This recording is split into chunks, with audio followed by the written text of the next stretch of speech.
Hello.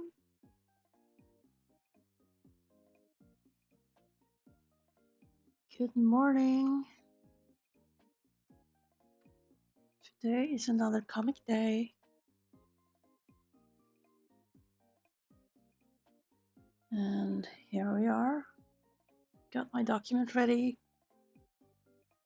I've not been doing warm-ups, but I got this page here that needs both some fine sketching and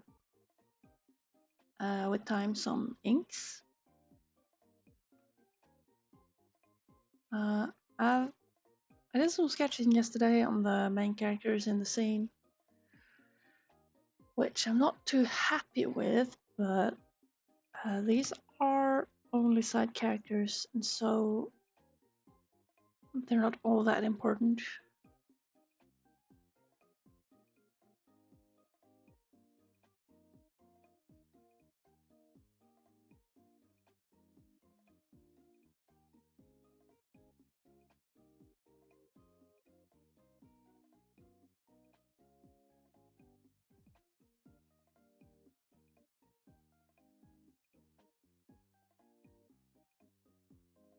But I was drawing on the iPad yesterday, and every time I've been using a screen tablet, I sort of need to recalibrate myself to non-screen tablets. It's odd. It's whenever I have a screen tablet, I use. The nice thing is that you get this one-to-one feeling. The not so nice thing is that my hand gets in the way and I can kind of not see what I'm doing most of the time.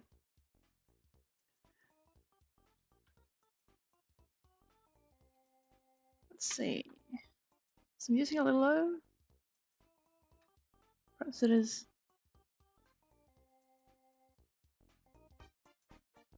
Yeah, we can put it up a bit.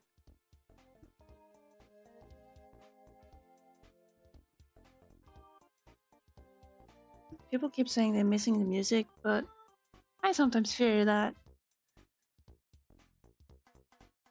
people would rather listen to their own music.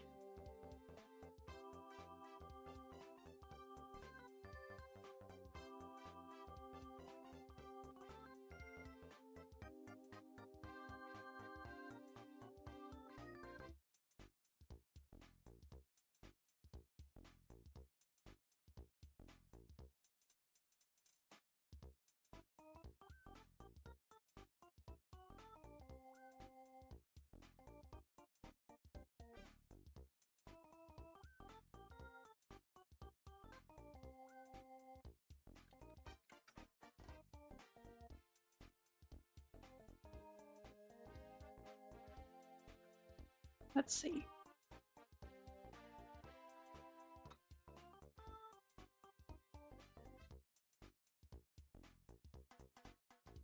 Right now, I'm just getting started. I just had my morning coffee, and I'm still having the second one.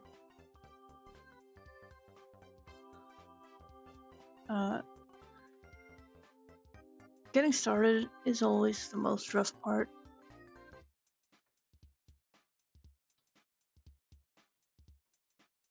But I got these clouds here. The middle one looks fairly ready, I'd say. The other ones, maybe not as much. But maybe I'll just start here. Do I have... Okay, we do have the most complex folder set up here.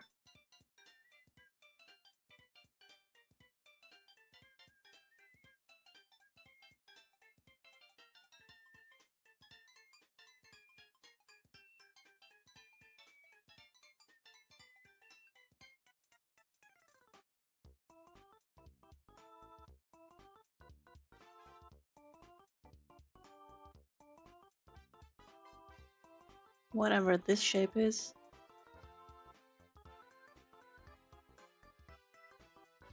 might look awkward. See this here?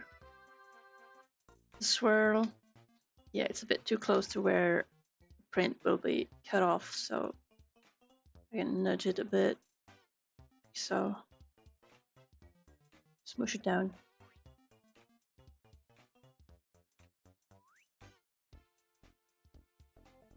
I think this close is awkward.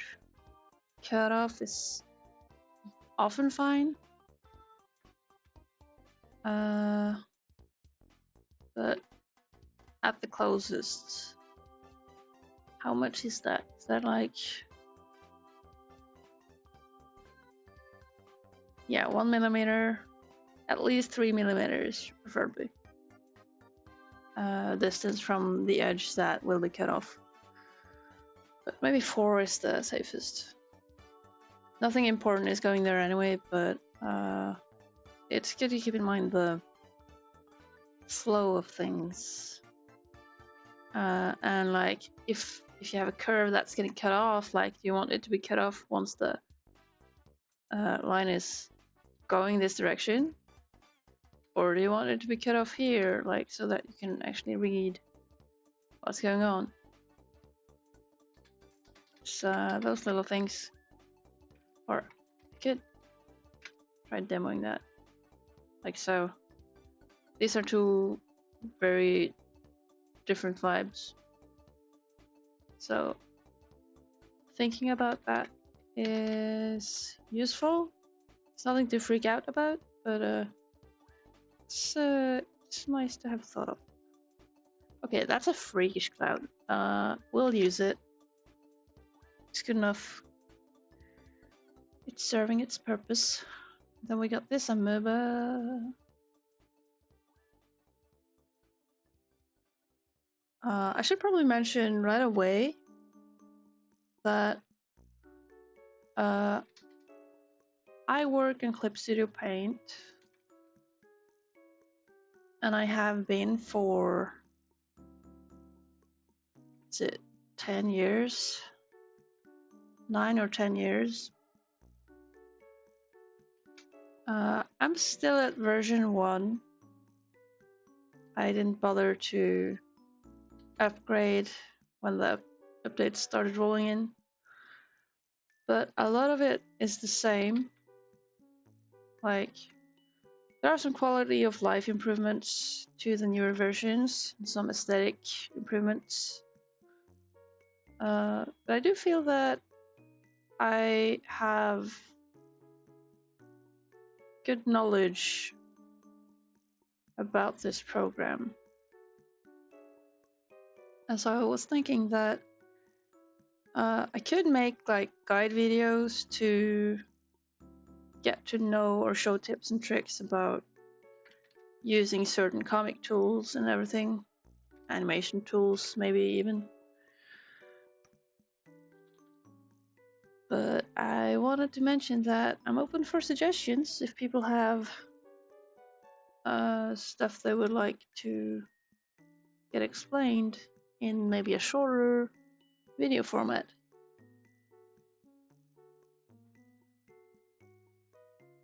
Because several hours long streams are maybe not the best place to seek specific knowledge about using a program, an art tool.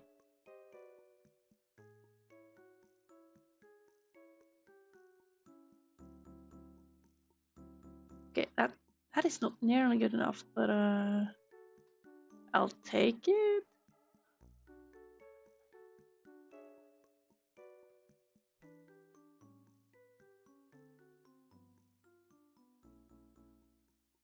Guess I could just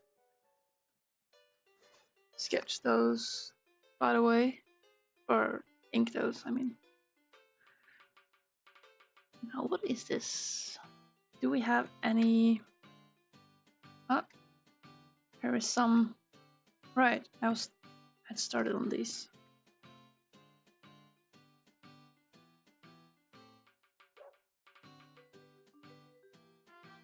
Layout, just to see what to delete from this. I started yesterday on the not finished sketch, and it proved to be a bit difficult.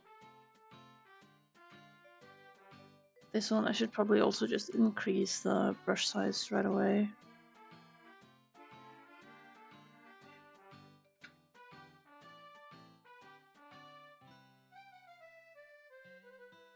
Oh yes, I need my window. The window that shows how detailed it is.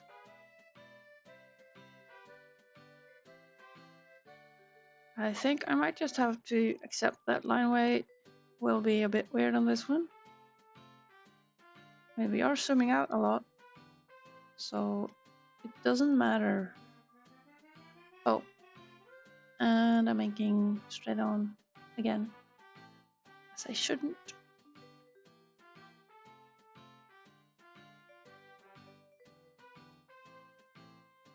What, the best warm-up is just getting started, eh?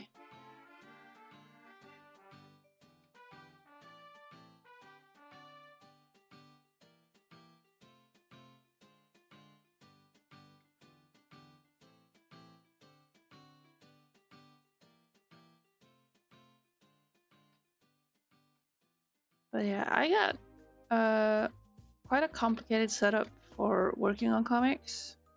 And I do certain things because I like overlapping the art across the panels, or just have the art bleed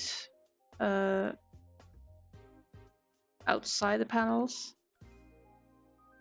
And I find that stuff to be quite useful. I sort of kind of would like to share that, but I'm not sure if that's something people would be interested in.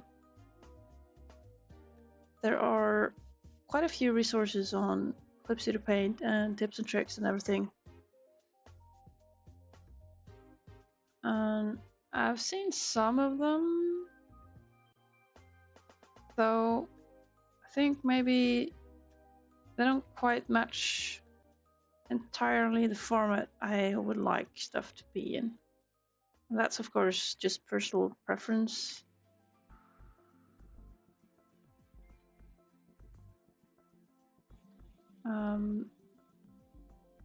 I'm kind of in a spot where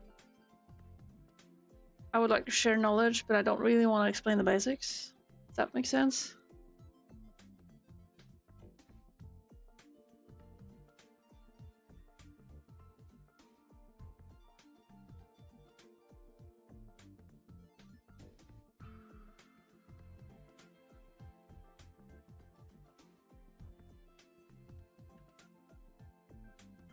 But I guess one thing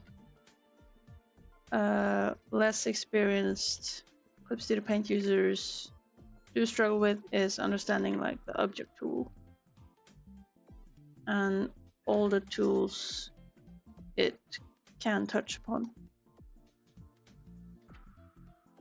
I find the comic tools, the paneling and the speech balloon tools to be quite interesting and cool.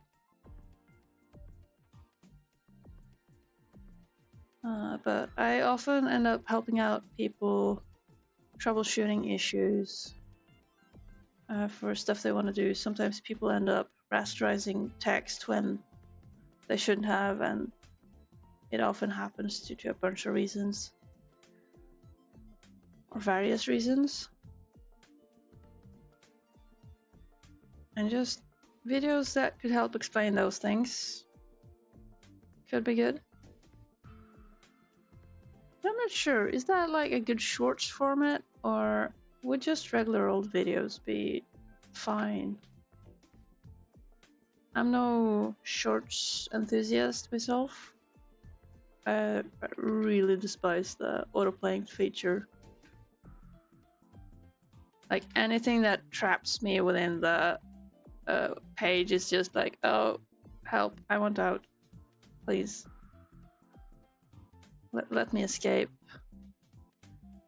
Shorts are just like stimulation overload. Keeps on coming and autoplays and you can't stop it, which freaks me out. Makes it very claustrophobic to exist on YouTube.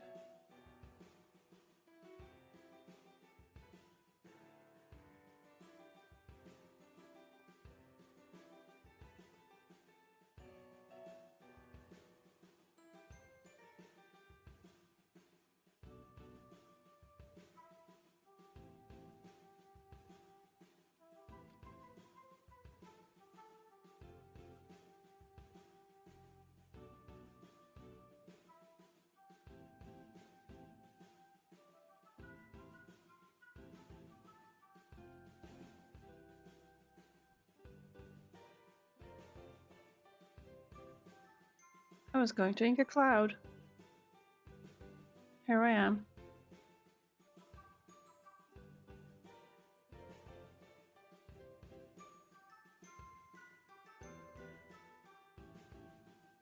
I did look at bits from the first book, and this guy is not always on model,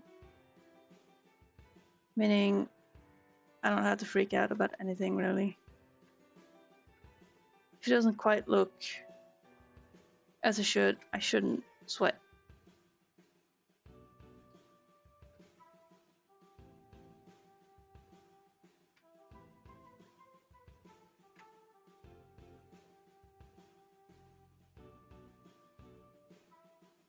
There we go. Alright. The guy is done, meaning I can move this one.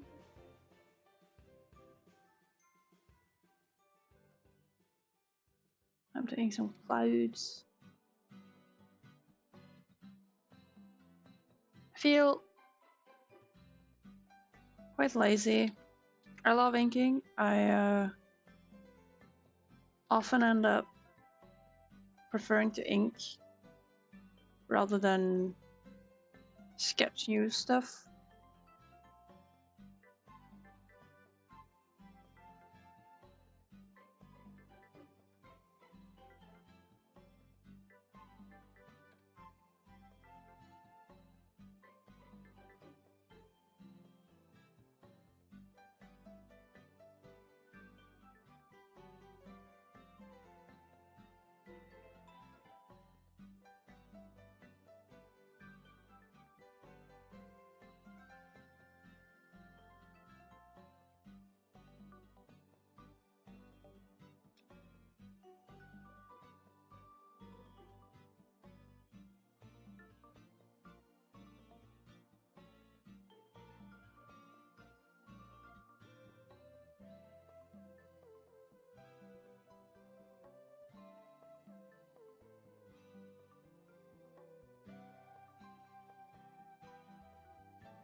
Feel this part is a bit thick. Could use a filter to reduce it, but it's not that big of a deal.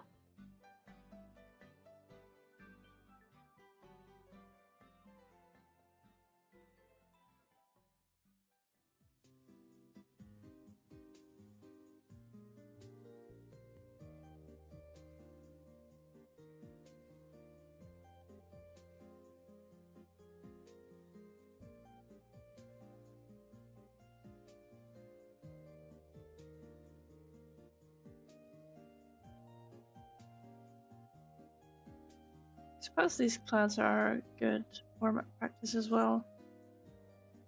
That I have to be a little deliberate on where to lead the lines.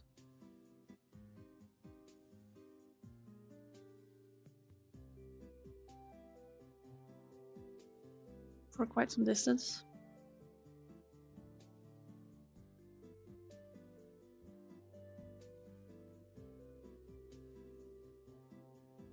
It's funny about these clouds. I honestly have no wise way to color them in.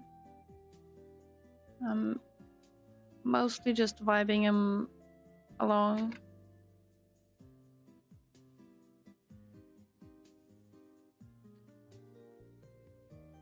And then when coloring comes, I notice there are like several different areas.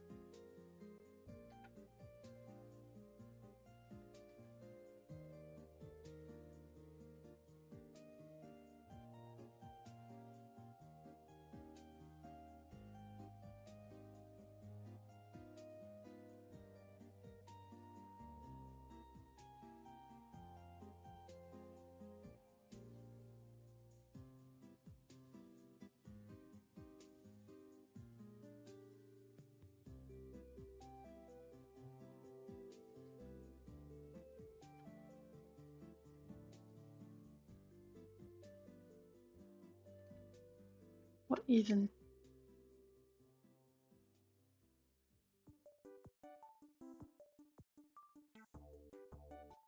That's good enough. And we got the big cloud.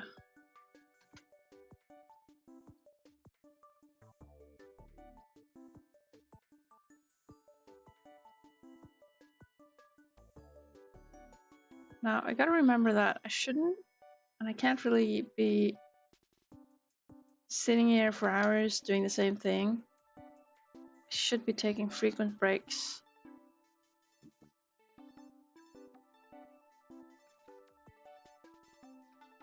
Maybe I should get like a timer.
That looks quite like a cloud.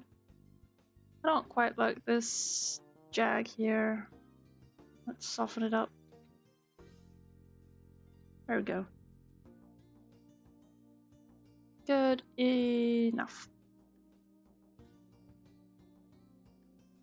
Says I, and immediately correct some parts. This was just too narrow.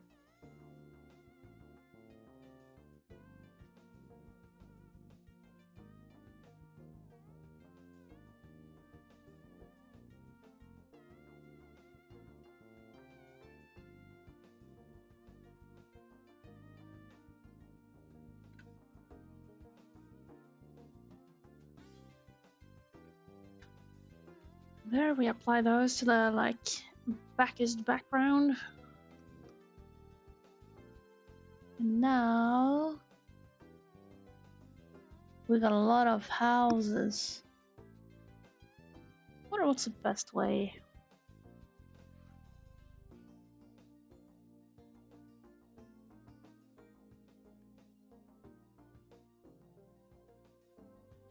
input layer to multiply so it doesn't like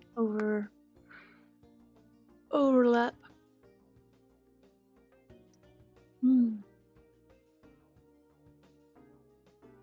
Now I should start on this, then I should run to something else for a couple of minutes. It's not, might not be very interesting, but I should probably have frequent breaks, frequent BRBs.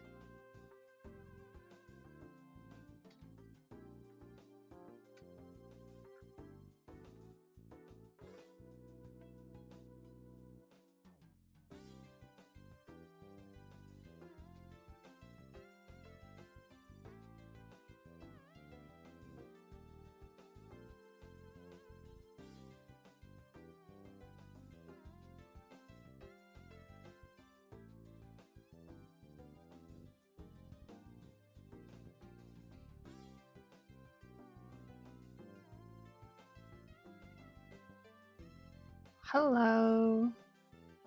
Hi Max, how are you?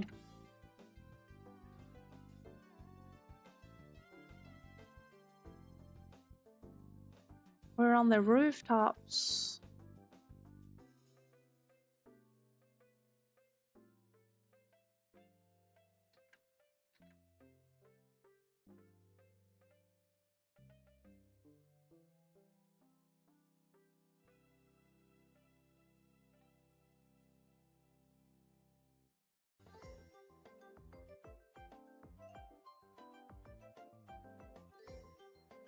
This is probably going to take some time.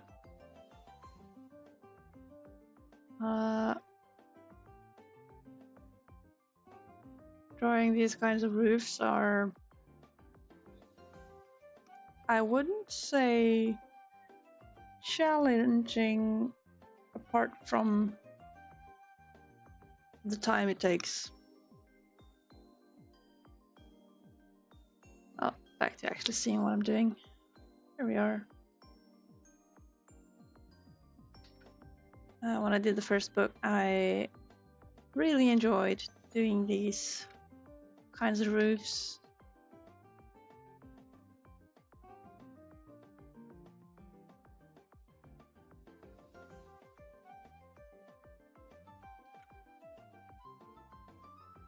Oh, look at me adding detail where it doesn't matter.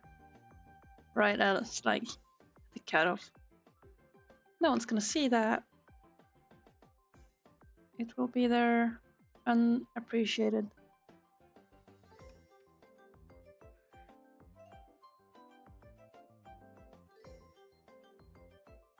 Pigeon seller account. No idea what to do. Well, you applied for one, didn't you? Congrats, though. I barely know what that is. It's the commission site, right? These stones are huge.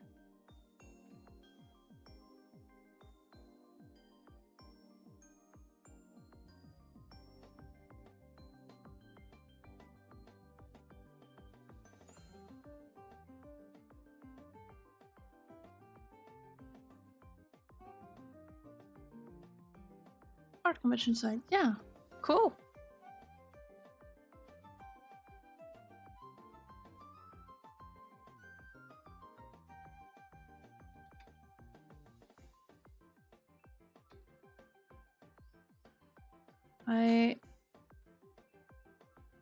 I tried setting up for taking commissions at some point, but I think I need an adult. I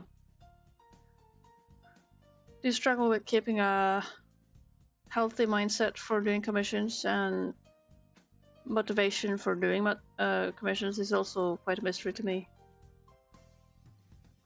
So haven't quite solved that puzzle yet. I do have like coffee, but oh, that page infuriates me. Why is it designed to make it hard to find notification settings and setting notification defaults. I've never met a site that has been so spammy with like, oh, this person updated stuff on their site, on their page. They uploaded stuff. Go check it out. And I'm like, I don't need emails for this, man. Super bloaty. Difficult to navigate, and yeah, I'm not all that impressed though. What's it called? The idea is cute. I'm not sure how different the VGN. I'll be saying VGN because I'm a pleb. I'm not sure how that differs.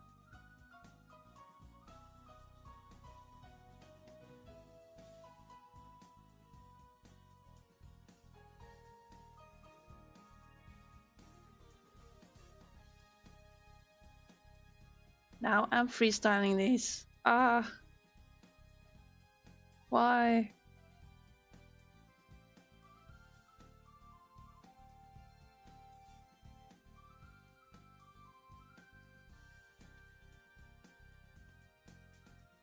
You use coffee too? Better. Okay. Yeah, so I see people are using coffee, but I have this block of from understanding it because it seems like social media, but I think what really bothers me is that I don't understand how it can sort of change modes. It's like if you're a creator, the page focuses on showing you your dash and everything, but actually browsing creators is impossible.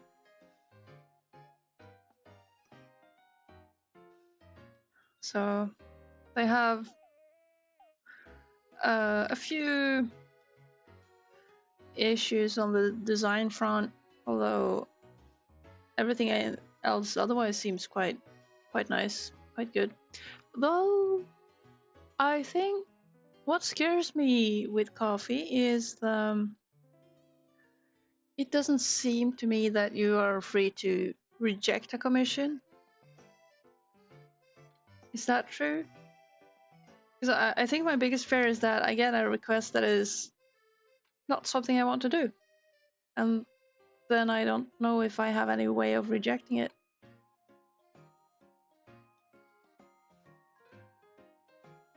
It's just first comes, first serve kind of stuff. Or does the request this function handle that? I know when you browse some commission pages are like, oh, you can request this. Others are just, you can buy it. Whoa. Oh, look at this. I am straying so hard from the sketch.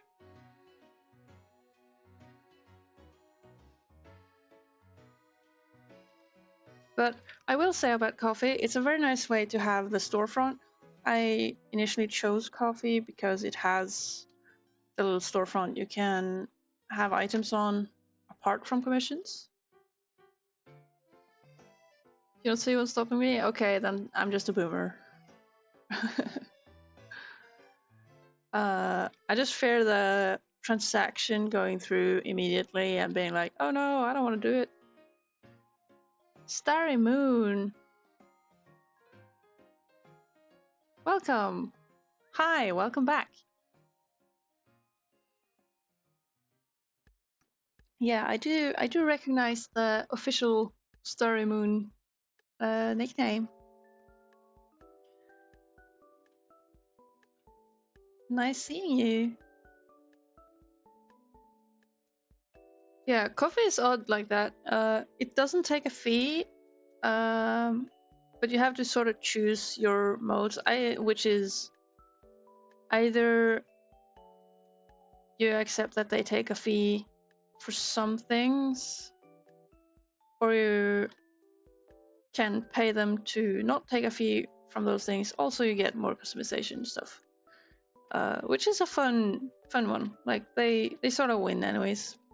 Which I think if you don't pay,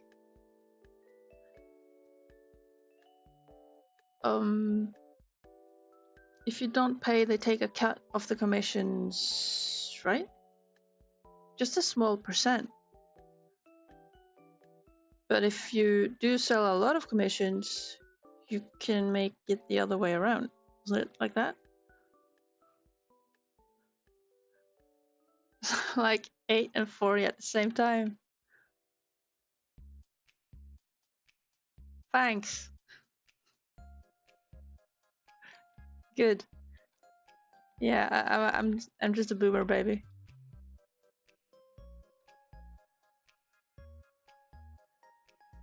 But I'm not that frequent on the socials anymore. I don't get how they work.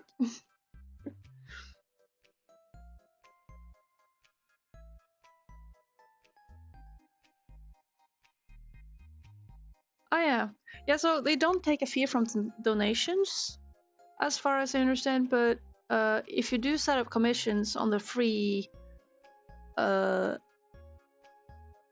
is it? Model, whatever. Free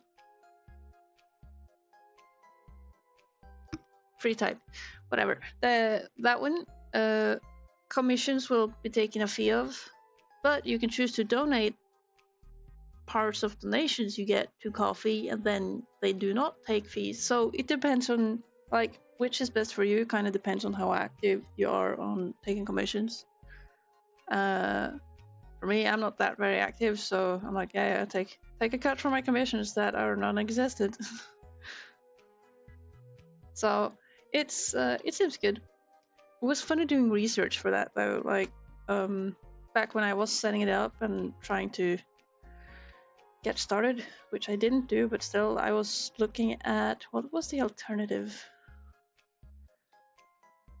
I think it was I was looking at either Patreon or Coffee, or comparing the two, and it was interesting seeing some video reviews where someone was really mad that Coffee didn't want to be responsible for the person's security issues.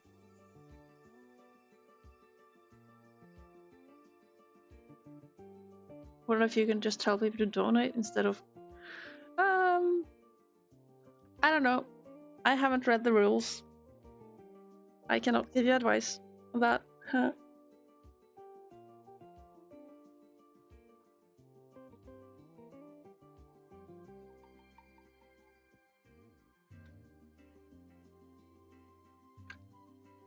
Also, do I have to add a "Hi, I am Grus" to the description or something? I feel the Gru thing is going to happen quite a lot. Try using Buy Me a Coffee. Oh yeah. I think, did I use that too? I forgot. Did I? Maybe I never touched it.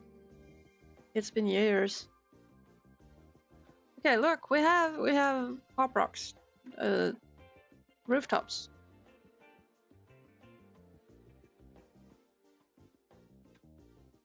Making a comic book before? I am making comic books. Just now. This is a page of comicry. Look, we have clouds. Yep. I basically got this project in the sidebar here, which is a good 100 pages or so.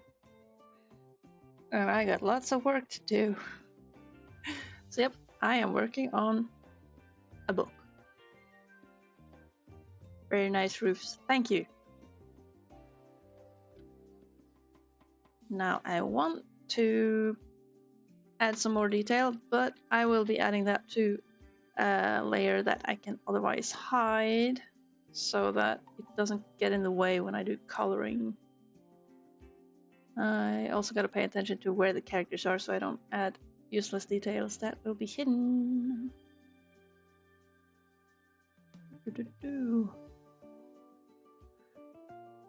Feel adding this kind of noise, unless it's super repeated like this, adding detail in the same spot on each of these plates. Details like this can really flesh out a drawing that looks otherwise a bit plain or basic. So I like adding at least some hatching and stuff. And yeah, also I gotta pay attention to like anything that is around here. Why is... Oh! Anything down here is going to not really be visible, so I shouldn't really care much about that. Can have some stuff down on the edge. Oh, yeah, now I'm drawing on where there shouldn't be anything, but that's fine. We can mask that away later when I know where the characters are. I mean, I can see they're there, but, you know, they might move. I might have spontaneous ideas. Usually I really just half-ass where any background that is obscured by characters, and then occasionally I will regret it because I figure out that, oh, I want to move this, and then I gotta redraw some background. Add some dips and stuff. But I don't know how these plates got this worn out. I suppose the kids play a lot around on the rooftops. Yeah, noise like this. Very good.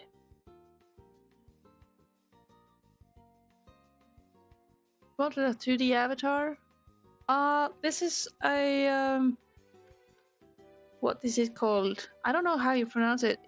Like Veado Tube. It's a free little app you can use with which you add green screen filters on.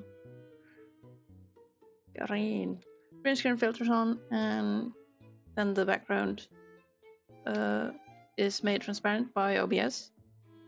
So if you just draw, you need to apply add drawings for blinking and talking. Basically, this my figure is 4 drawings. It's closed mouth, open mouth, and the same 2 again, only with closed eyes. Mine is also, I just animated it. I can, is it APNG? I think so. It supports APNG, so you can have like an animated PNG. Yeah, like you see the brushes moving. So you can draw one, and ViadoTube, ViadoTube. I'll. There you go. That's the one. It's cute. Its logo is like a deer or something.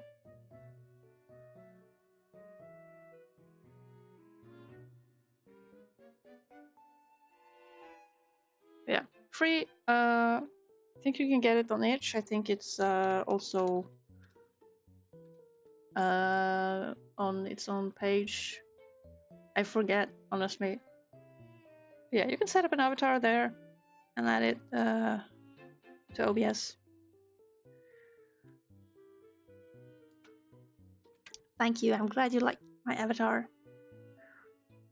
I keep thinking that I want to improve it or do something better, but I cannot take it seriously long enough. So it is good enough. It does the job. And as much as I would like to make a VTuber, I've been seeing some of those in action, and oh goodness, it's just too much movement. Everything floats around and makes me dizzy. And also, from other streamers I watch, it's like I've come to kind of respect quite a lot streamers who choose to just not really have their face on there. Which is also why I don't want my little gremlin face to be taking up too much space of the canvas video. It's just jiggling there down in the middle. I could probably even shrink it more. We'll see. Yeah, it's easy to get very self-centered when streaming. All right, what else we got here? Plank. That's a nice plank.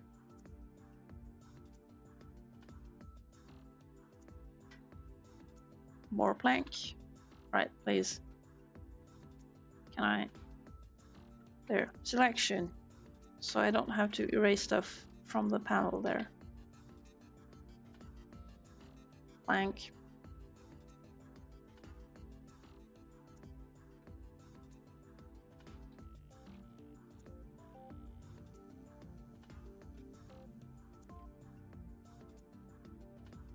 This okay. This is probably going to just melt into the middle. That is fine.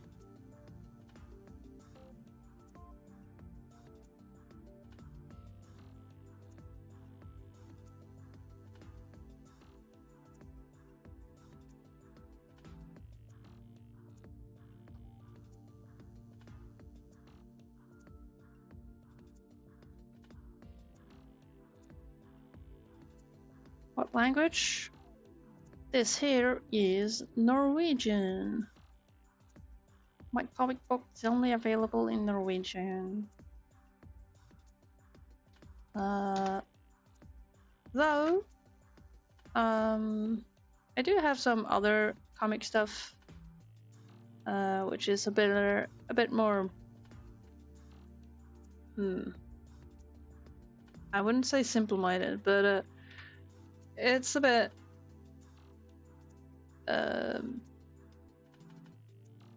Light-hearted isn't the word either. I got other comics available on Coffee.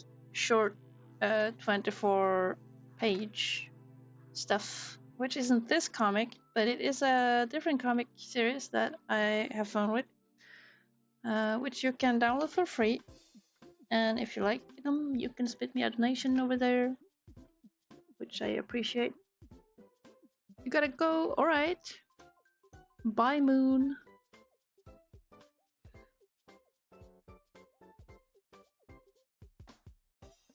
But yeah, I got other comics on Coffee. I'm sort of in the middle of translating episodes, but I was doing that on my old iMac, and now for the longest while I have not really been using the iMac, which is the place where I got the Affinity Publisher license. I know I can use Affinity, the free reincarnation of the Affinity series, but I have trust issues.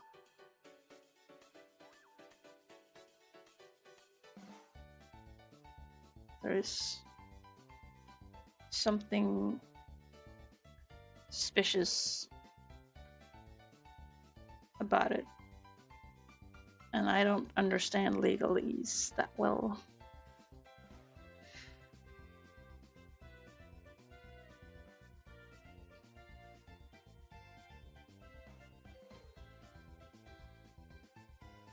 But yeah, I got like 4 24-hour comic episodes there of my other comic Ella,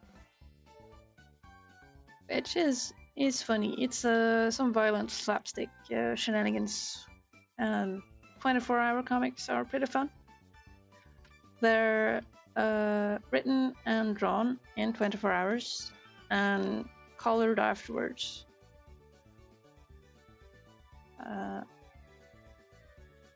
But at least colored simply.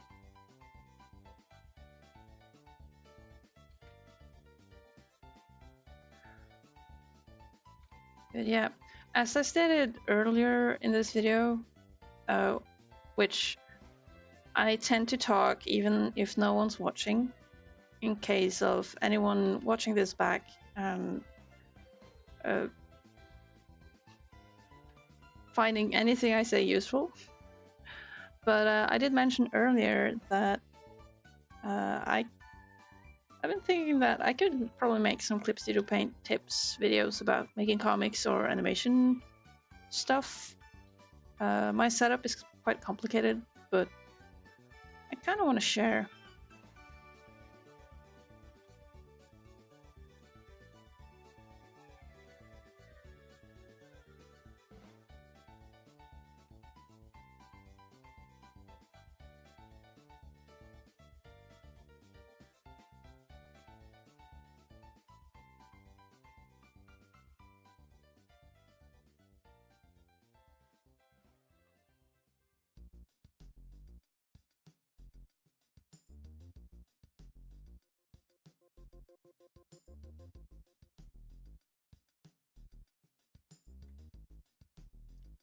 And I should probably finish that sentence that I would like to share tips and tricks and stuff, but I don't know if people are interested or where to even start,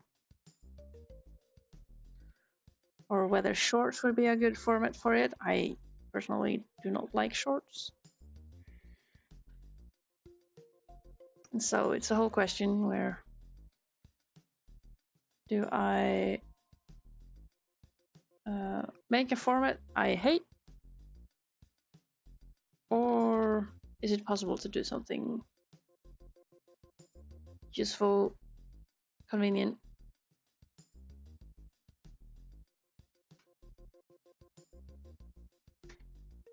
Like short format tips and tricks videos is usually what I look up myself.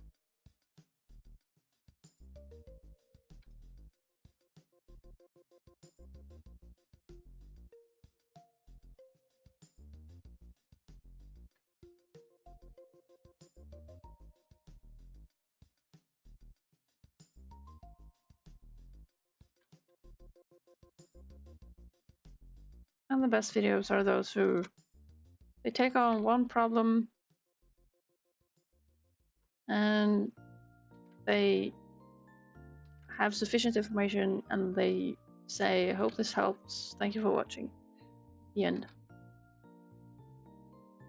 Not the whole sponsored, let me tell you about Skillshare or whatever the sponsor, Notion, stuff like that. Not that influencer stuff.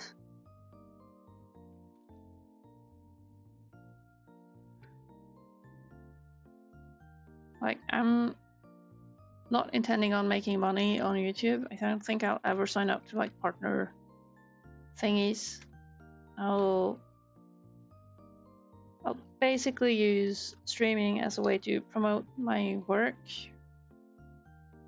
which also being only available in Norwegian, it's not very useful. But hey, I exist. Woo!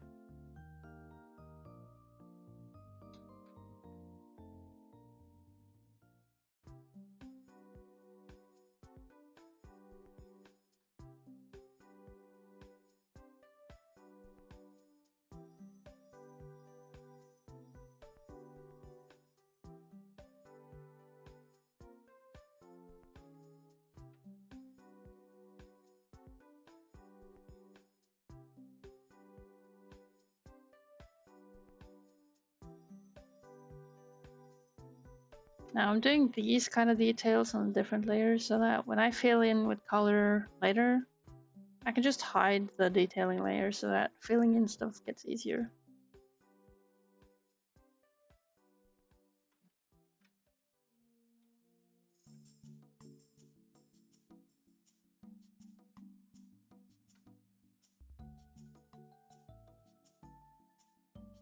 There we go, adding some noise.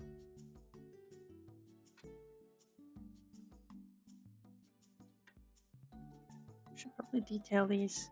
You don't need many lines to make these rooftops a bit more interesting. I got the basic shape going. So all it needs is just a bit noise.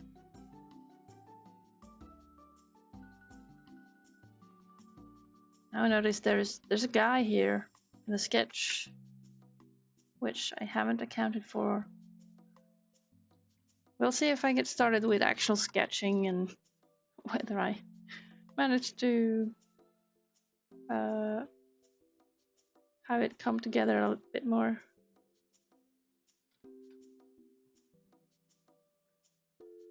Okay, that's a building. Very good. Oh, another cloud. Whoa. That's nice. I think the cloud is just going behind the castle.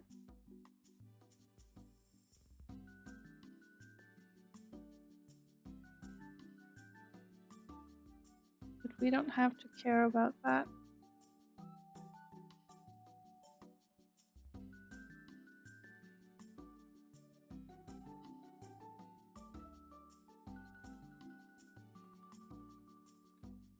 Don't like that one.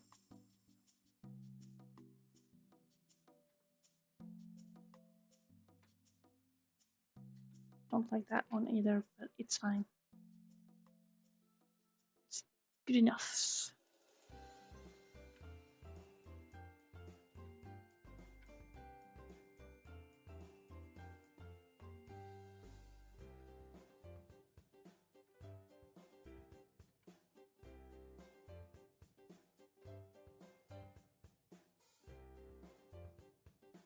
Come on.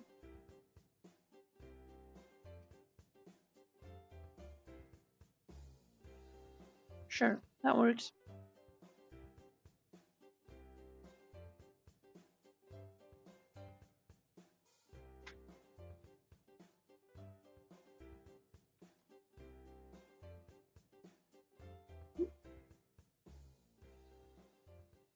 Yeah, with this, just hide that.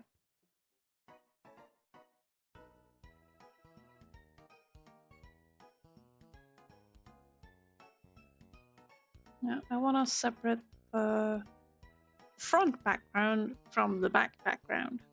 That makes sense.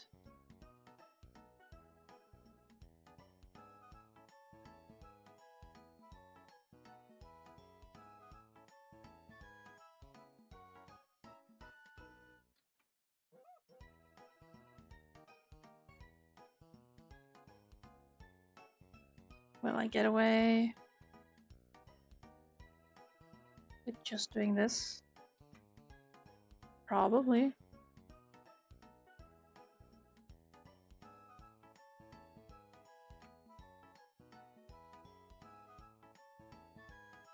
This is basically the lower stage of the other thing I've done, more detailed one.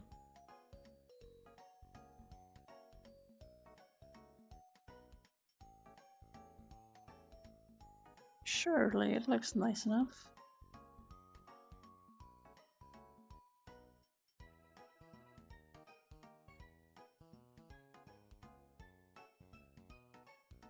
Yeah, the rest here is not even going to be visible. So that's good enough. That's some background.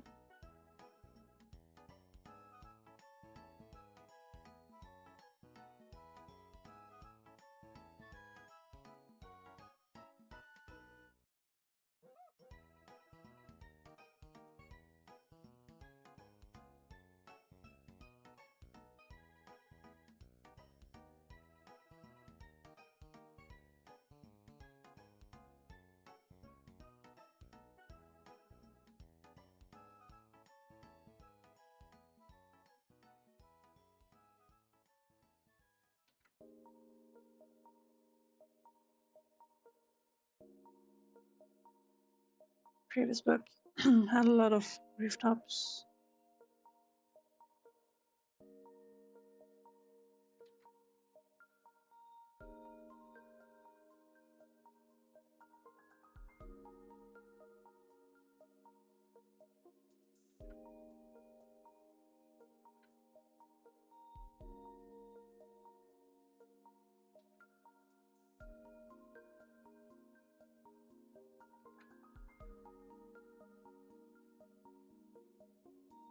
Yeah, I think I want to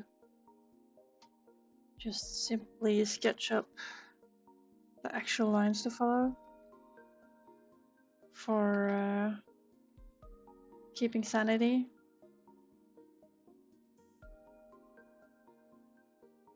usually break away from it anyway, but having this sort of grid is useful, and I should be good at using it.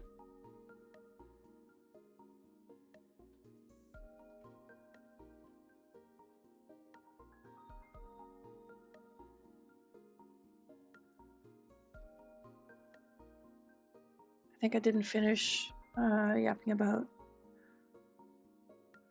the researching.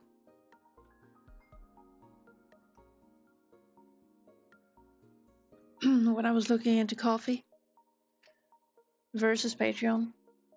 Yeah, I think basically I chose coffee in the end because of the storefront, which is it sort of got both the Gumroad thing going plus the support thing from Patreon, which is what I liked about it. But oh goodness, is it janky.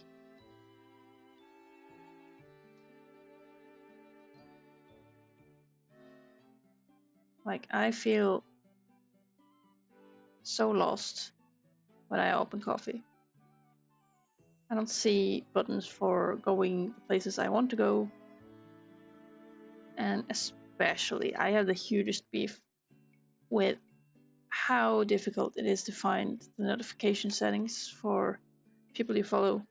And following others, for some crazy reason, defaults to sending you emails. I've never met such a spammy setting in my life. It's unreal. Okay, that one's two.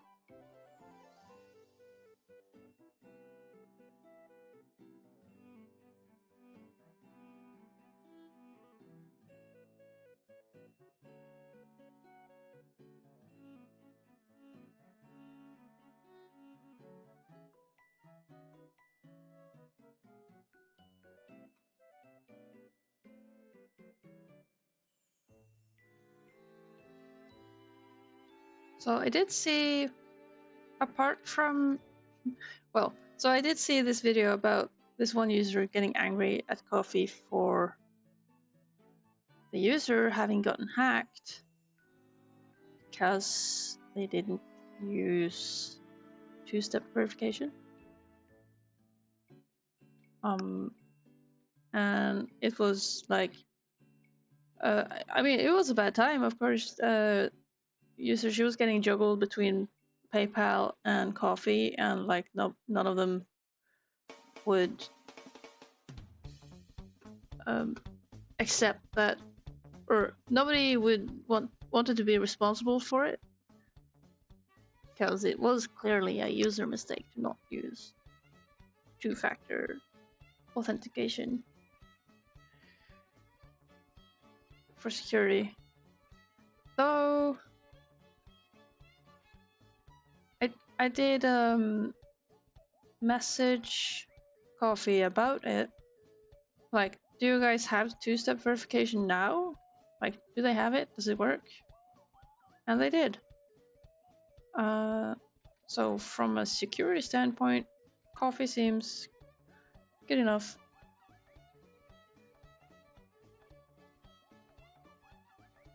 It's just that finding settings, or the settings I care about, and understanding the settings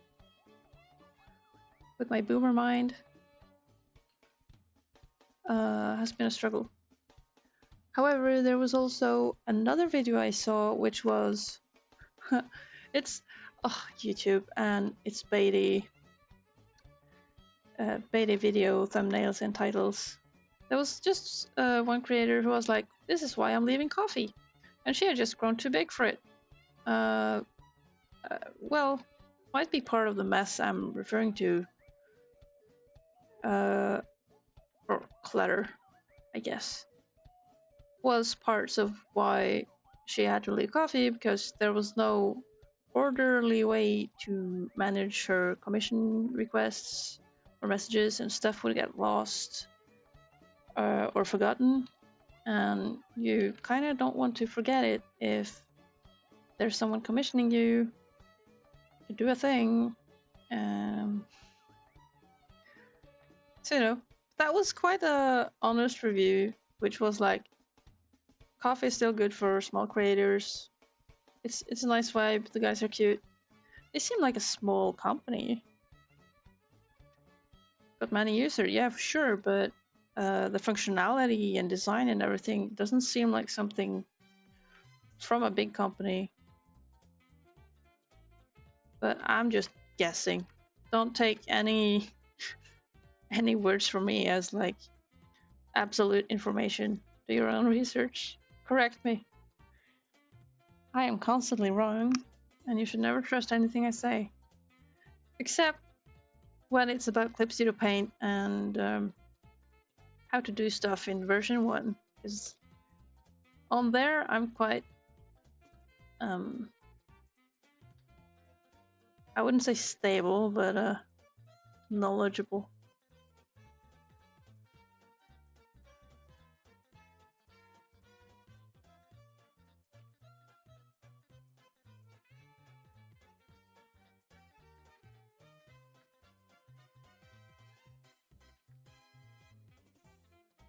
This is too detailed.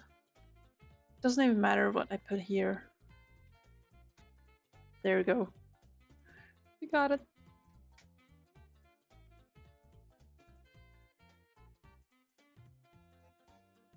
Okay, back to the layout. Oh, and we got all the houses in the back. That is... Ooh, we're gonna have fun.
So if I dare say, I think this is going quite well.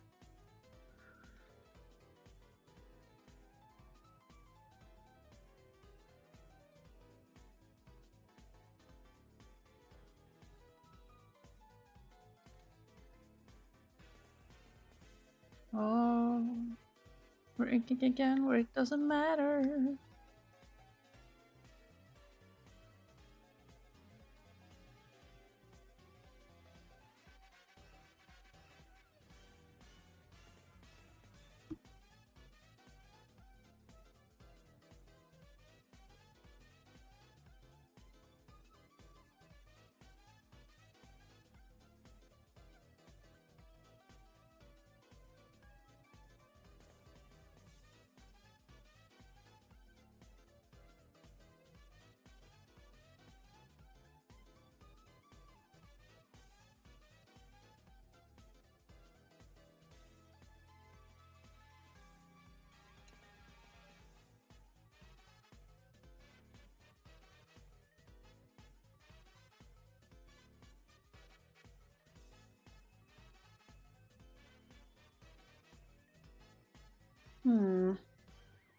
It's a good way to...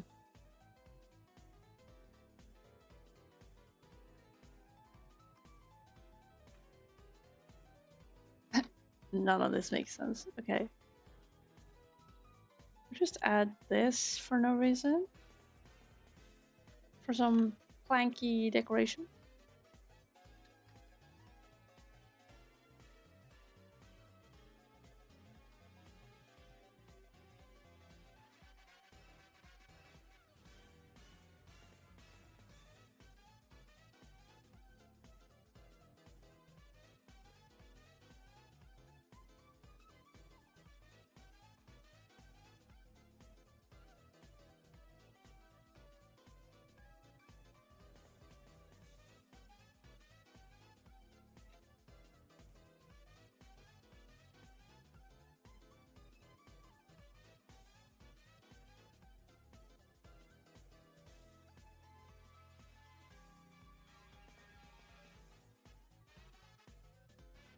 Hmm.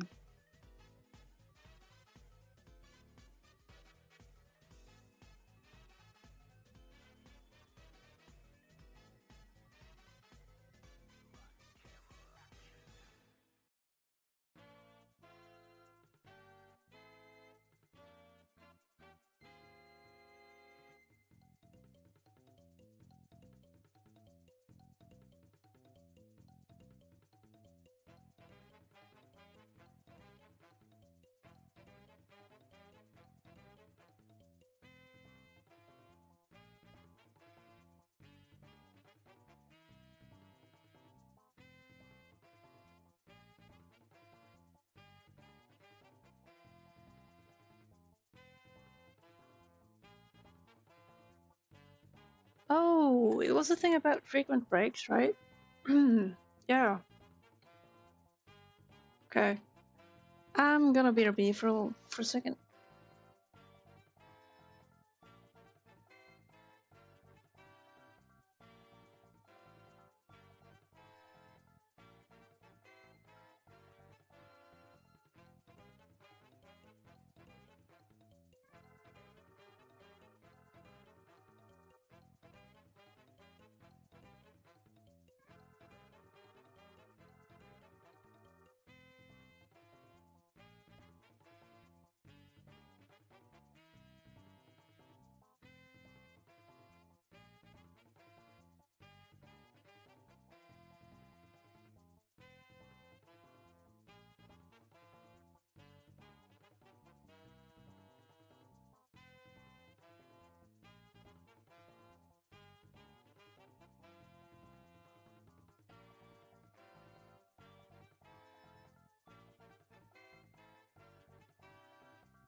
Hello! I have returned.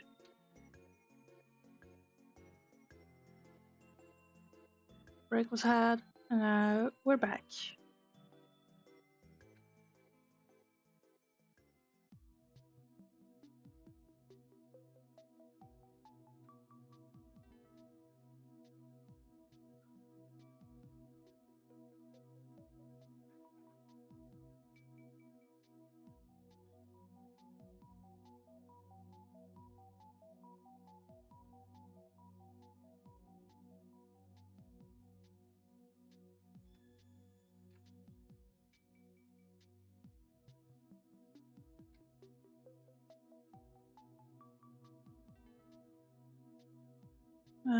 Having some slight suspicions in that this panel is going to take up most of my time today.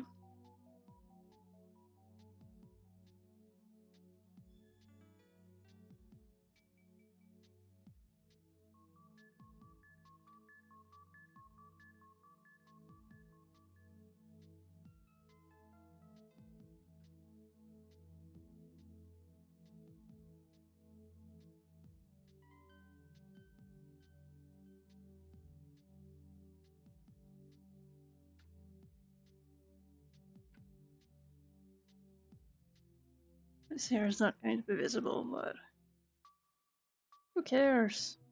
It's gonna be fine.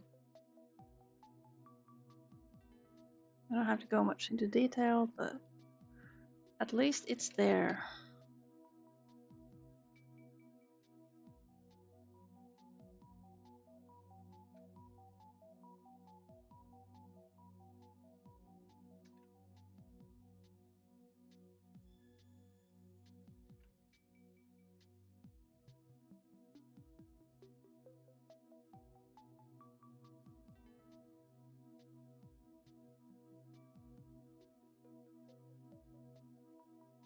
Should I bother?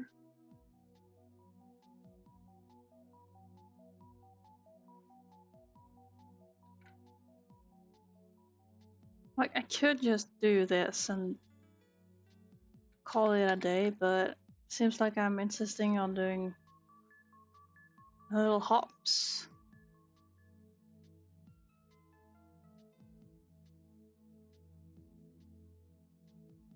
Which, by the way, should be possibly on a different layer just to keep things simple or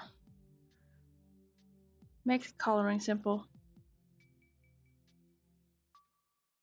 This is not a fix it in post kind of stream. This is more of a let's be kind to future self type of stream.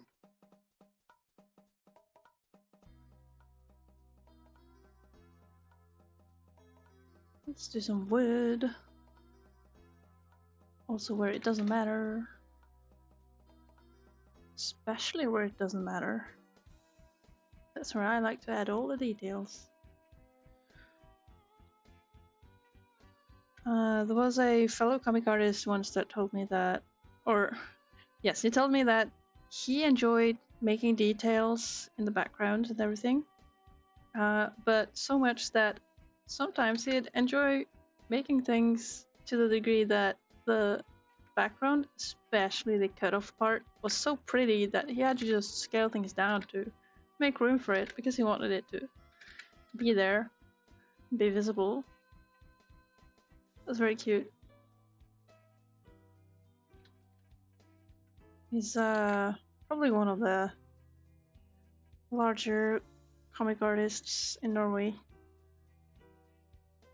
He's been making war-related stuff. Like, sort of kind of documentary comics, but presented in a traditional comic story sort of way, which is quite interesting. It's definitely a sort of niche area. So for as long as he enjoys it. Well, when I think about it, I haven't been paying attention. It might be he's actually enjoying doing other things now, but I remember him saying that he really liked doing detailing in the backgrounds, and sometimes it would become too pretty and he would have to make sure it was visible. It's very cute. Okay, we got the most important generic houses in here. And then suppose we could add the characters. Like, we got the castle.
Got the persona. I kept trying to make one, but no. I can't manage. I think I'm too much attached to the, or not attached, but I've sort of made the human rendition representation of myself with the pink cap and all. So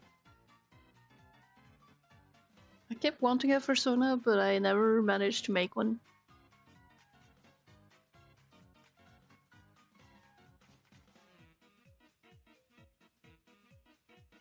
Let's see, before moving on, I need to add a mask here. And maybe I'll just do it like this. Oh wait. No, opposite direction. I can't make a mask around characters that aren't yet there. Right. You're trying to make one right now, but they all keep coming out as awkward. Between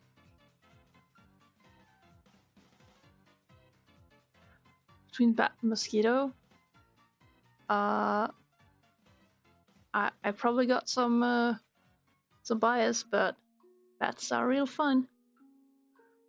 Bats are cool.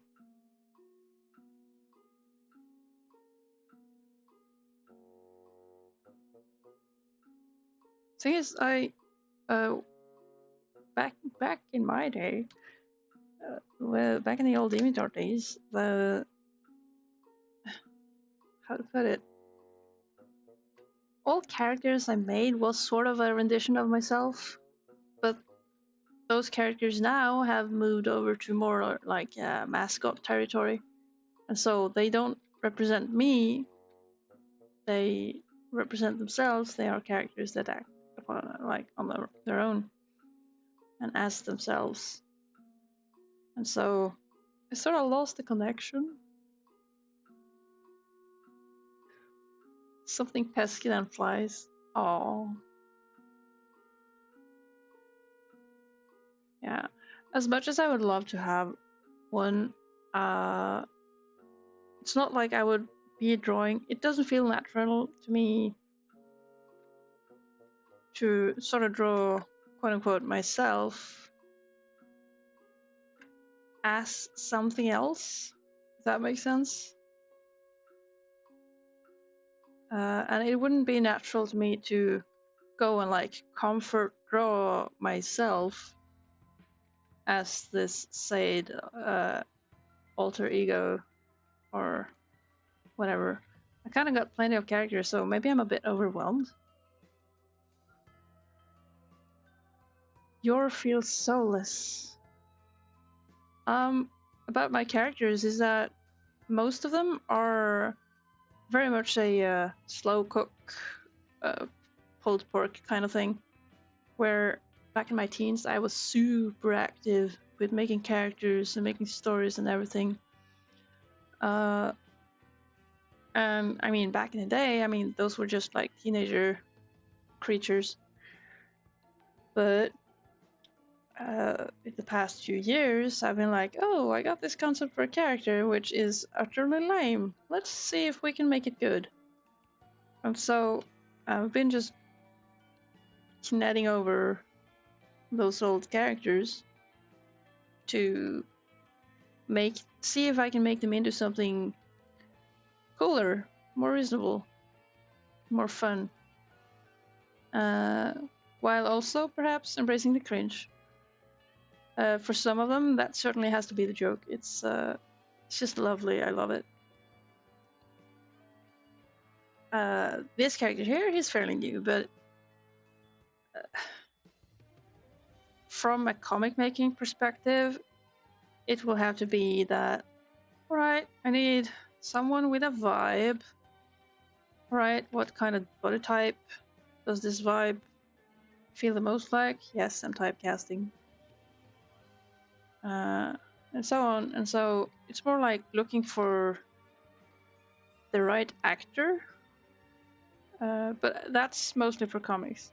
Otherwise, sometimes I doodle random stuff, and I might look at it later and be like, oh, I can make that into a character, huh? Let's look closer into that. So I'm never actively going for making a character unless I really need one for the comic. Or character designs, maybe. I do have one later here. Let's see. On the next page, actually. I am lacking a design. I'm like, okay, this guy exists. And I have nothing to work with. he's supposed to be some sort of representative or authority person at the port, but I know nothing, and I will have to figure that out on the next page.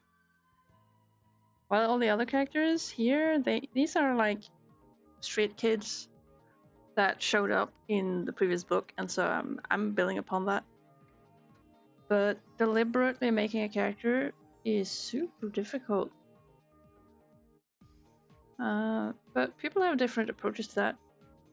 But I suppose that's also why I don't feel it natural to sort of not artificially, but force up a persona per se.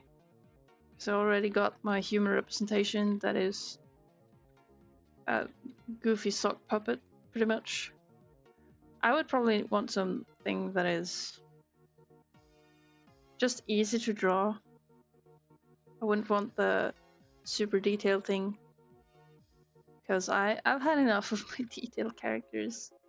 It has to be easy. But then again, I got other comfort characters that are fun to draw and so on. I have been thinking about like a pigeon thing, but I struggle with markings.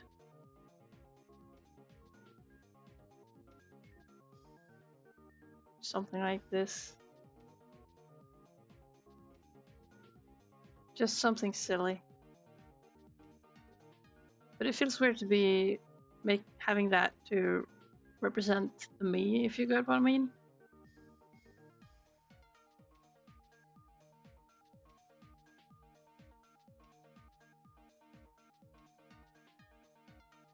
He shines your shoes for Nick. Oh, yeah.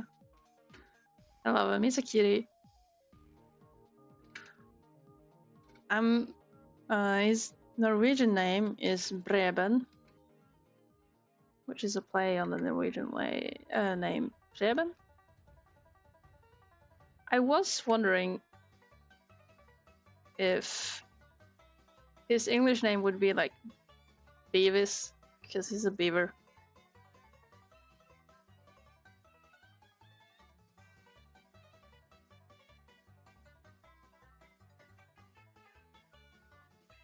I make a good pigeon. You know, it wouldn't be too weird. Especially when the pigeons beside me are making noise. That could just be representing me cooing. Coo. Yeah. The recent years, I've been enjoying pigeons' company a lot more. I think they're fun birds. And they are perhaps the fun level of dumbness and goofiness that I feel it suits me.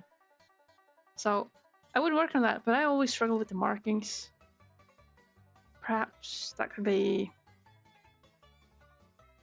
like I never know anything about say there are lots of pigeon races out there.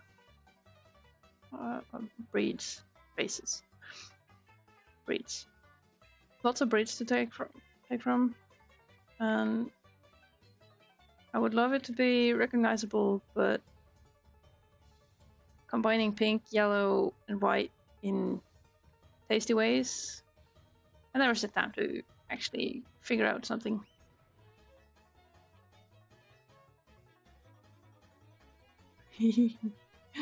Yeah. Sounds like that is a fitting one then.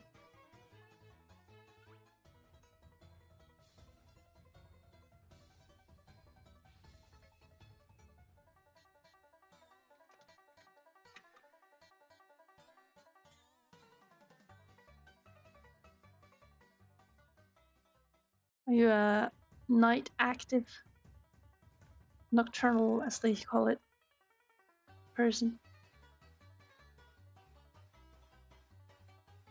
I've probably asked before, but like, where on the globe-ish?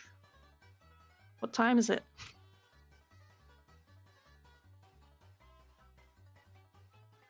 In your end?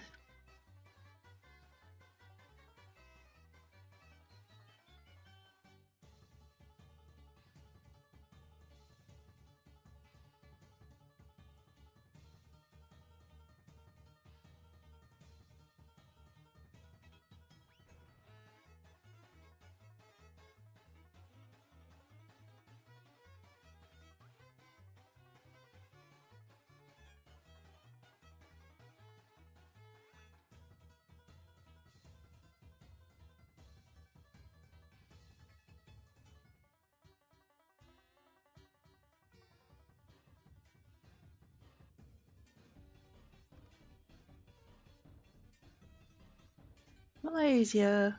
Cool. I am in Norway. And it is closing into 11 a.m. at the moment.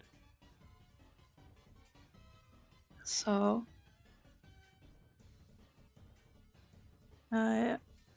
safe to say that your day is a bit ahead.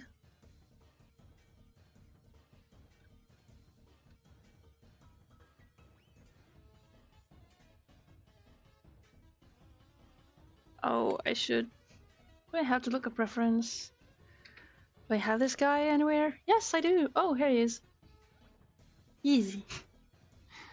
Okay. His toes are easy.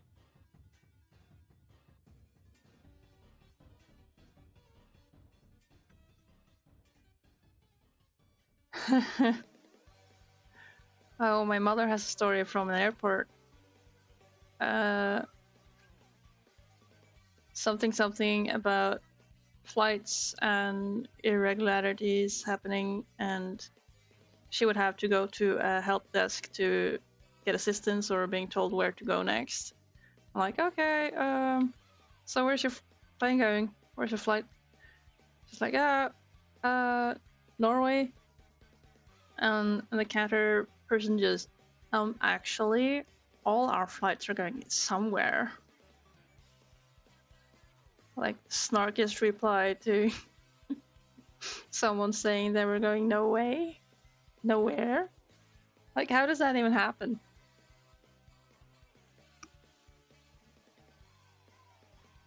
Thank you. I'm glad you liked the character sheet. I always need a front and back view of a character because I need to know like how do their pants work? And what have I done here? I might have colored this wrong.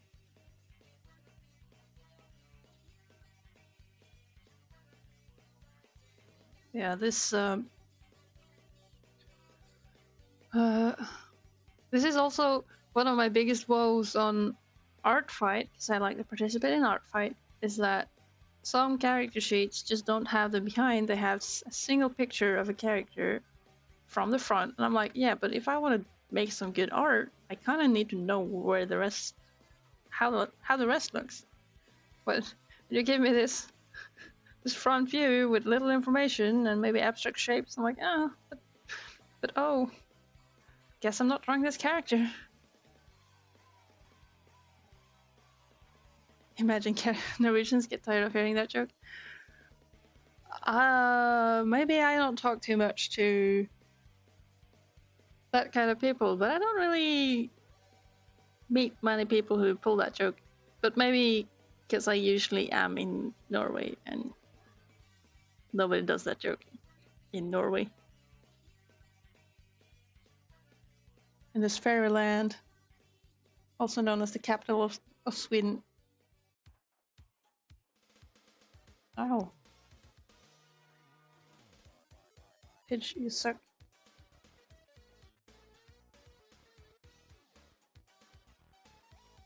There's a Pidge in the cage and he is pecking at me for reason I don't understand. Okay, he's fighting. Cool. I'm being fought.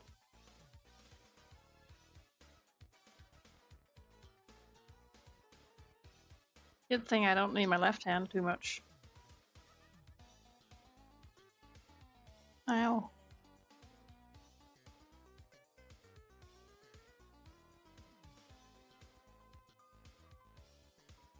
As far as I understand it, pigeon play fighting is normal.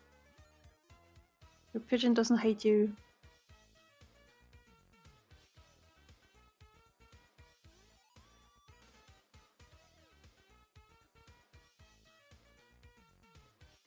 He just wants to play or let out some steam, whichever.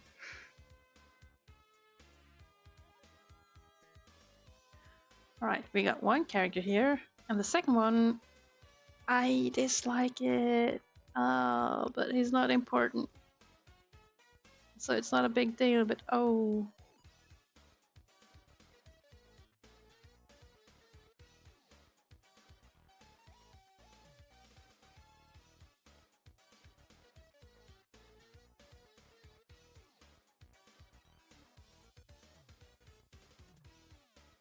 Oh.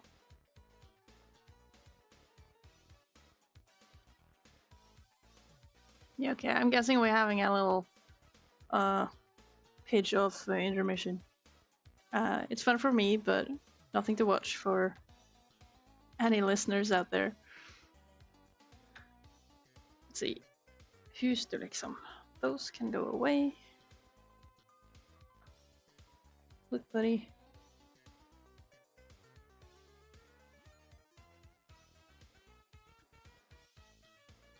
I think I'm gonna open a part of the cage.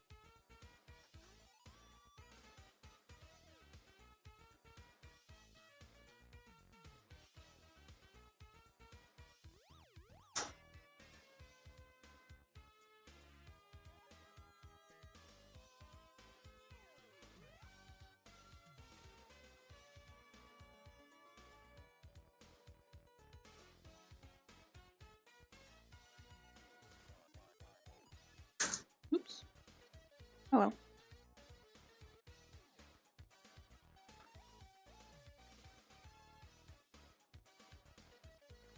I'm just pulling stuff aside. In the real life.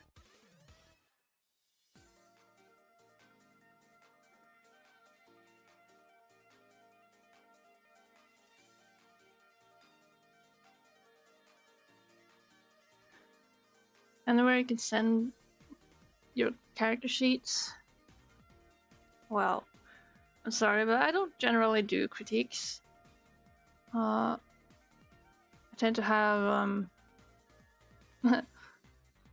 this issue where I get kind of too invested in what other people are doing, and so I forgot to do my own stuff.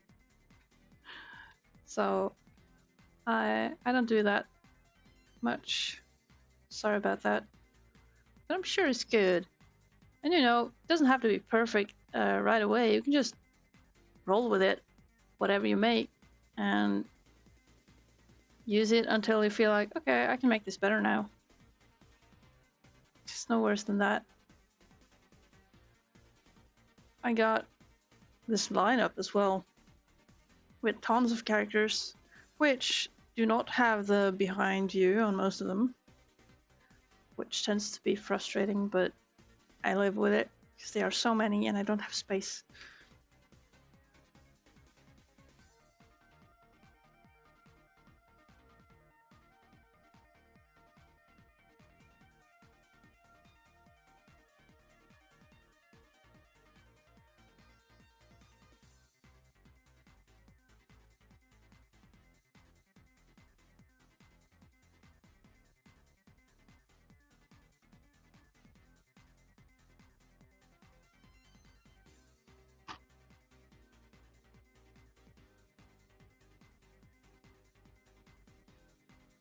Keep accidentally making the same-ish head shape, huh? That's interesting though. Tells something about you and like your preference.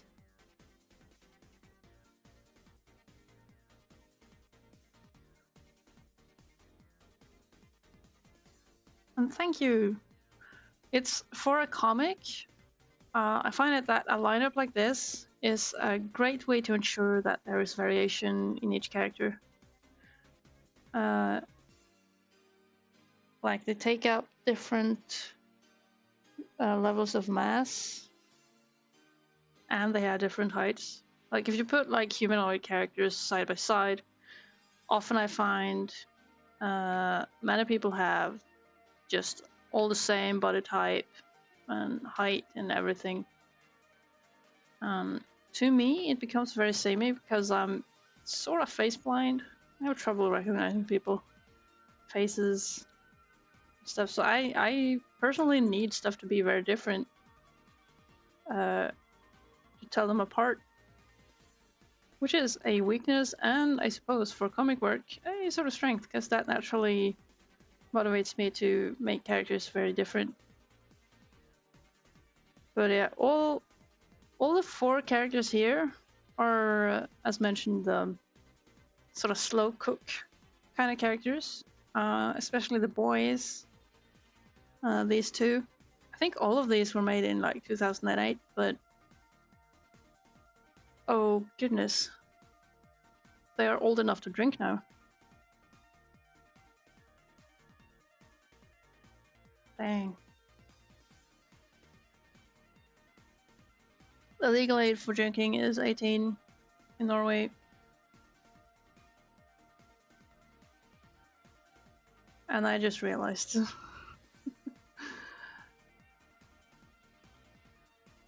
that's fun. Back in the day, the concept was that the little kid and the other kid were the sole crew on just a tiny ship. And they were, of course, quite different from what they look like now. The little guy was even edgier. He was taller, he was like a teen. Now he's a bit younger and a bit smaller.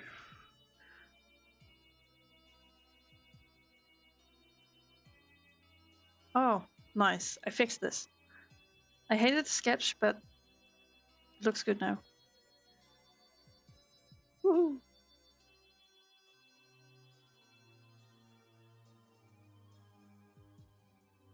Where they get hammered. Oh no.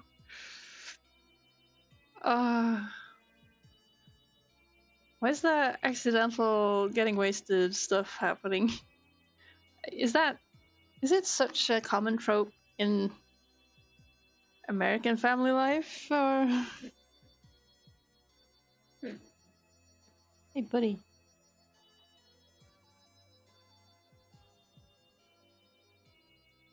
That even happened in The Good Dinosaur, actually.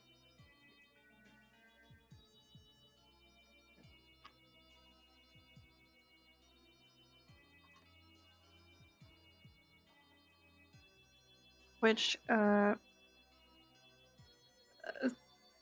then I hadn't really seen much about it since... Was it...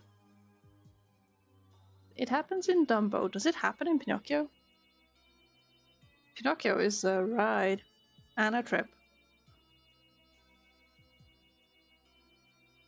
Haven't seen a new one. A new rendition.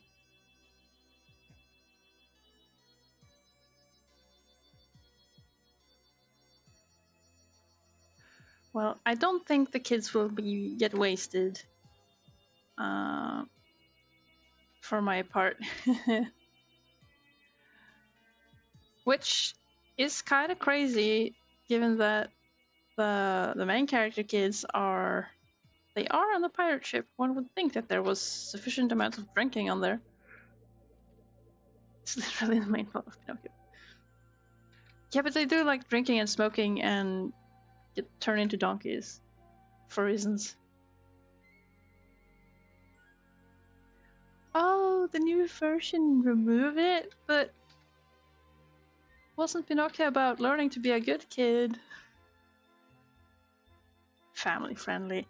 Look, we are all marshmallows. Growing up with pillows. Not able to... Well, not wanting to see that there is cruelty in the world. In many shapes and forms. Cruelty exists and it's mind-boggling. Art should really imitate life more.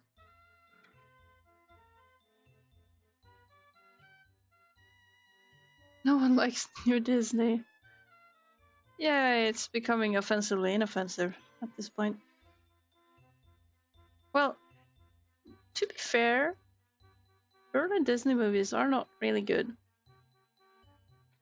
I've been watching them, going through them, as part of just a personal project. And I've been rating them. It is very satisfying to see that all the sequels that I just refused watching back in the day, I didn't miss anything. Now I felt like I had to watch them and just to know, like, did I choose right? And boy, did I choose right. Lots of the sequels are terrible. The single good sequel that Disney made was The Rescuers Down Under. That was like, oh, so great efforts, so full of charisma. So that's a real good one. And from there, we got lots of B and C team films where the people who weren't so good got to do stuff, and it shows. However, to be fair, it's from a time where people were still learning to draw. There weren't a lot of well-practiced ones in the field, probably, except for like the few great ones. And they couldn't do all the work, of course. Disney movie ranking video. Yeah. Yeah, no, I think I will keep my Disney slander to myself. Unless I'm streaming and yapping about it. But it is fascinating to see, actually. One fun thing was, especially in the movies that came in the 90s, you could see them experiment with a lot of 3D assets. There was one particular one that I remember, which was the pilot episodes for a Beauty and the Beast series, which they did lots of those pilots for various franchises. And for many reasons, Beauty and the Beast didn't quite work out, and so it was just collected into one anthology film. And one of those short stories in there, one of those quote unquote episodes, had this 3D animated organ that did like emotions and acting as an organ. It was fascinating to see. It wasn't great. It had like, it's extremely dated render wise, but it was very interesting to see because they did make some parts of it work quite well. Hey, Moon, welcome back. I'm yapping about Disney. Alright, we got characters here, wow. Now I can do my masking shenanigans. Probably. Okay, so we got background here. Got layout stuff. Do I want to move the guy? I do want to move the guy. This fellow can move over here so that he stands a little higher.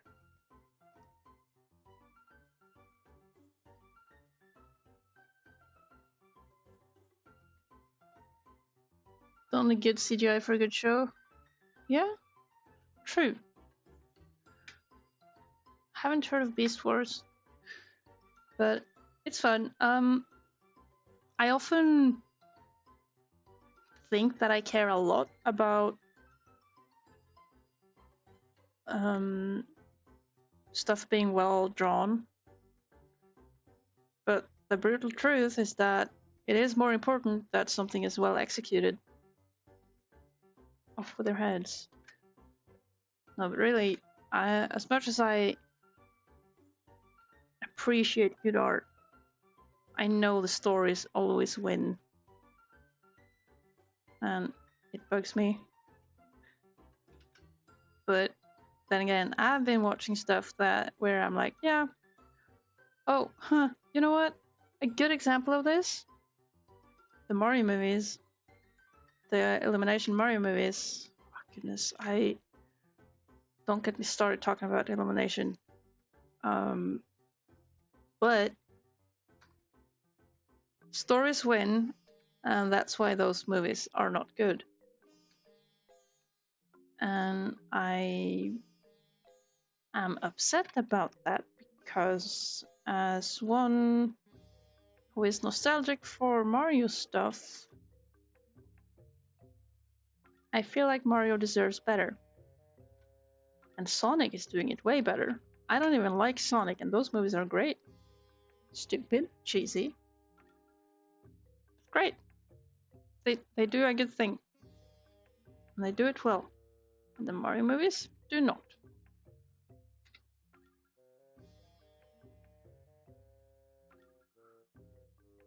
My issue with Illumination is that the writing just isn't good. It is the imagery is pretty good. I have some taste disagreements on some things, but overall the visuals are pretty pleasing. But oh dear, please write something good, Illumination. But this is coming from me, a non-secretly Minions hater. So you know.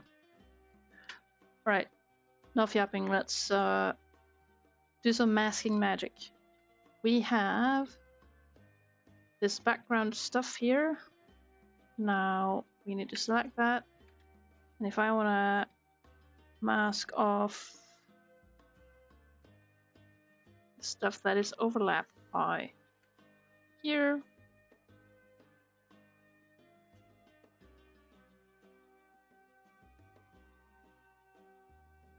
Okay, we'll do it like that. Sure, that's good enough. That guy is not obscured by anything. Cool. Obscured. Occluded. Words. Then the only annoying thing is that I will have to do several masks on the same items. That's fine. And do like this. Boop. Boop. Oh, right. Hide this, hide this. Maybe even hide that. There we go. Right. We are masking.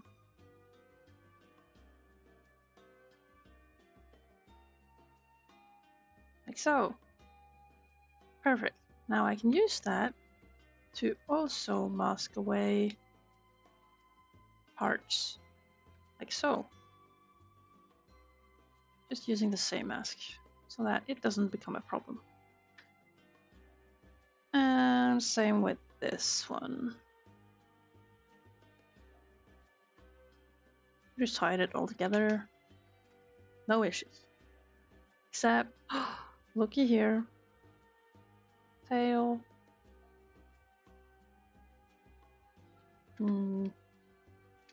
That one should hide the tail like so. Oh.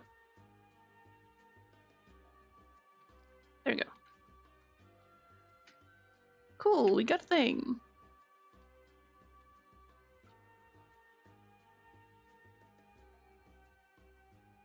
Yeah, we don't watch the Disney movies too often, but we are closing in on modern day. I think next up is Frozen 2, actually. So there's a bunch new stuff to see, which I haven't seen yet. But once that ends, I will have to look for new movies to watch for a while. And so I think for enjoyment's sake, I would probably go for DreamWorks first.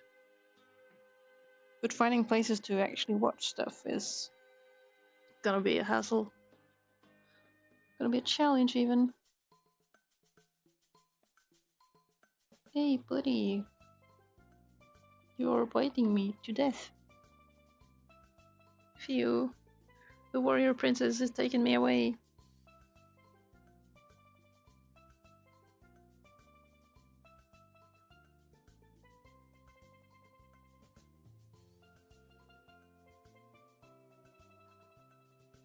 It's biting me to pieces. Alright, the only thing we got left here is basically the hill the castle and all these houses. Oh boy. Yeah. So much stuff.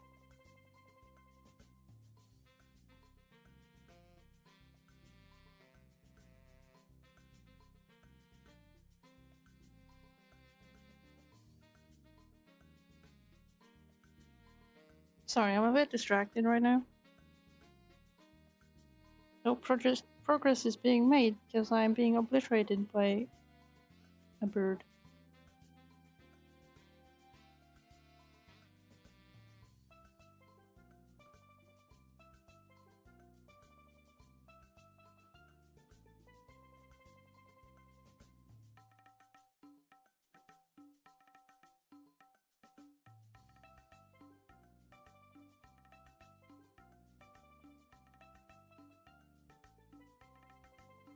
Alright. Back to it, I think.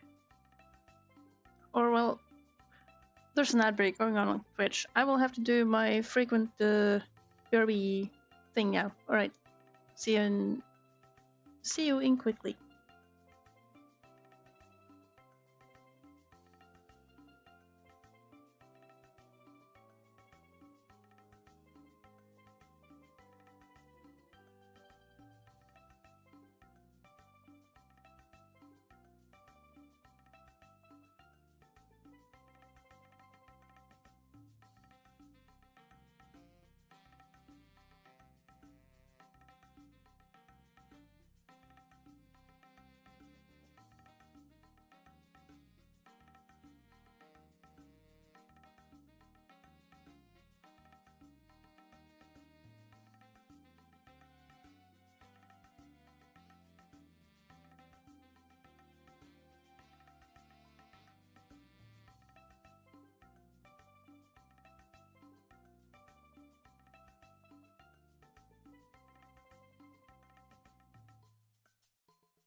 Hi.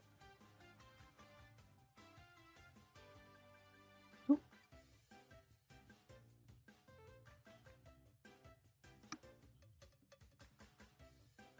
All right. I'm gonna have a break from the panel. It's going well, I think.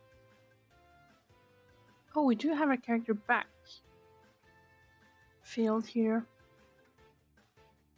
That is good.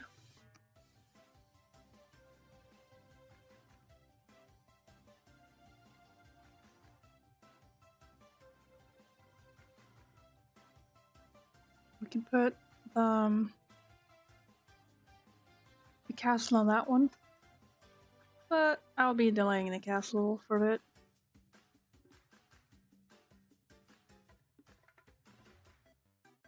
Should I draw some backgrounds or ink the characters? Inking the characters is usually what I find most fun, unless it's just adding the cross-hatching to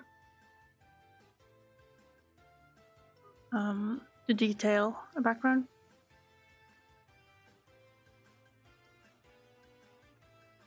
There is a lot lack of detail. The houses we will ignore for now. I think I'm feeling this part of the roof.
There are probably way quicker ways to draw stuff like this,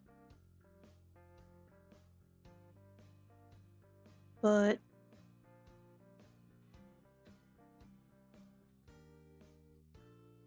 there's something about it. Something about allowing for certain amounts of jank that you can only get if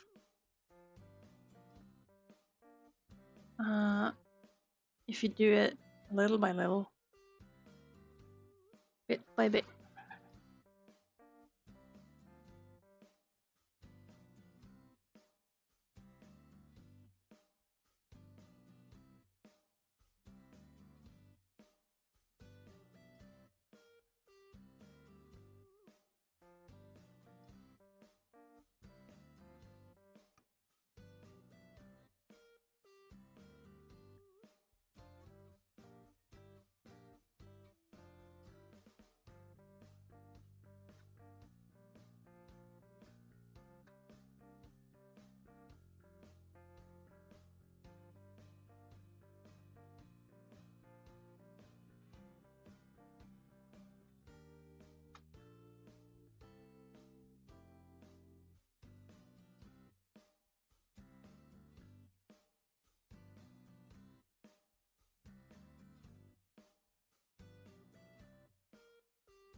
Where'd the bird go?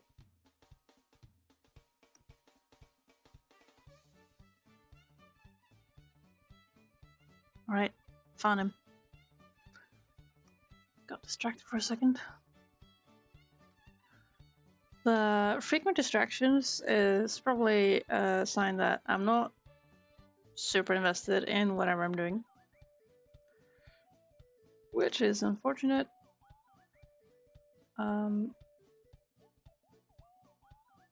I do like thinking, and I was about to say, but it's also Monday. It's Wednesday. I have no excuse. It's Monday in my soul. Not true. I did have a quite slow kind of Monday. That's why. This Monday I was working on the previous page and it was rough because it was kind of the final page before a scene transition over to this scene. And my brain has this thing where if I got like final stretch and I can see the goal, my movement it just turns into sludge. It's like slow mode activate. I cannot muster the strength to keep going in the same level of effort or tempo. It probably has a name, for all I know. But I don't know, and it's just something weird. I'm wondering if it has something to do about not wanting stuff to end, kind of, or fear of change in that, well, if I finish this page and I have to go on to a new scene, then I will have to recalibrate my mind to, well, draw more rooftops, draw other characters, draw a new location. Maybe. I can only guess. Because I don't know for sure.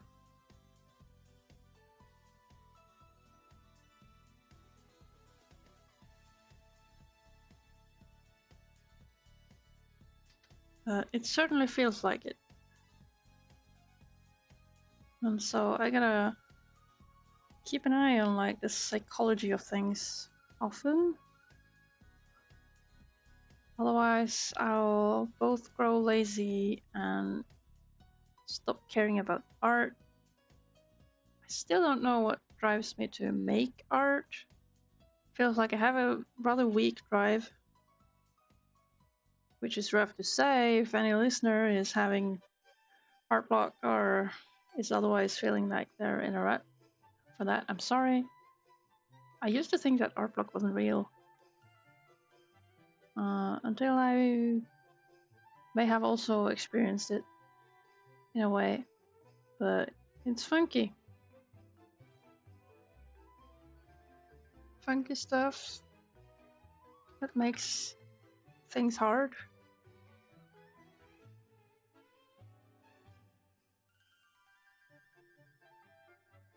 But I think I do come a long way from merely knowing that whenever I feel rusty, I am just expected to not perform well. And I can even make slapstick out of it. Like, I can be like, alright, so I'm not feeling it. Hand feels completely disconnected from my mind right now, but I can at least draw something ugly. And that will be even the main goal. So I've become sort of alright at de-rusting, or so I feel. Which is handy. One cannot expect others to at least solve the problems.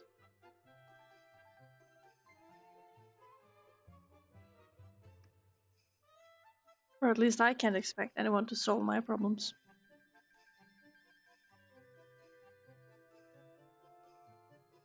Like if I have a problem, I'm like, okay, what am I feeling? Am I feeling that it is meaningless to do things, or am I just being a wimpy baby who has been watching too much videos or otherwise overstimulating myself to the degree that I don't feel like I can do things or want to do things, I guess. We'll put a window there. Surely that's useful.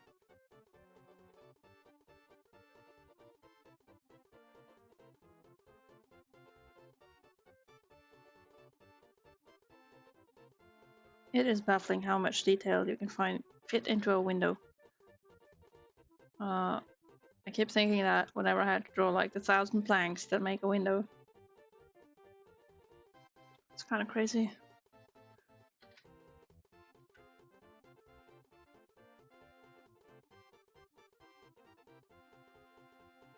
Okay, place it here.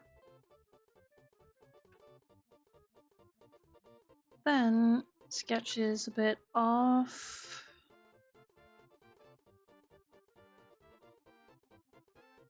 Now I can use the planks I've made here to measure, sort of. And I can tell that stuff is off-center.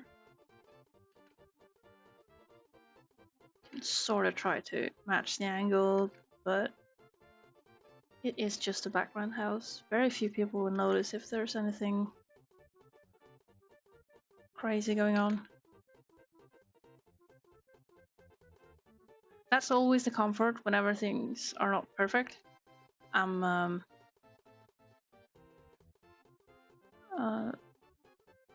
as a perfectionist, I have had to become okay with stuff being good enough. I would love for stuff to be perfect, but I know that it is way less effort if I just have fun on the way and enjoy the ride than if I try to push everything to be super good. Like if I try to push too hard, I end up hating drawing. That ain't fun.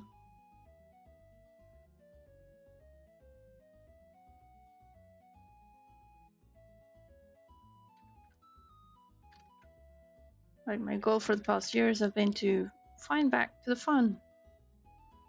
Make drawing fun again.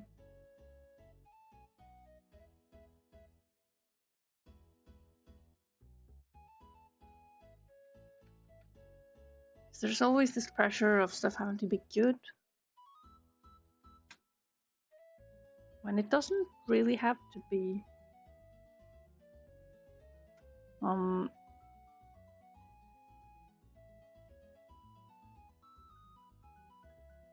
That said, I really like the book So Good They Can't Ignore You, which is about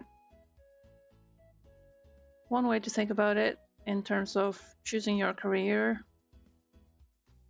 based on what you're good at and the feeling of mastering what you're doing and gaining happiness from being good at the thing rather than following a dream. Drawing was for sure a dream I had when I was a kid, like, oh, I'm gonna become a comic artist. I'm gonna draw Donald Duck, which I didn't get there, but I figured that I wanted to do other things a lot more. I wanted to draw something original. Yeah, in Norway, the Donald Duck is has been at least quite popular, more so than Mickey Mouse.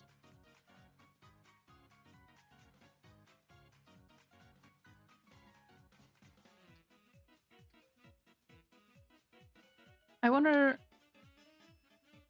if Walt Disney hated that Donald was more popular because he just was more happy with the design aspects of Mickey Mouse.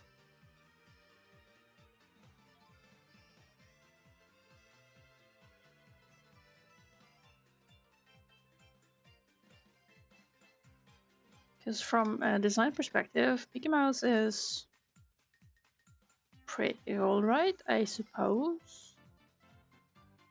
There's something. But that duck has a lot more personality.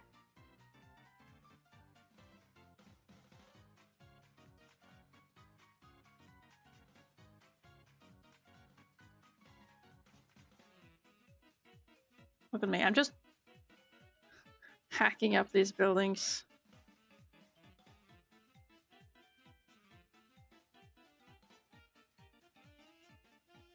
This is one location where I didn't bother hacking up a 3D model. And houses in this. I have no competence when it comes to architecture.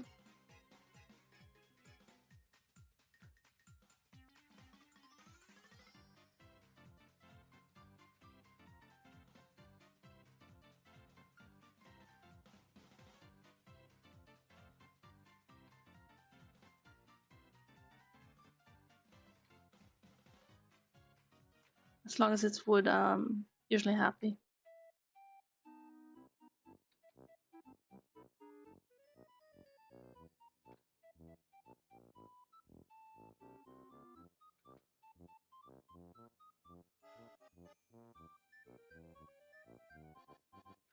Alright, I am not able to draw these.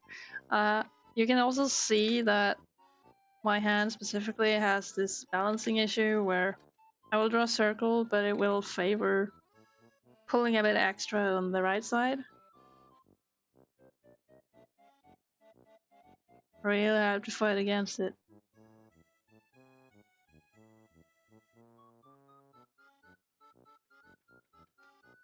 Good thing it's never useful. You don't need the ability to draw a perfect circle.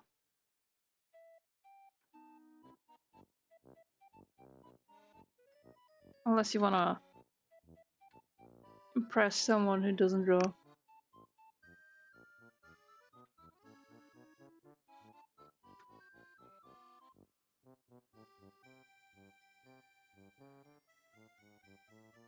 Oh, whoops.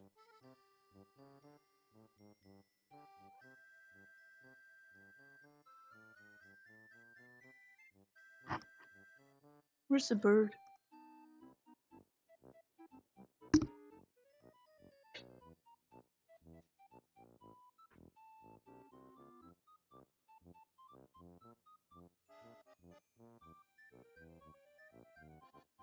Bird?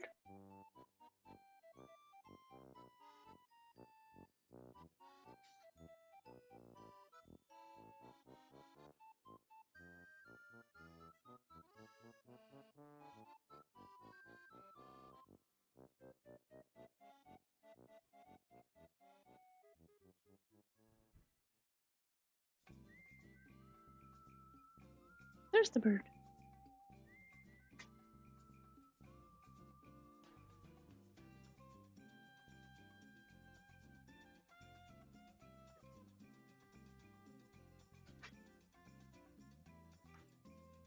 One time I found that the room got awfully quiet. Turned out I had locked the birds into the bedroom and closed the door. That was kind of scary though. I was like, oh, where are the children?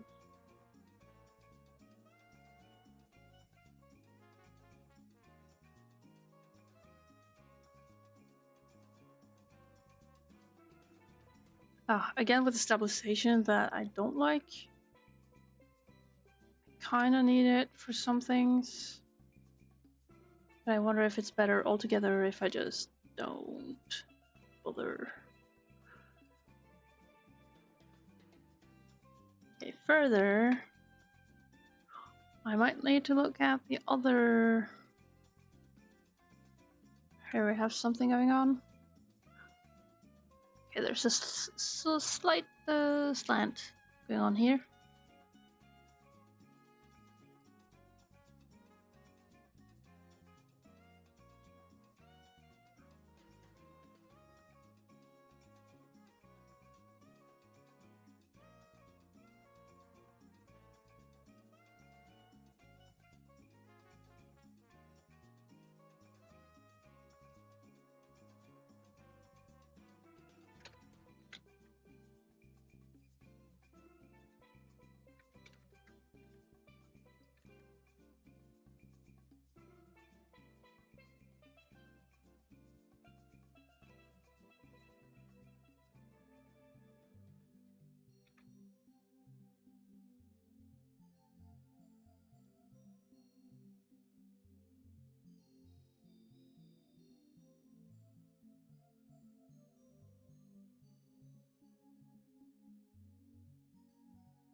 Oh, the next page has the ship. It's gonna be alright. I'm not looking forward to it, but it's gonna be alright.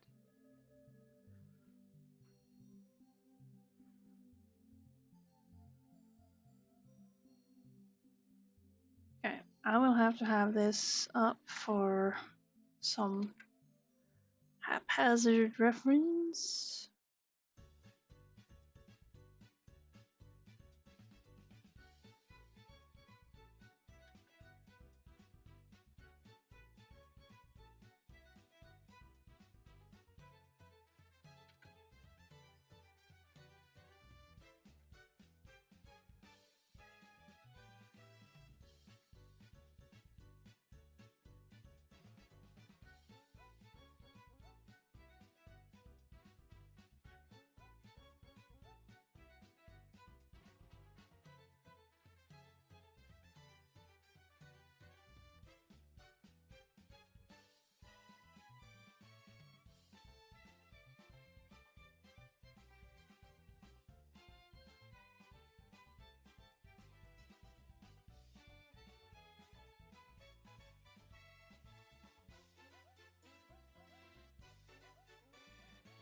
At this point, we're just making up shapes.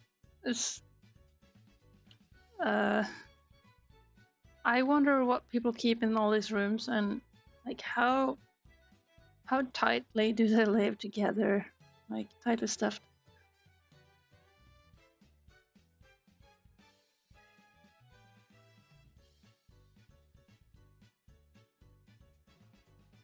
But I'm not gonna answer that.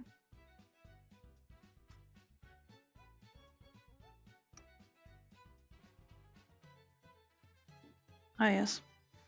I think the birds need new water.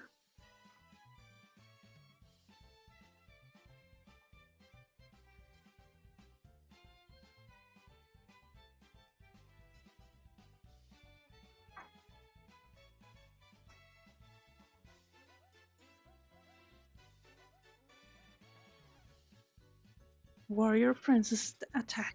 Whoa.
Princess attacks. Oh no.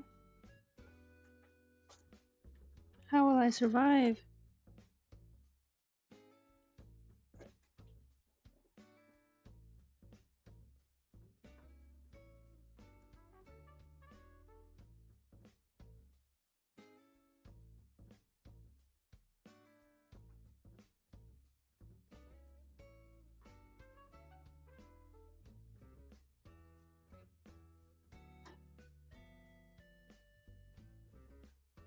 She's a fighty fighty.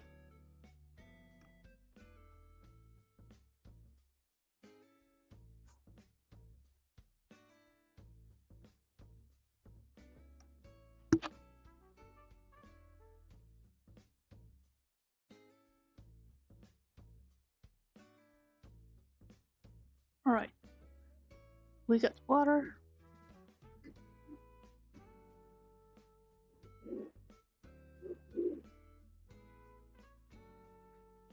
Funky noises.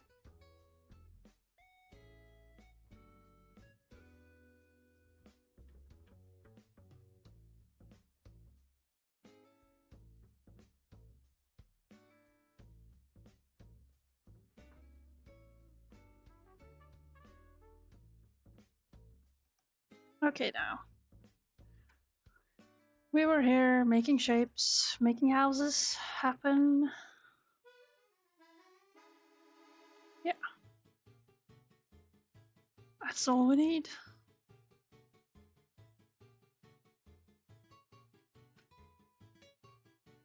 And with that, I think we choose to do the simple version. I mean, I gotta move on here. Tons of pages to ink. What's worse is that once this scene is done, I have a whole lot of new pages to be even layouting, which will be quite a setback, probably. It'll feel quite rough. Of course, being in the middle of May doesn't help. Lots of things happen in May in Norway.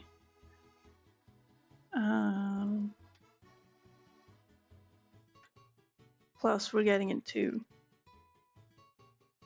what you gonna call them? Holiday season, vacation. Yeah, I got some traveling to do, so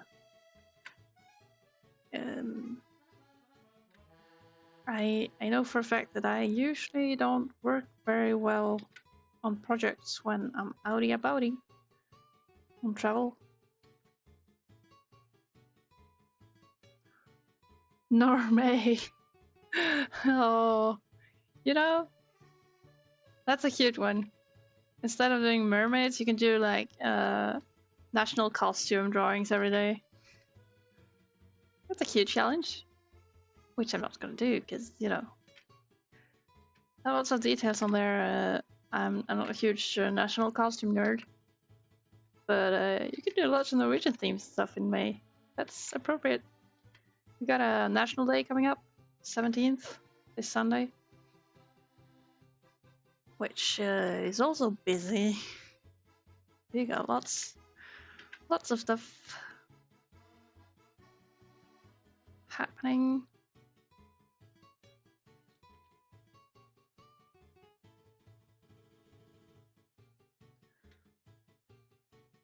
Here we go.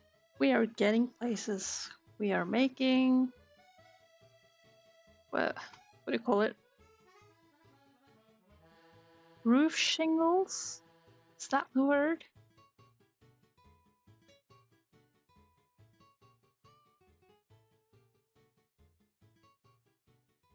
Roof shingles. I'd probably, with my ever so lacking vocabulary, I'd call them roof bricks. It's very funny. I feel very much excused. I can just be like, oh, no, well, I'm just a boomer. In my day, we learned. Well, okay, we do learn English at school. Shingles, yeah. Shingles Pringles.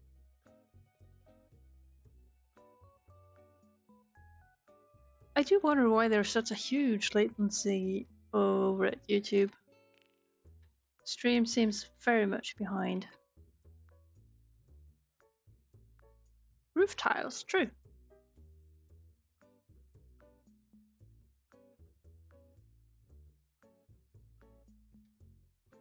Technically brickish.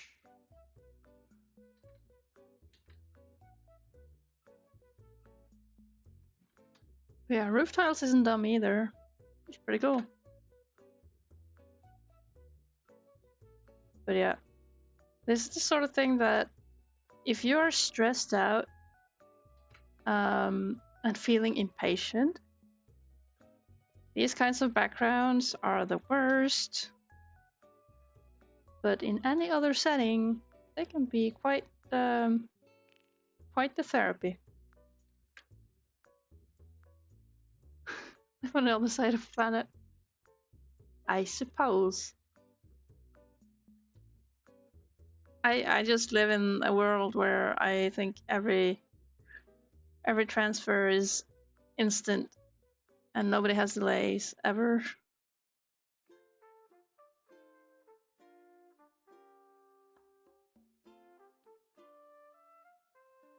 It's very cute. When you hit that reaction button, I get a little cute floating emote flare happening in the chat. It's very cute. I just wanted to note that I am seeing it and I appreciate it. Thank you. Thanks, Moon. I am feeling good about this. And also proud that I am drawing the background before the characters. It's always more awkward to make the background fit a character than the other way around.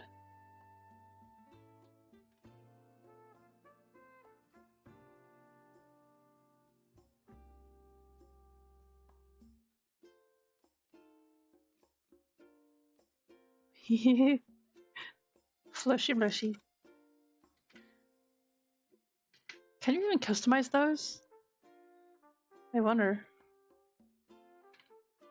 I know very little about YouTube and potentially custom emotes. Don't know if you need plugins or whatever.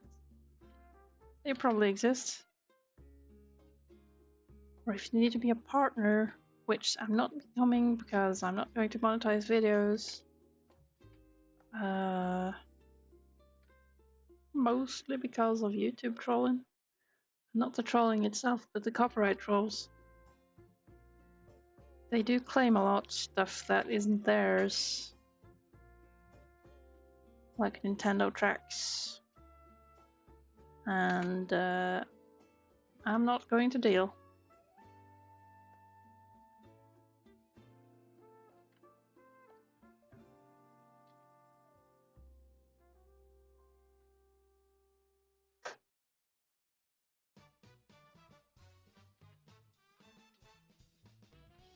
I wonder, maybe I could get the stream bot to be active on the YouTube chat as well.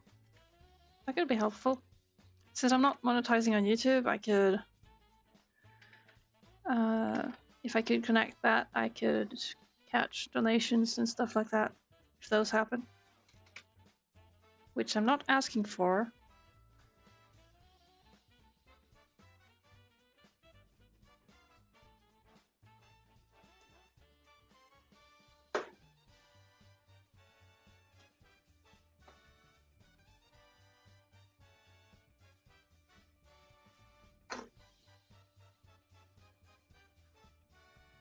Cool. We have rooftop.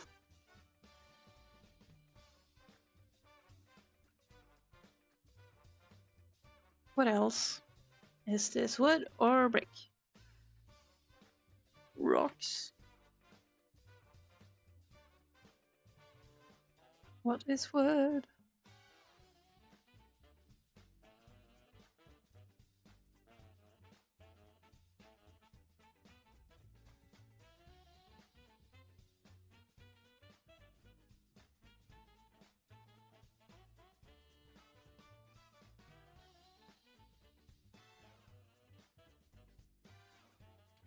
Is this even going to be something? I don't know why someone would build a roof like this in the old times. People just build stuff. I mean, this for sure looks like the most chaotic city planning.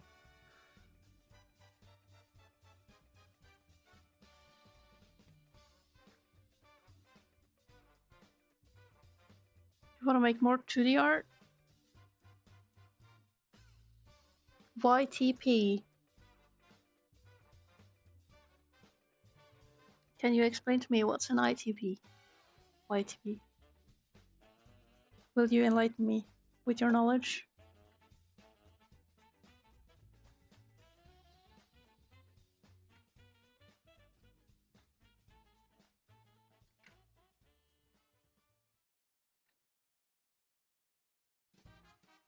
Highlight. Hello. Some action on Twitch. Amazing. Hello. How are you today? Oh, YouTube poops. Oh no. The brain rot material before brain rot started getting real bad. Hey.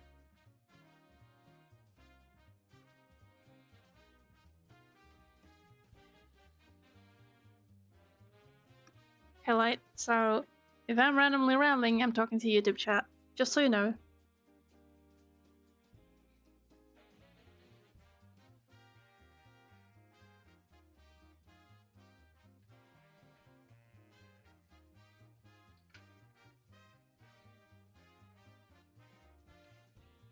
OG brain rot. Oh, that's the one. Yep. What is it with this attraction to just confusing, noisy, nightmarish, terrible stuff? With bizarre editing and everything. It's surreal.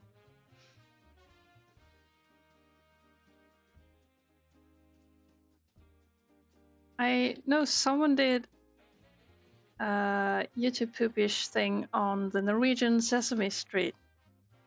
So I'm not completely innocent. I have been watching some stuff, but like I have the single one that is my favorite, and I never seek out any of that content again. Because it was basically perfect for me. And I don't need anything to compete with it.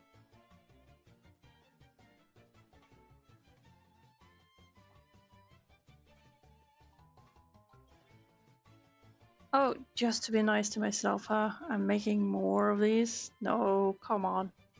We don't need this information.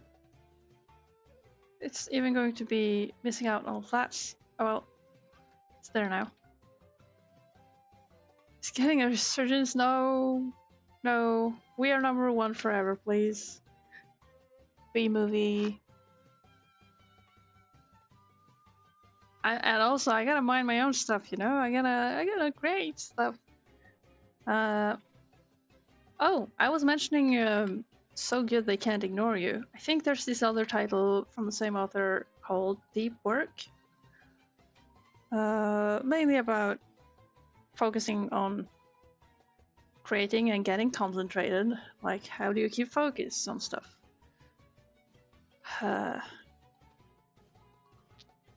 But yeah, I don't have the attention span to even speak about stuff. I cannot. Sorry, TED Talk's cancelled. I'm just here. Deep work, focus. Don't have time for YouTube poops.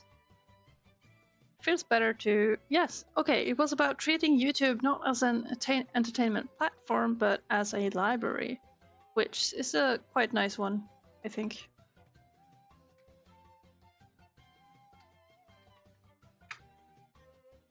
I certainly do treat YouTube more as a library. I'm like, I only search up stuff when I need something. Like, if I need to solve a problem or... well, it's kind of a problem that every tutorial has to be a video nowadays. Hate videos, just give me step-by-steps, please. Videos are, if short enough, they are okay and convenient, but often they're too long or irrelevant or boring or too fast sometimes. But yeah. Of course, you could look up entertainment too, but I mostly have just a single source of entertainment on YouTube. Occasionally more, but I got like a single one that I do keep track of. Don't have time to pay attention to all the other stuff. There are so many creators, dude.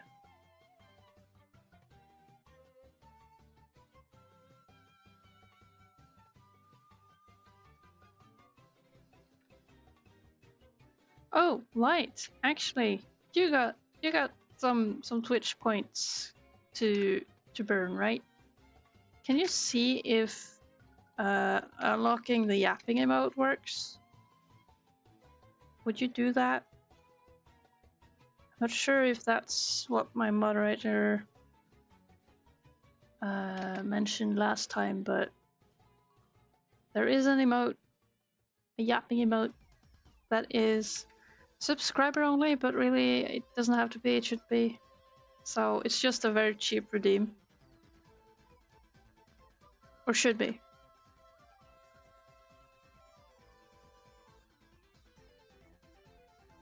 Look at this tiny face. Oh, he's so small. Barely see him. This is why I keep the this here, so I can see like how useless is the detailing.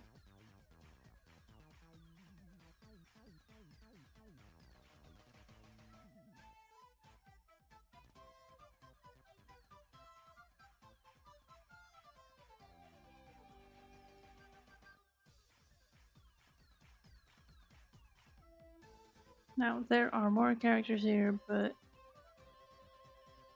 doesn't really matter.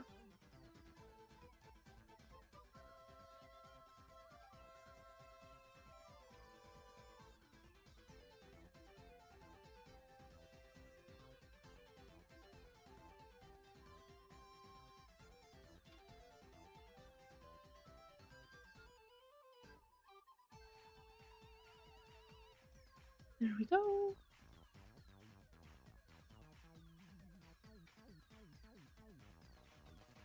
It's a little guy.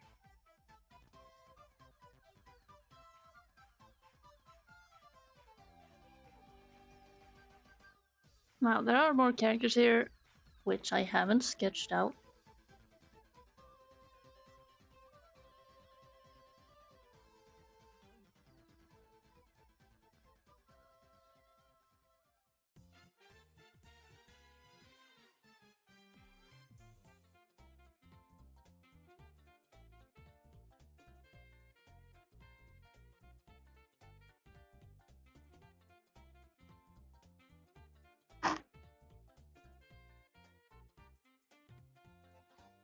What am I stalling at? Still got characters to ink.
This feels like a good sketch to be inking.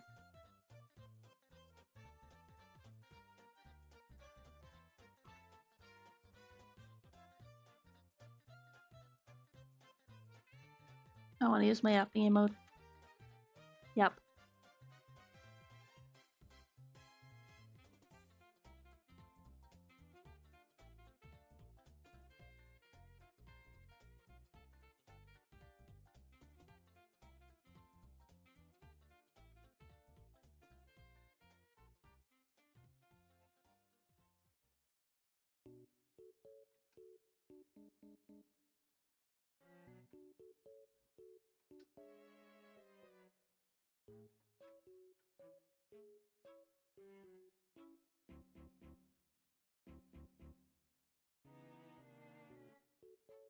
Oh, I want to play my Wii.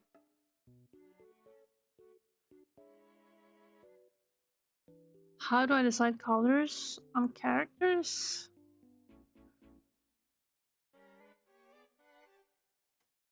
That's a tough one.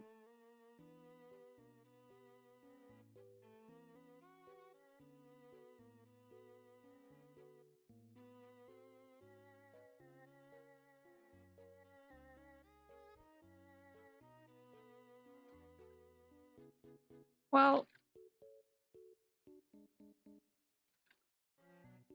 given how long it is since last I actually designed a character, it's kind of hard to answer.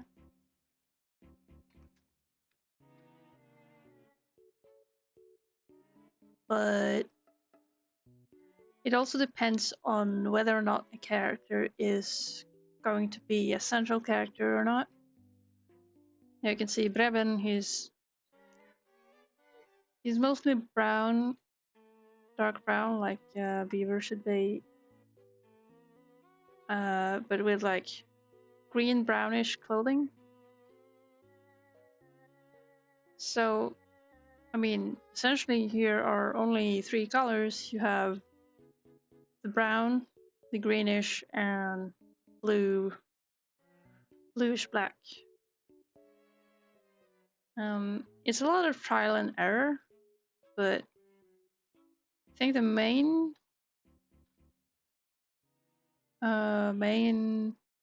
focus is to not have too many different hues going on. You can have several values, but in general, it's wise to stay away from having too many different hues. If I want to look at bad character design, I will bring up, for example, the Hyrule Warriors Ganondorf design, which is terrible in that it uses all three primary colors as effect color. It's like both a strong red, strong yellow, and strong blue, which doesn't create a sense of harmony. Hyrule Warriors Ganondorf might be oddly specific, but I am a Twilight Princess Ganondorf enjoyer and utterly despise whatever happened in the Hyrule Warriors one. And that one was definitely a getting carried away, but also oversaturating things. It's perhaps a thing that is easy to be afraid of is that something is going to be too boring or too gray. But like even the Twilight Princess design, there is very muted colors. But Hard Wars looks like a YouTube thumbnail. Yeah, you mean bad? Because it is pretty bad. The only credit I will give Hyrule Warriors is that Ganondorf as a playable character was something that really sparked uh, enthusiasm in me. But otherwise, what the heck were they doing? Why is this fanfic existing? It is so bad. I do have it on my 3DS, but if you compare the Twilight Princess and the Hyrule Warriors Ganondorf designs, uh, if we try to look away from the shape language as well, God, the Hyrule Warriors one is so awful. But it's really just oversaturated. It plus green, yeah. There's blue, yellow, extreme red, and green. Ganondorf isn't really green. He's just a gray brown. It's not. Ganondorf isn't green. I'll stop there. I have opinions, you see. But for choosing for characters, yeah, trial and error, and also thoughts about what role does a character fill, or for my part, what colors do I really like. I mean, I am a big fan of pink and yellow, and so I wear a lot of pink and yellow, and so my little figure is pink and yellow. which I like to combine with white as well. Usually wearing white trousers.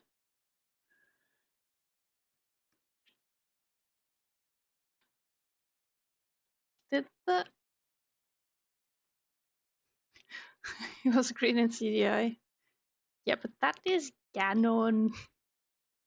Is yes, quite green in the Ocarina of Time as well, but we'll have to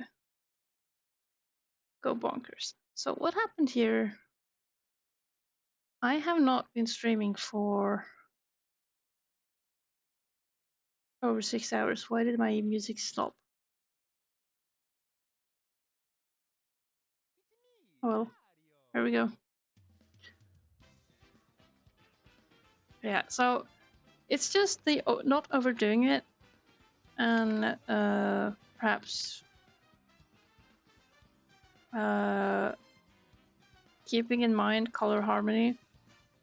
So for Rebon, for example, it's only also that I'm using this character for a comic, and so I want to have few colors going on.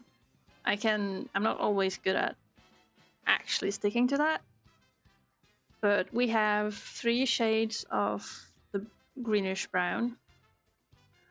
We have 2 shades of his skin brown. Also, I think his eyes are, yeah, sure, that's a shade of brown too. But they all kind of belong in the same area on the color wheel. You can, of course, wiggle the color wheel a bit. Just not pick from everything. There's this, if you're familiar with stuff in color theory, there's gamut mapping. I'm not sure how you actually say it, but it's very useful for the relativity of color, in that colors may read as other colors depending on what's around them. For example, I have in the previous page here,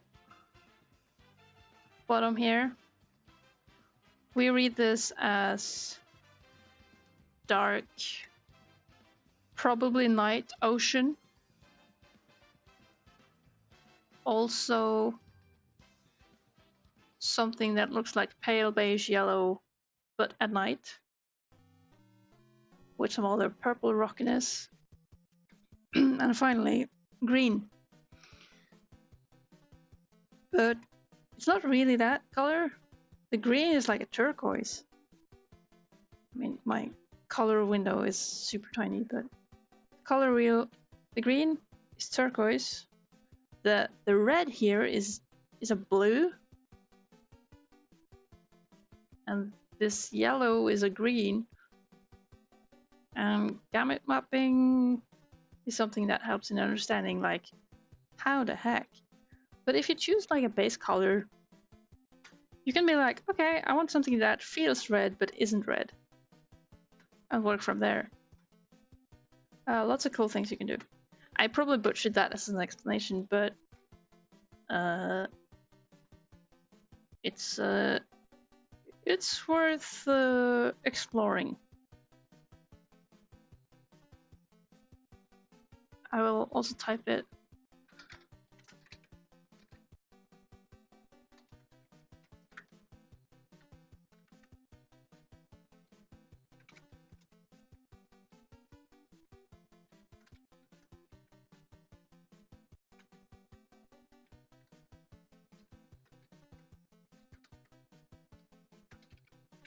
There you go. Gamut mapping. But sometimes studying how colors can look like other colors has really helped me. But then again, it's about getting to know your own perception of things,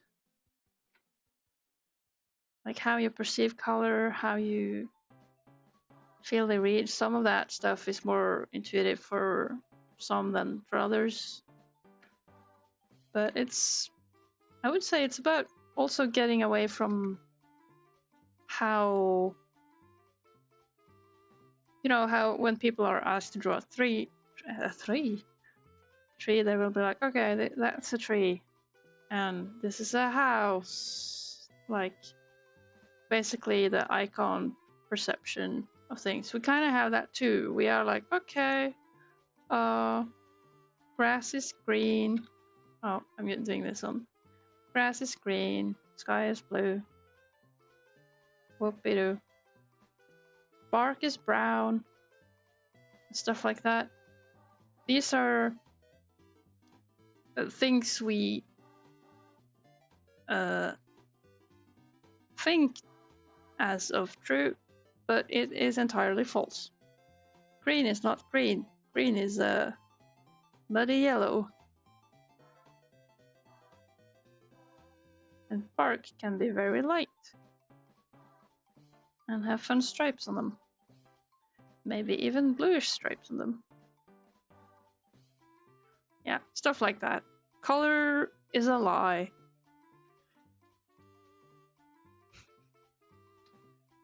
Do not trust color. Colors are fake. And understanding that the sky is not blue, the grass is not green, all that stuff. That can help.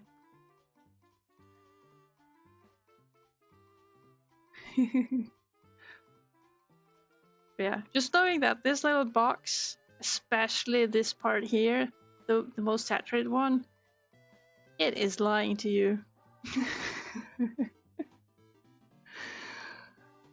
So never trust this part. Be like, all right, but how does this feel? And testing how it feels against other types of color and everything can be useful too. So it's about experimenting and finding your own perception of it and how you like it to be, basically.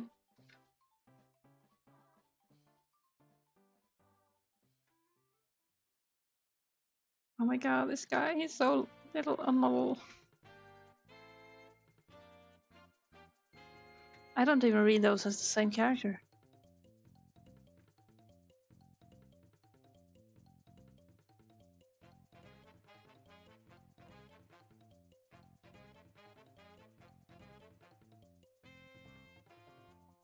I'm feeling that this page might quickly end up like The Little Mermaid, which in the end just didn't have the money to animate a crowd.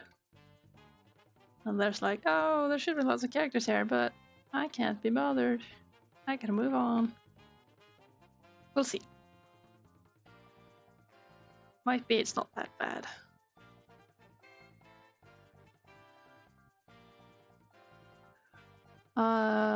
Back to relativity of color.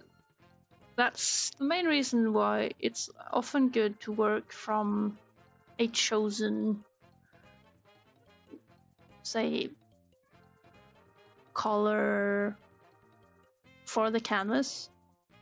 Starting from white, everything is quite plain. Stuff will look very dark, but especially for backgrounds, if there is going to be a background, you cannot color your characters first. You gotta choose, like, see what's the vibe is in the background. Then you can be like, okay, well, since there's dark light or very yellow light, colors on the characters will be affected like that.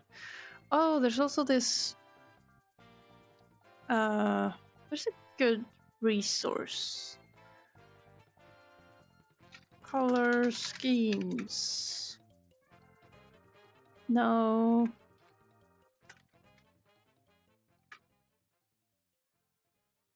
Where's the wand? Guide to creating color schemes. That's the one. Because you have two things. One thing is the color composition of a character, and then there's how you incorporate those colors into a scene. So you can use color harmonies for color design on a character, but how those will appear will vary depending on the light of the scene. Not sure if I just said that twice just now, but the link there is good reading. It really proves things that I thought was hard. It isn't hard. And it's like when people say monochromatic harmony, it's not like you have to be all monochrome. You can nudge the hues around a bit to make it more pleasing.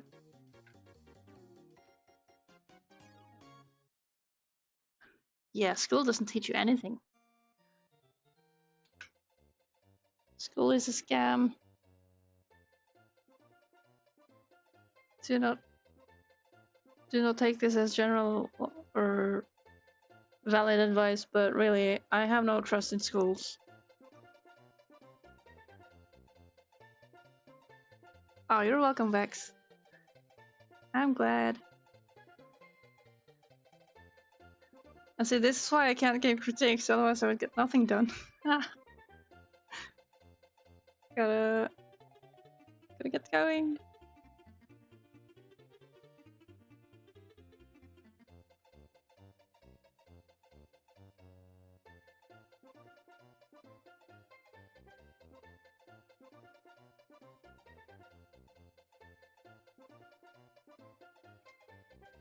Yeah, I've learned some things, but like from schools and studies, but schools take way too much credit for what is actually just good students, I would say. School will point at books and be like, study that. Alright, we have a teacher that tells you stuff, but it's probably in the book already. Maybe they have some good like life or work advice, but don't count on it.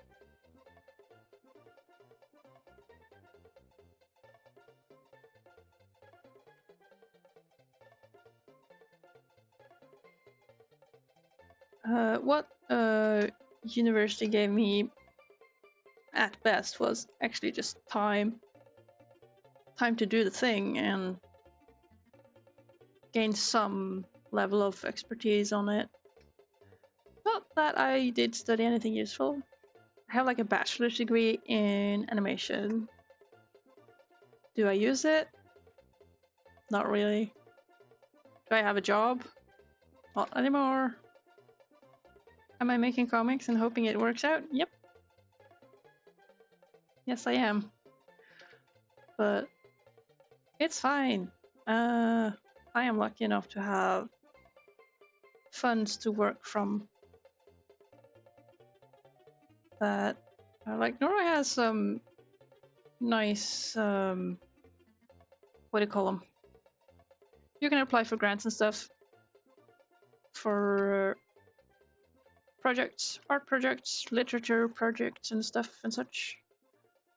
So I was lucky enough to get through there. Wait, what's happening? What are we doing? So I am not exactly being paid for doing this comic, but I did apply for money to do this, and now I have the time and barely the money, but I am trying to be tidy about it. Like, if I finish a page, I can pay myself.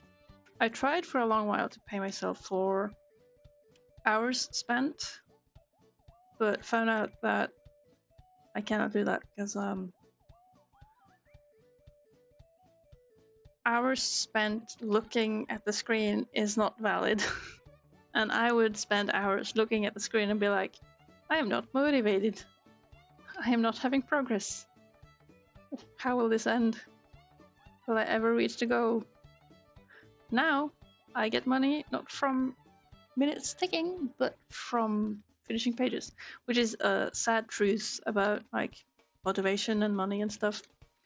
Might be people are different in that regard, but I could not find it in me to work properly on this only from ours. Good old artist pipeline, yeah!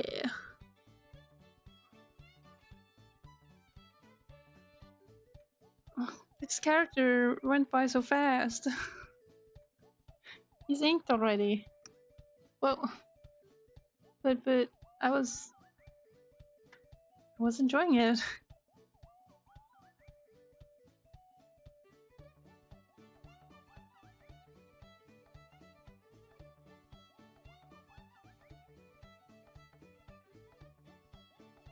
Let's see, that's what happens when you yap.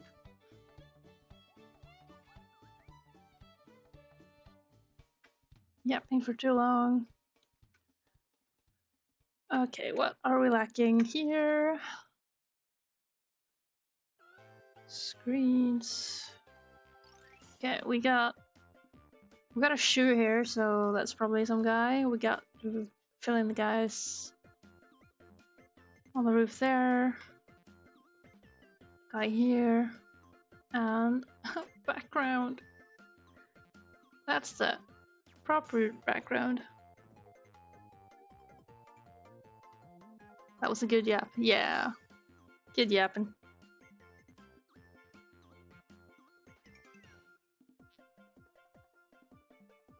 See, now I hit it. Now I'm like, oh, I don't want to work.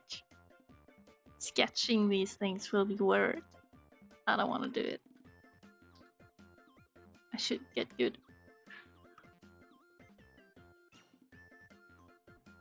Where's the... Now I gotta look at my previous book, see if I have any reference. Like these kids are just a bunch of street kids. So this is from the first book.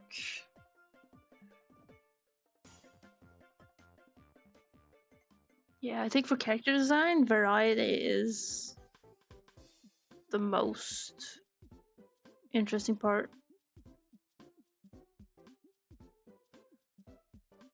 Like we even have like the, we call it, this guy's on patrol, guards, whatever. They're all different heights, wearing the same uniform but different heights, different animals, different colors.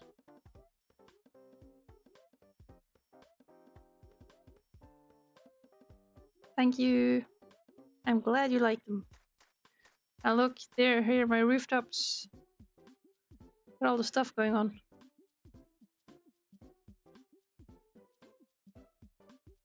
My beloved. I think that one is probably one of my favorite panels in the whole book. Drawing so many different characters is very demanding, which is why I have to keep this lineup. Otherwise, I would have to constantly look up characters and be like, oh, how does that guy look again? Or how big was that dude compared to the other dude? And it would be bad. It has been bad for years, actually. Now these drawings are getting older, as we speak. But lineups do help a lot, at least me. It's good. But I do not have a lineup of the kids here, because I wasn't expecting them to show up. But now they did, and now I'm scrolling through the old book to be like, okay, but where they go, how they look.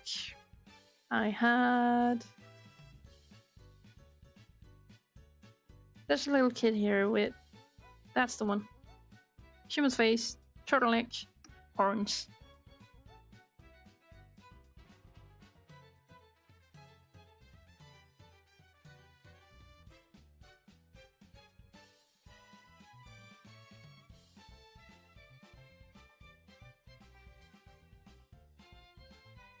Okay, got my reference.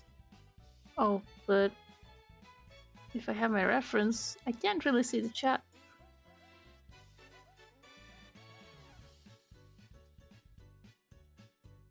Get like making buildings. Thank you. Oh, okay. I'm looking at this one too. It's pretty cute.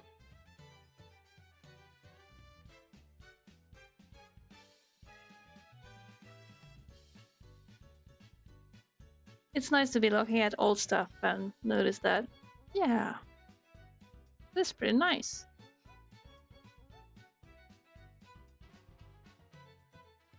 Coloring, I'm not looking forward to. But oh well. Oh. Okay, let's see. Where's the little guy? I'm just moving windows.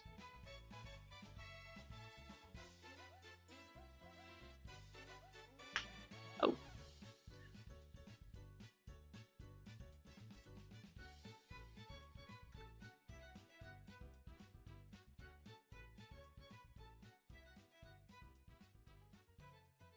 Such a weird thing. I noticed this a lot in a lot of comics. Like, characters are never fully developed when a comic starts. They always begin as something random, and then gradually they find the shape after many times of being drawn.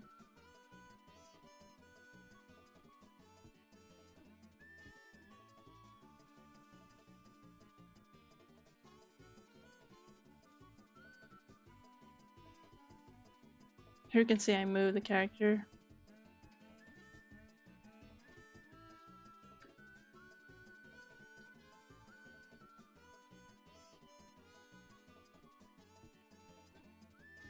I am probably also overthinking the design of these characters. They're just side characters. They're not important for the plot.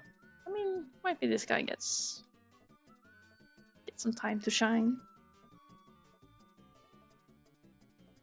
But I wasn't really taking that seriously in the beginning.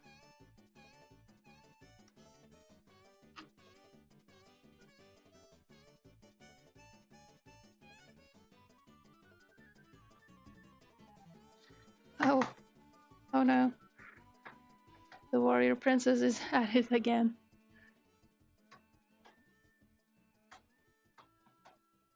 Ow.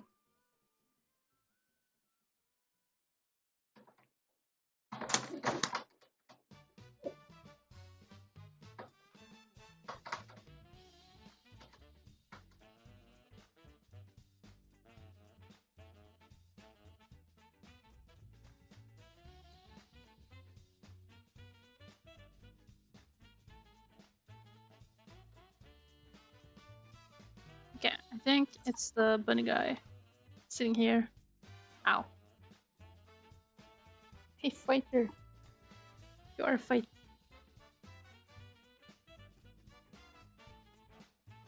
I would like to animate just things like when I am fighting the bird, or I guess the bird is fighting me, really.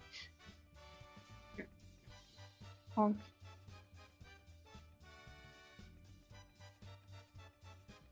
Like, it would be funny to have just some visual information on that.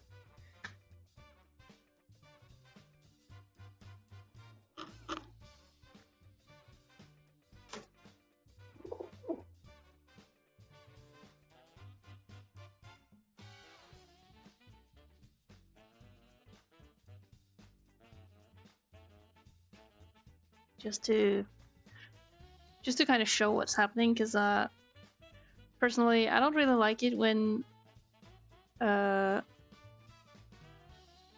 mostly in voice chat, but sometimes people end up talking to their pets, and it's generally just bad taste. I mean, especially in a voice chat where it takes up space, where other people could be talking and instead someone is taking up the room by talking to their pet and nobody else in the chat. I don't really like that, so I try not to be that guy. But then I also get distracted by my pets. It's a bit different when you're just monologuing on on a stream, probably, but still, I like to keep some kind of standard to it.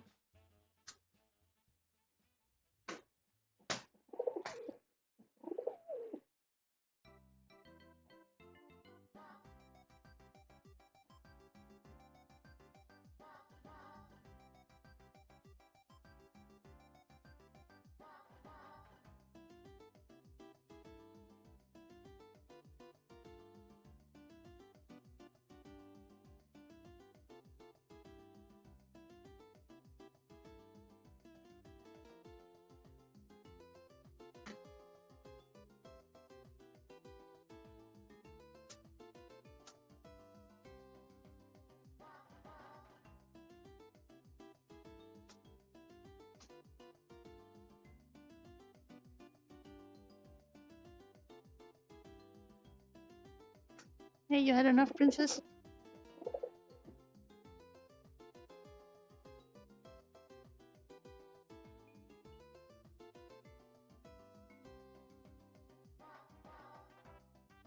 I think I've had enough.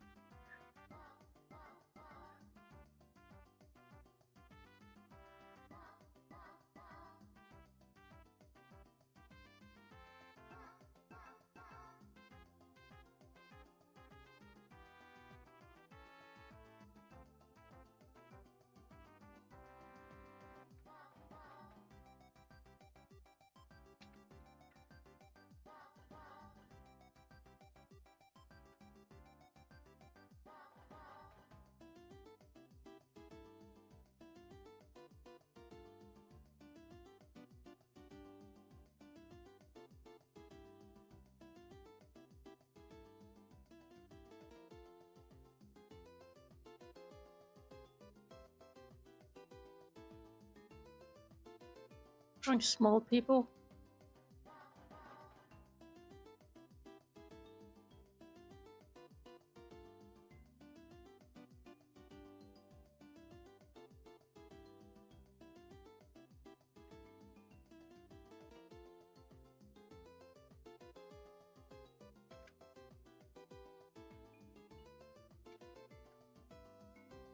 Okay, this is the level of unimportance.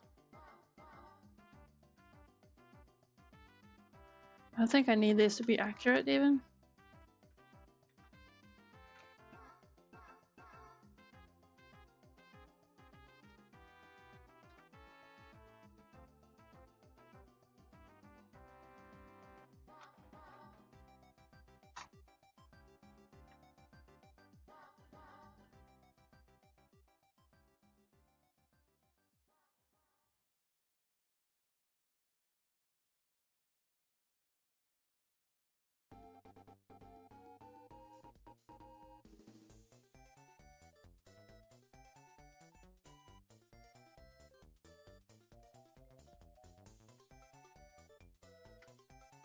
Can I even just ink on top of this?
I've seen some reference sheets have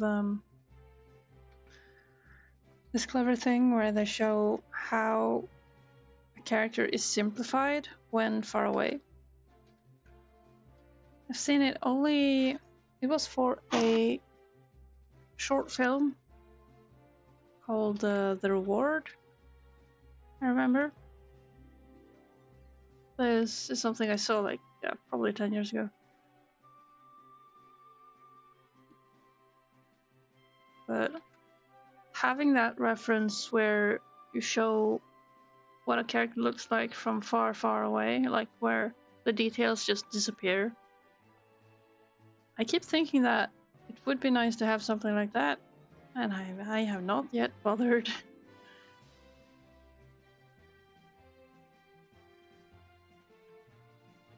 So it's just winging it every time.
Okay, got some characters out. What else? Oh, I shouldn't forget where the balloons are.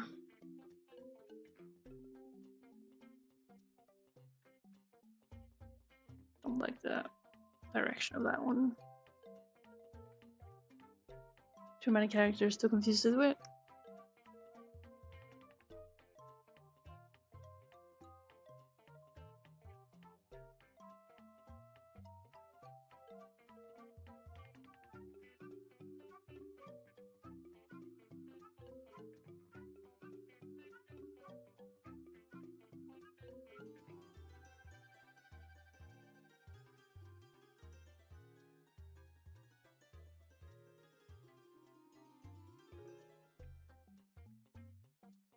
Oops.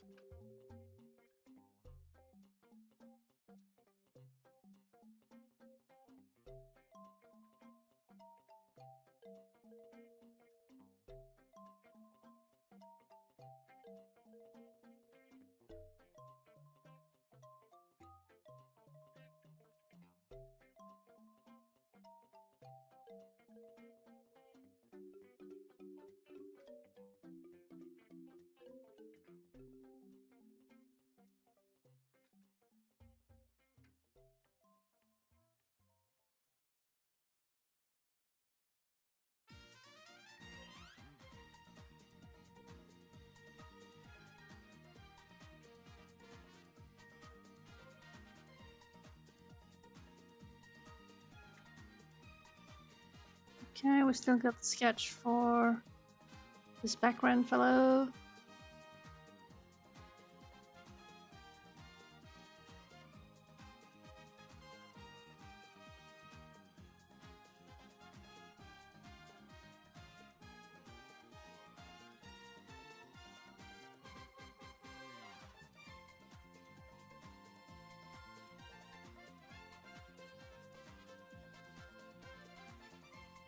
Which is almost completely covered by speech bubble.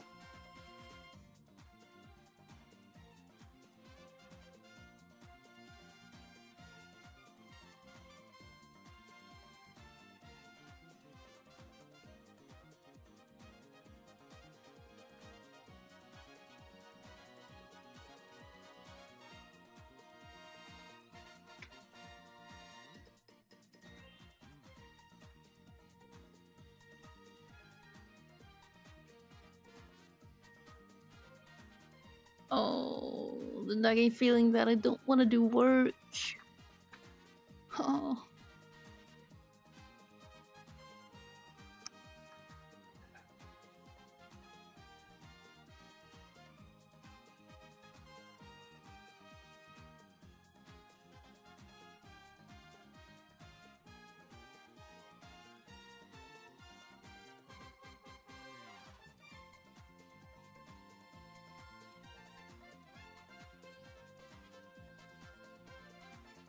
The reason I don't really want to do the castle, although it looks fairly well detailed. I think I do have the 3D model here.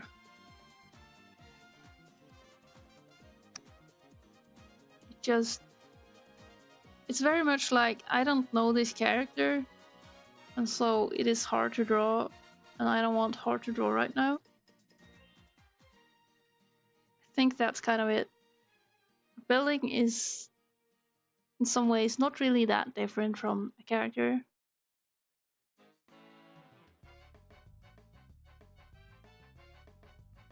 And even with reference,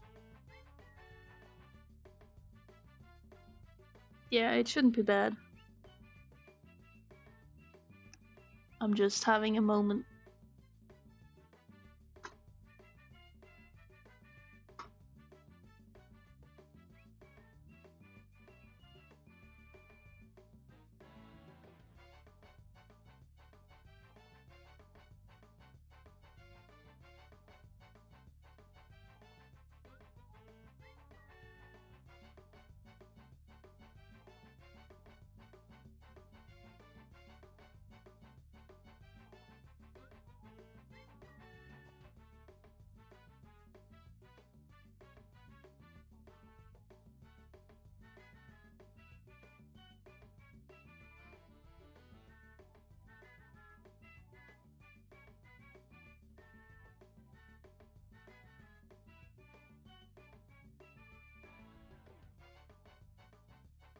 Yeah, I think it's time for another BRB. Perhaps it might be that I'll be taking a bit longer break. Let's see, how are things? Right, I'll add the BRB.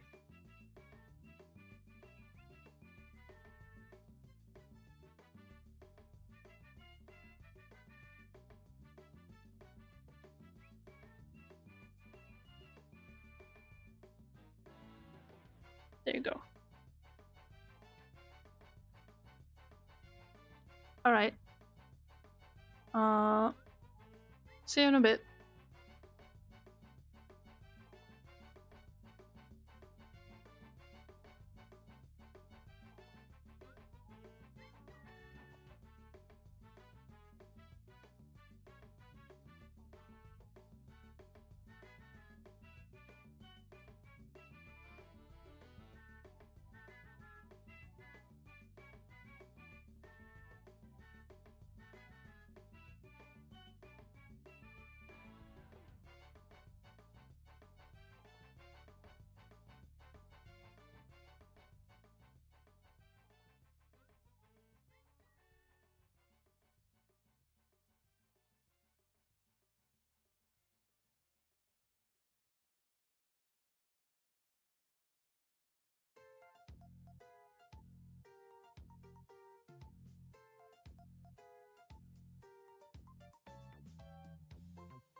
Hi. Oh, hi, Northy.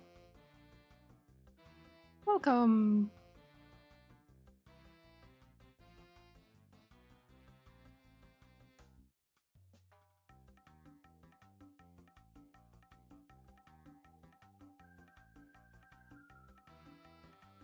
I think I am back from my break.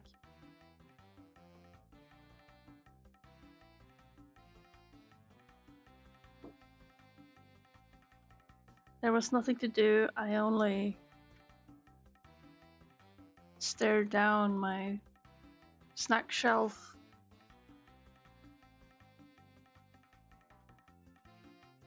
But I didn't take anything.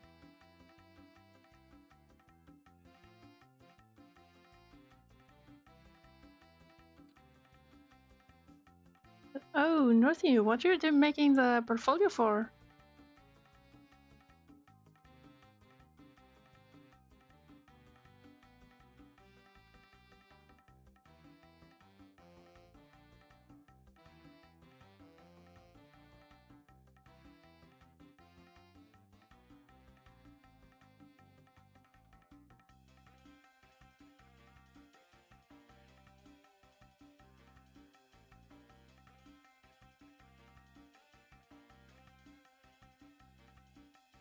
Oh, animation bachelor. Where to? In Volda?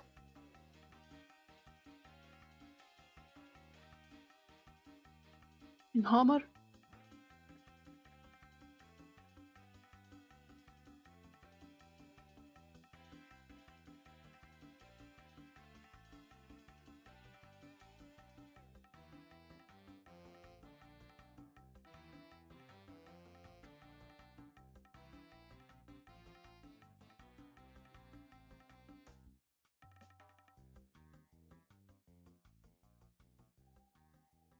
Goodness.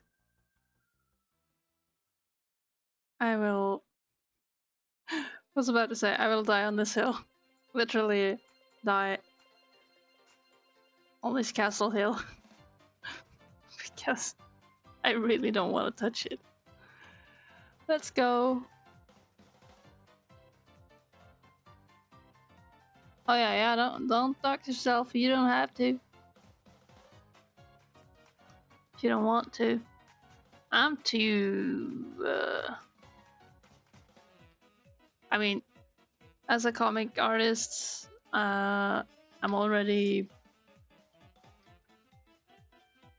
kind of easy to dox because the name is on the book.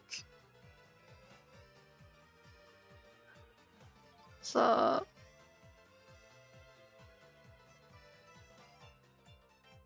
no worries there. Or well, I could probably practice a bit more what is a web common sense. Oh, there is a cat outside. And it is staring at my pigeons. Shoo.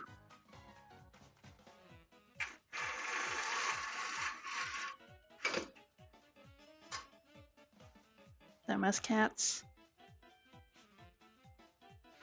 Published author moment. Yeah. Oh. Yeah, it's I'm easy to find, sadly. I could practice more caution, probably. But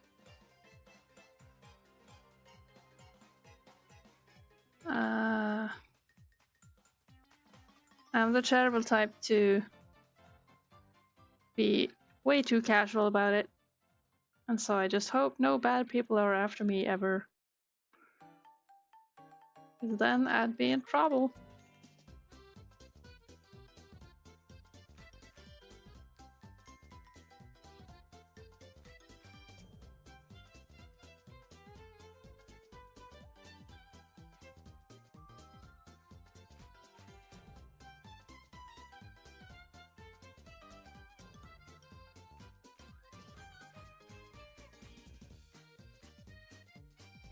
So you're applying for a bachelor. You're how old, Northy? 20? Baby face? You don't have to respond, by the way, if you don't want to say stuff like that. Now I'm being, like, invasive.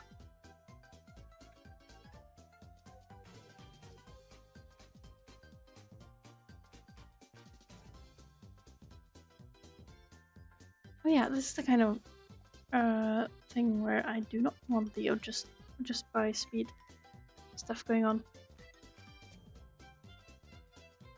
Yeah, funny you should say animation though. I've heard that since I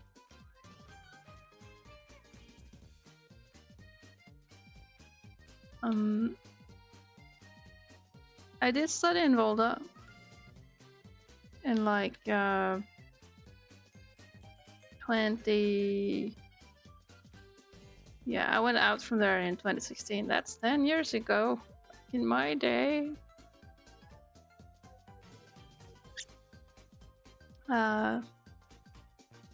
So as far as I've heard, they've changed the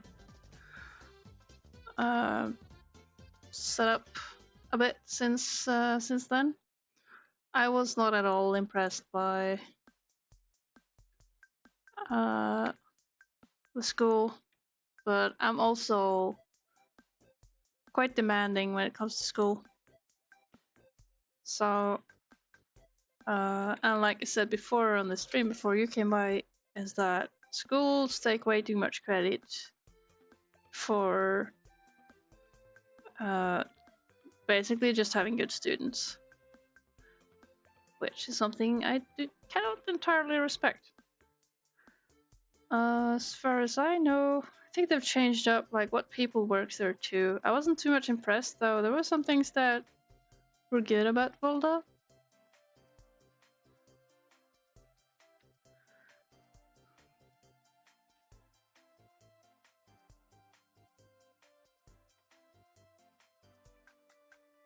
Best thing probably was meeting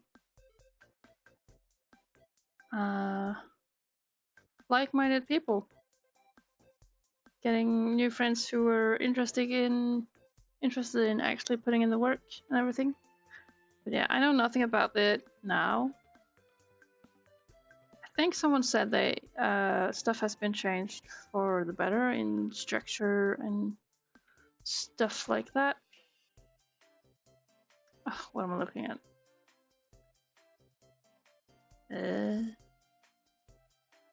Can't see.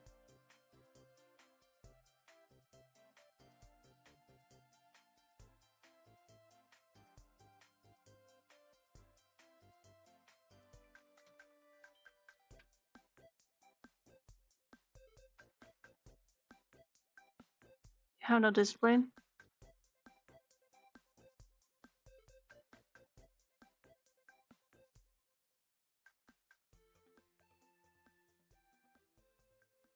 I think for my part, I was overworking back in the study days. I think already at that point I did have some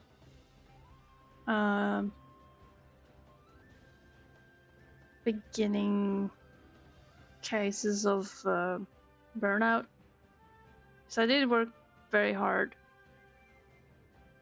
on there, overshooting stuff, overdoing stuff, just overall doing a bit too much.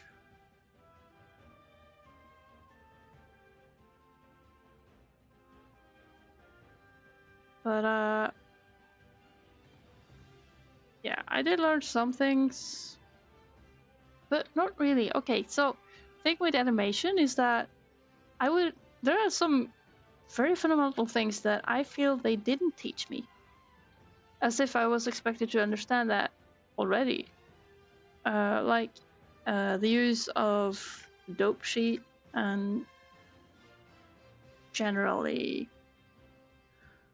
how you would go about doing in-betweens. Often if you see people animating, there are times where the character just plain disappears because it's indicating that it's going to be a hold on the character that is just going to stay the same. And nobody actually explained, what do you do then? Like, do you just hold? Do you draw the character again? Do you layer stuff? Like, the practical solutions to these things? Nobody told me. So I'm still quite blank on that front. And learning the absolute fundamentals, I feel like I kind of already had done that with self-study at the time.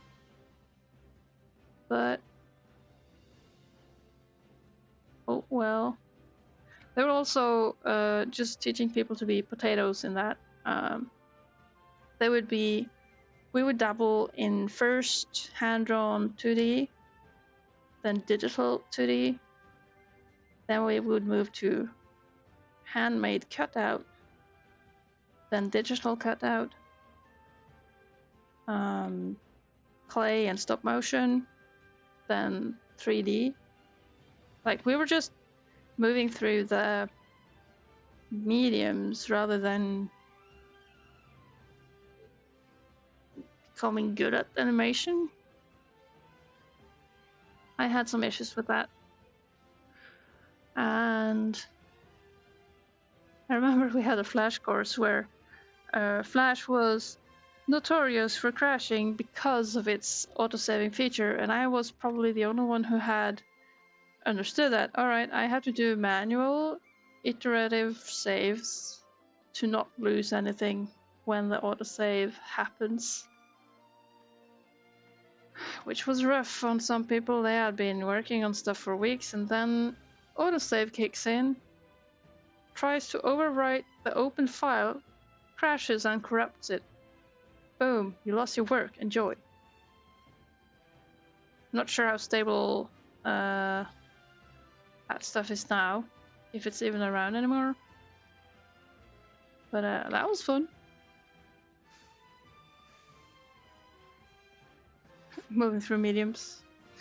Yeah, it was fun, but I'm not sure what I got from it, really. Maybe that's my biggest thing. Like, though I chose studying animation because I wanted to get good at drawing, not because I wanted to find out what medium I wanted to focus on.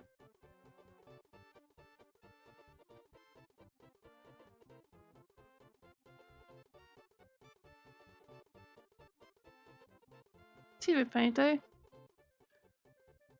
Yeah. Isn't TV Paint expensive too? For in Clip Studio, I only miss a few features compared to TV Paint. TV Paint has this real nice feature with allowing you to repeat a stroke by hitting enter. I sometimes wish I had that when I pick up the lasso fill and I do a thing, then it turns out that transparency lock was on or something, and I was like, but this was the perfect run. And they ruined it. Oh, no.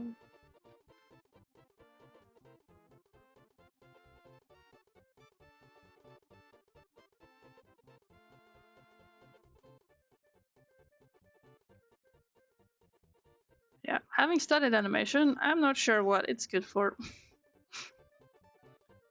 It was fun, but here I am. And don't have a job.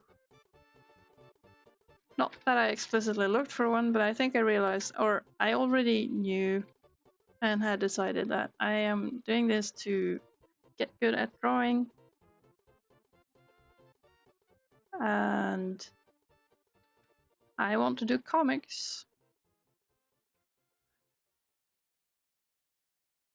And working with animation is probably a lot of hard work for probably not too much money. So unless you want to work in like commercial stuff, which would kill me.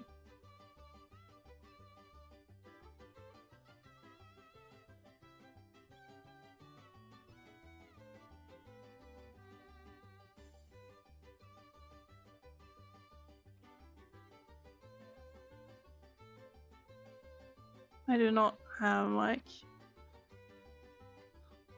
say the, not the stamina, mental strength to work with advertisement. I would die. Thanks! Castle is happening. Unreal.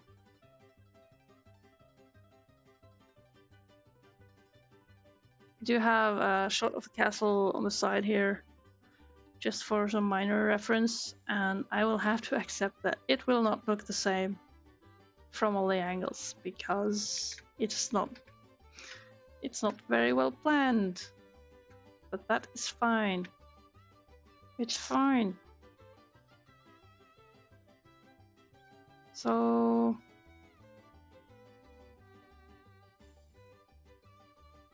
this is becoming the character back.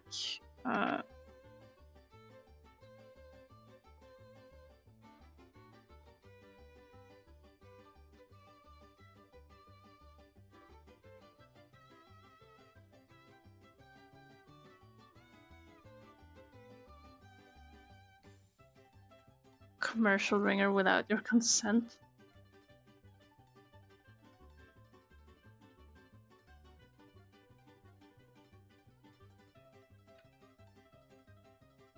I mean, jokes on them. I don't know how jobs work. I've had a job. I didn't get it by applying for it. I just knew a guy.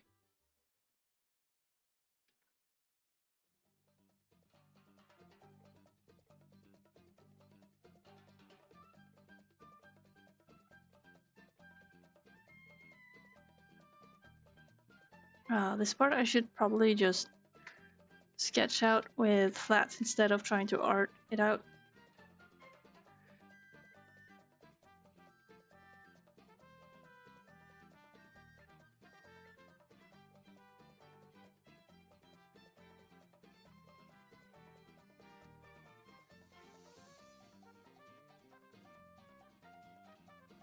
Glad I found my calling. I'm doing this because this is the single thing I know that I'm good at. And that doesn't count for the writing, necessarily. I think the writing is good enough.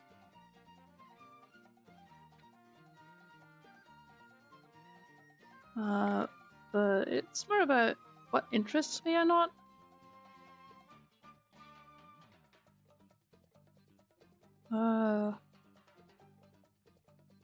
If one has a certain interest, then it's cool to just roll by it. There are many things I think I could do. But, society is hard to understand sometimes. So I'm a bit slow on that front.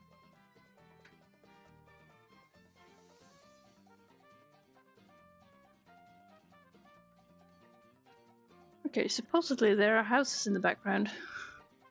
But I don't want to. Goodness me.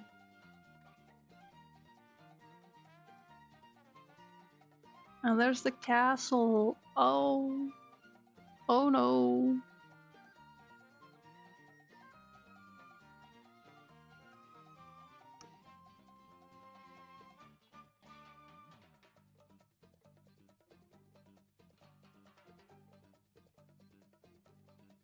Unshrimp.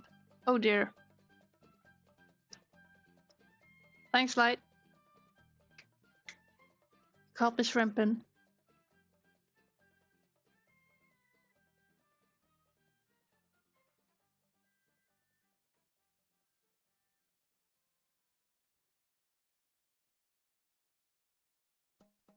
I think all of us need that reminder sometimes.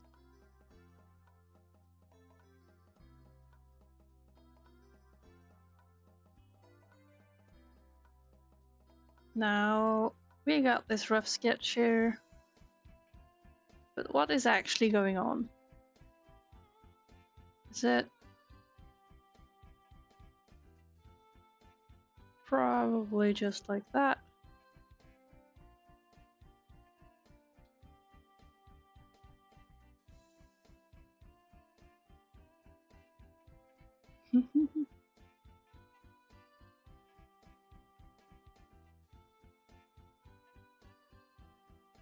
But I think I can confirm there is definitely some latency in general to YouTube.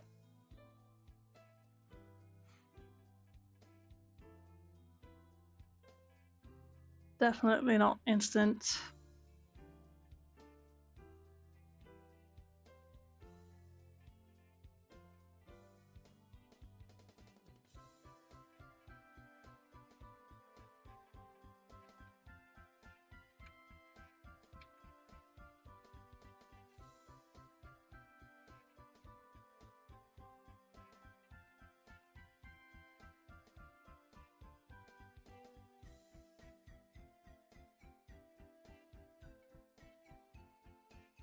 The rest of this page is going to be me whining about how I don't wanna.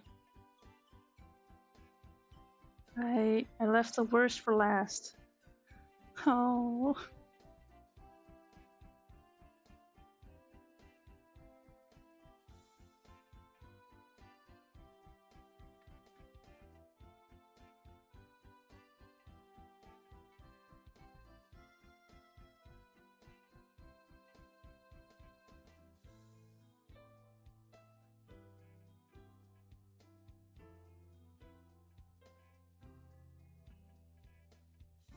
Most of this will likely get hidden from drawing houses eventually.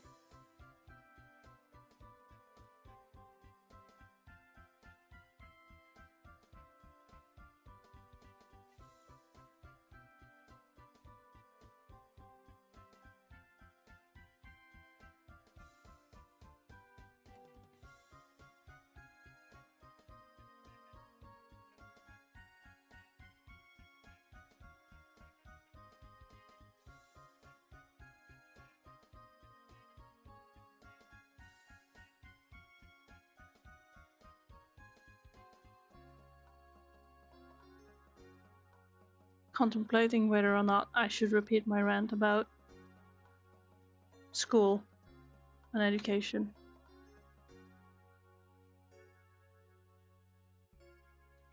I mean, I did also a year with comics, the folkhögskola, which I always forget what they call it in English.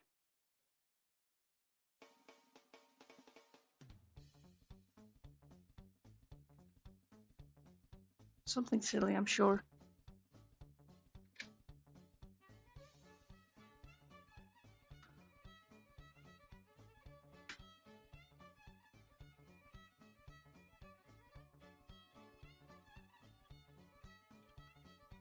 Is it community high school or something?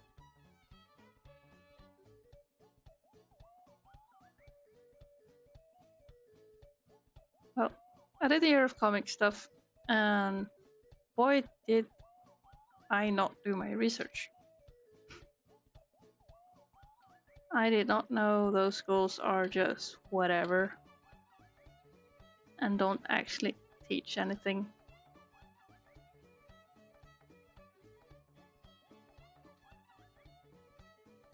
Or know anything.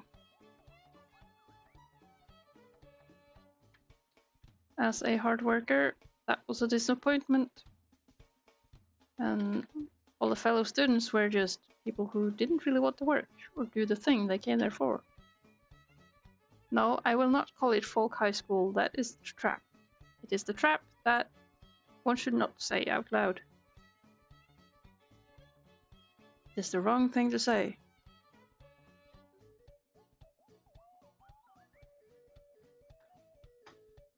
But I will have to go double check. Is it community high school?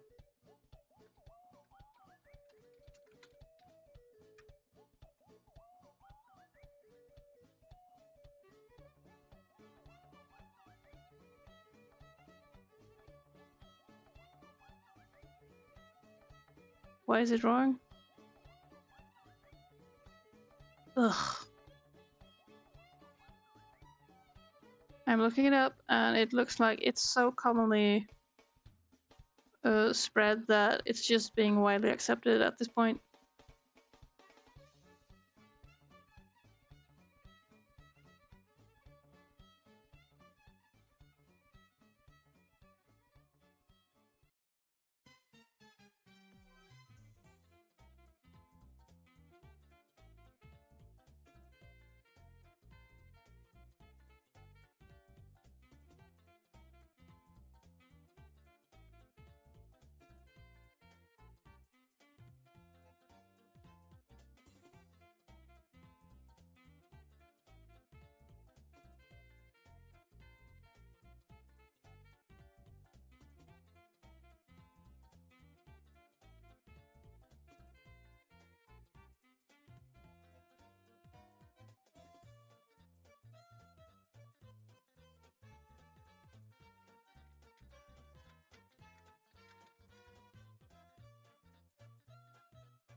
Hmm.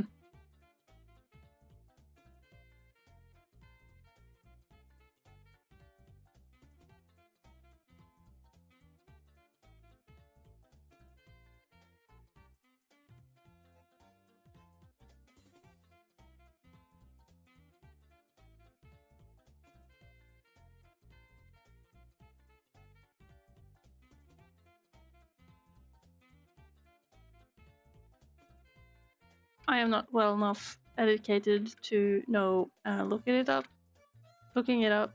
proved impossible because it looks widely accepted at the moment. But generally, as far as I have understood, it is technically the same kind of mistake as calling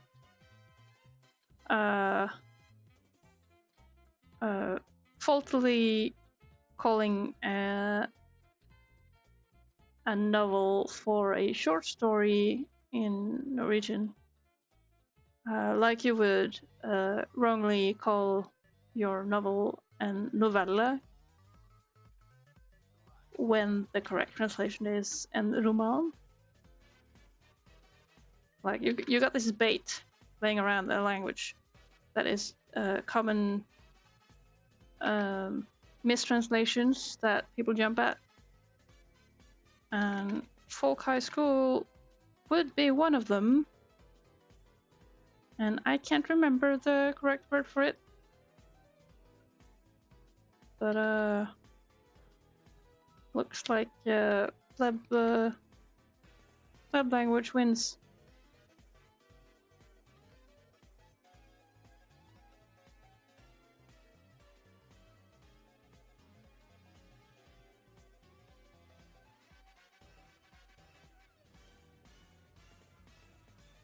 Oh yeah, but there are tons of those, and you better be aware.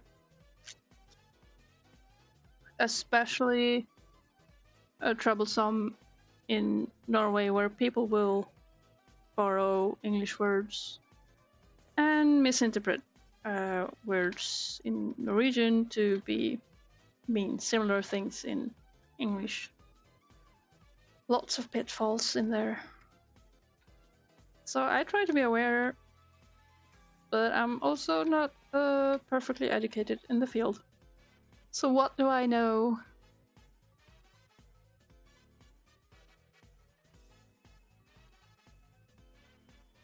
Like, you will trigger me if you tell me that you are making en grafisk novelle. That is just, okay, but what do you mean? Do you mean that you are making a short story, or are you just not good at language right now?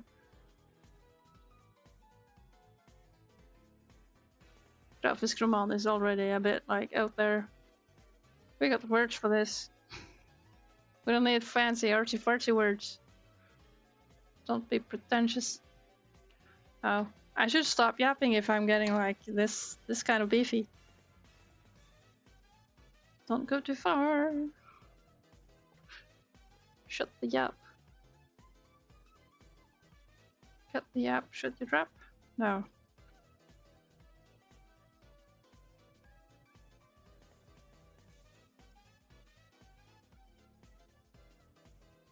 Switch to Norwegian. Yeah. I'll do that. Folkehøyskole. Yeah. How did I get there? Well, education is a scam. It's not, but oh boy. Folkehøyskole is a scam. Oh. I thought I was gonna learn something. I did not. I have to teach the teacher stuff. Which was the same case, well, what will it be? Late high school years? Okay, now I'm just shimmying around. I should just start, I should get started on the houses. I'll make a separate layer for houses.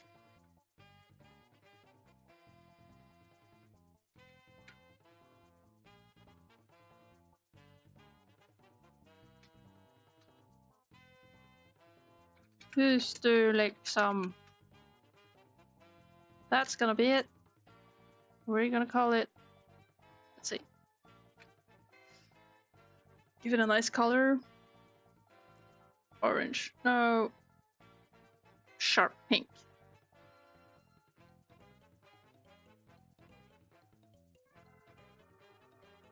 Well, I'm happy I met friends, got new friends at the folkehøyskole I went to, but like in retro, thinking back on it, didn't really give me much other than time to do a comic thing. But lately, the my last couple of streams, I've been just fascinated by how empty the art looks. I remember doing so much hard work, spending hours to do things, making perspective work and do detailed stuff. And then I look back at one shot in some interior location and I'm like, oh, there is nothing here. Why is it so empty? I remember this was hard work, but this is nothing. What happened? So I somehow felt it's like just building muscle, you know. Oh, I spent so much time on this thing, and oh, what do you think? It looks great, huh? Just well, sort of lacks detail. How could you? Like, but like the lack of detail is striking, and I remember I was so proud of making it. Of course, nowadays I'm totally not over detailing, as you can see.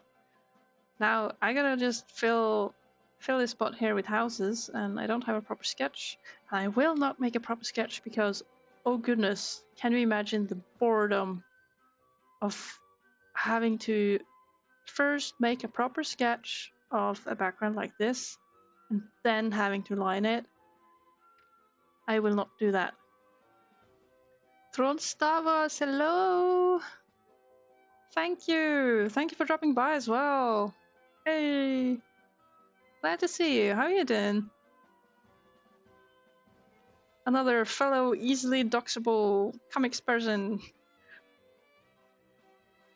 Yeah. Reno 2 is closing into becoming more and more real. That is pretty good.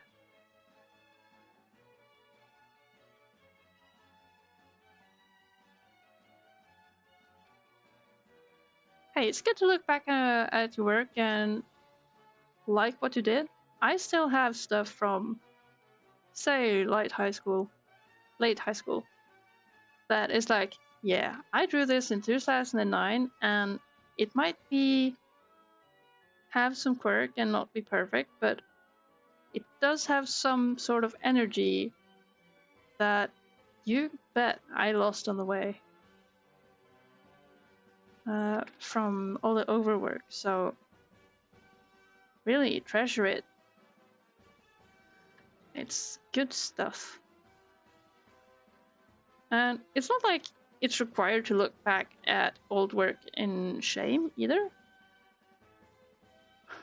You can acknowledge the room for improvement without having to put shame to whatever you made. I mean, that said, I do love the cringy stuff I can look back on. It's so beautiful. Yeah. Understanding what could be better, but also still enjoying to look back at what you made.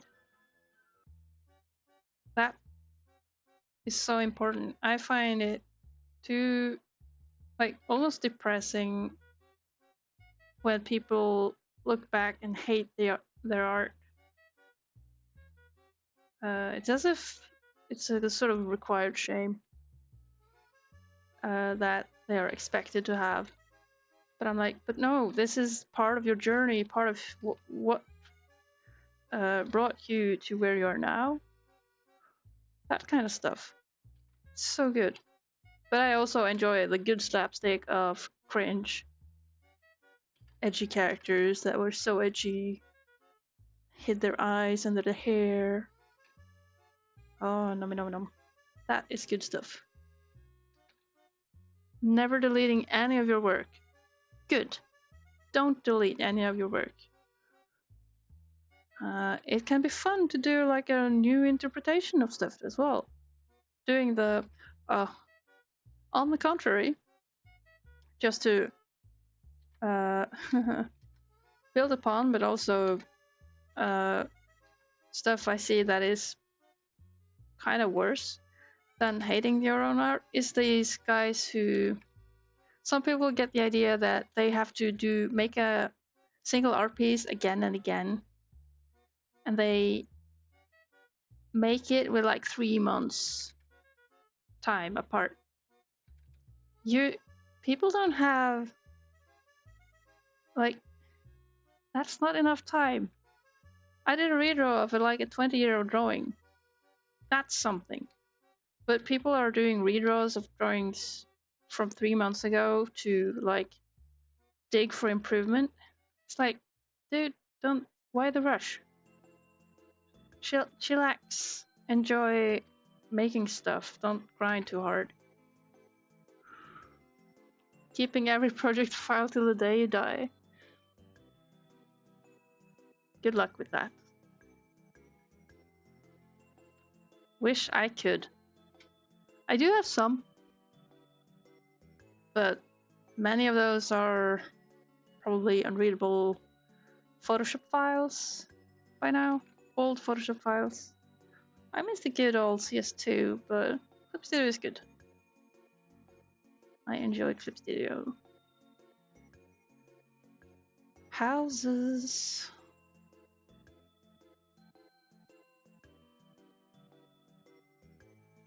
There are people down here. Why are there people?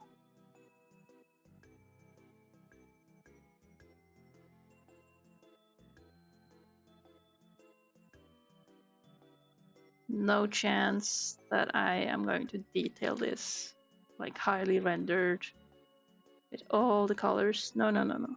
No way.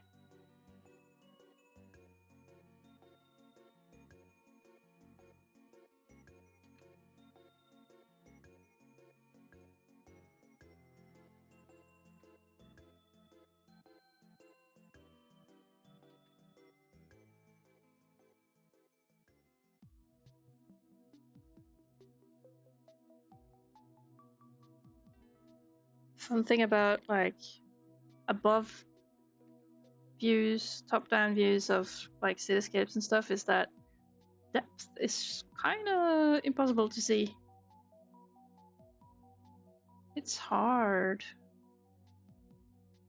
The good news is that it makes it easier to just fake it into something easy.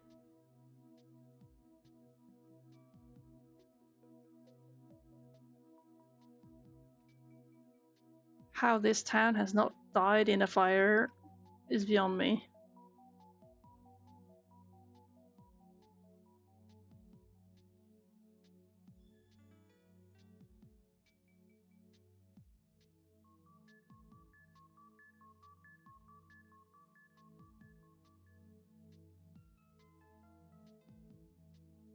I think maybe I'm moving a bit too far into the domain of wanting to never be vague in my drawings. It is helpful for coloring, but is it really necessary? I can see these are the small houses I'm drawing. They are not going to be visible. Actually, having seen that, I should probably just move on, speed up a bit, make sure I just draw the bare minimum to not make it too noisy, because it won't be much visible anyway.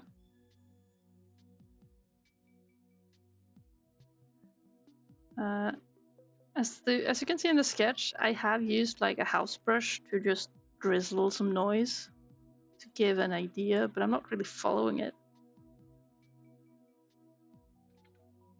Lobs to the rescue.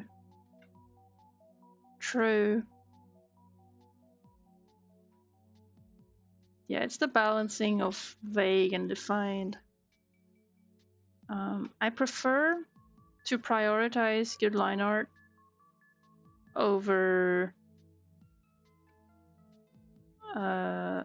having to save something with color, to be fair. Like, my ideal is that I don't have to fix my inks in post, kind of thing. Like, oh, it looks a bit scruffy, but I'll save it with the colors. Like, no, I will not.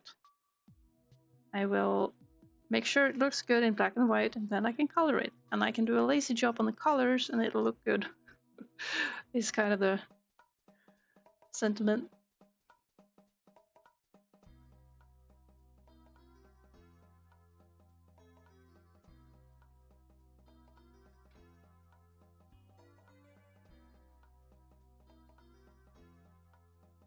But a house brush would be nice. One that I could actually use and not only have to use for sketch purposes. Alright, we got some cityscape here. Probably something here too, but we don't have to be too accurate about that. There we go. That's one panel down, fellas. We got him. Oh. Goodness, no. But yeah. I feel it is by all means better to have to practice being vague rather than being too vague from the start.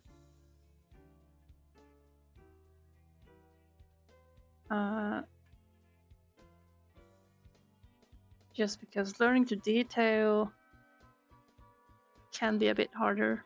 It does require a bit more, but just as much, learning to simplify is important. Well, both are good.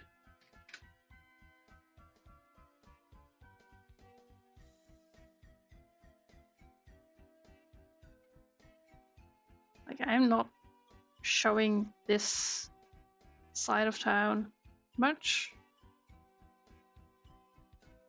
and since I'm showing stuff from different angles, I don't have to worry about continuity. Hey, saving.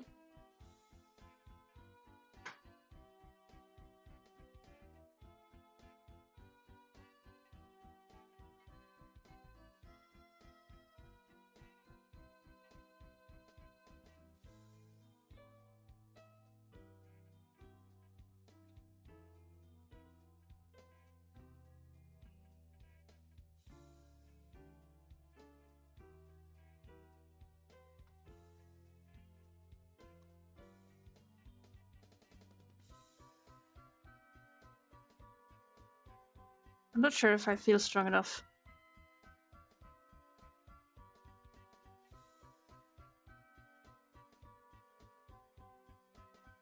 But I don't have to feel strong enough to be strong enough. Huh.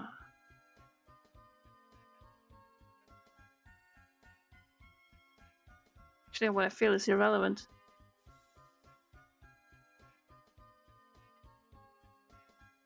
I don't have to feel that it's good because I know that it's good. So if I feel that it sucks, it's like, yeah, whatever. Doesn't matter what I feel, it's good enough.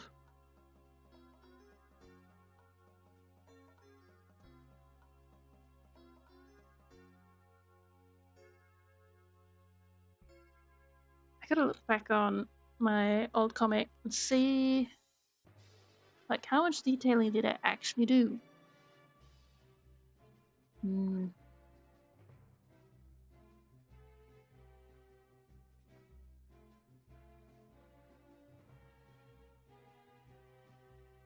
Right now I'm just looking around in the old version.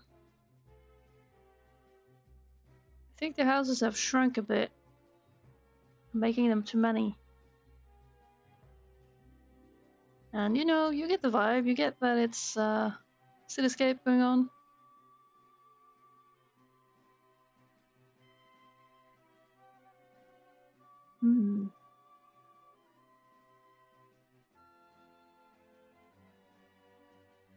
There's also later.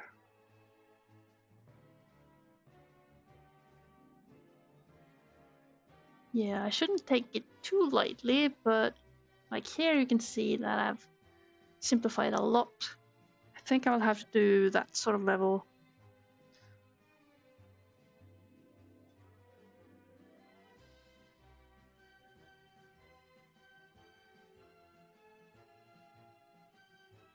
This is maybe the biggest issue with working digitally, that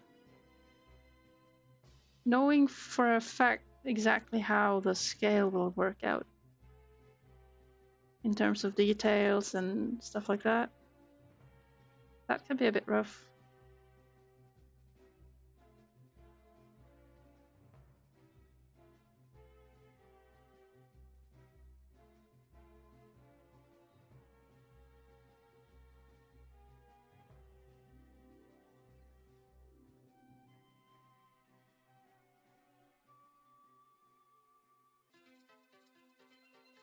Maybe we'll set it at sort of a rooftop level here.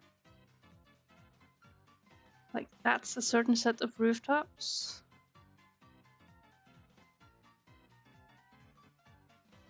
We're filling in a bit more around.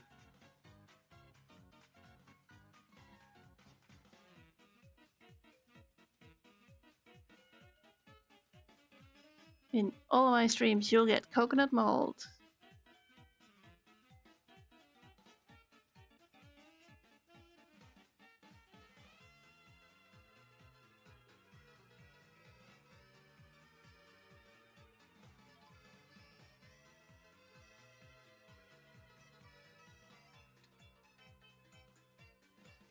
I keep wondering how much I will hate coloring this.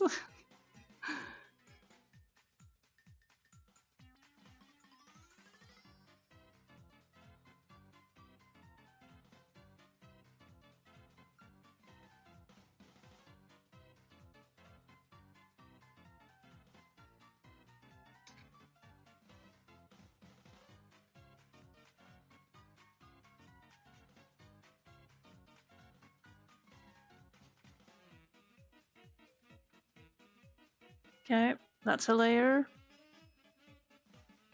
Sound is very low. Yeah, I do keep a low volume on the music. But I can turn it up if you like.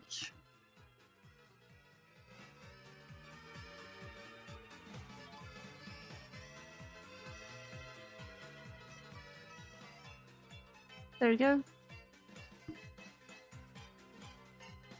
Yeah, doing sound check on OBS is kind of a menace.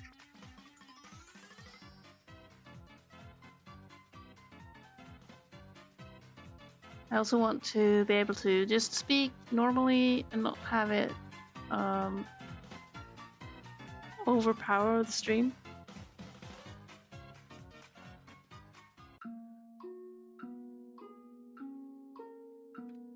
Alright, I had... what was it? Yeah, just a very basic background going on. I think we're choosing a scale here that is more reasonable. That is the far away scale of things. Not too far away.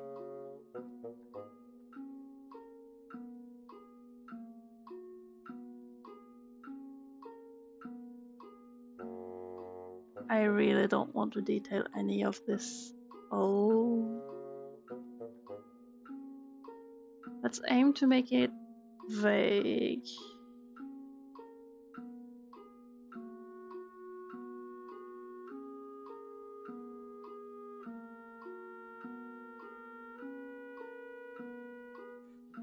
It's about the implied noise, not the details of it. But in terms of, I keep looking at the blobs to the rescue comment, and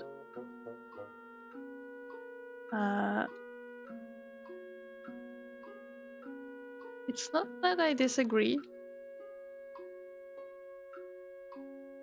but it has a tendency to get quickly messy, and I prefer to work it messy from being tidy rather than having to tidy up mess, if that makes sense. Alright, Northie, you're heading out now. Thanks for the good luck wishes. You too, have a nice day. And get well soon.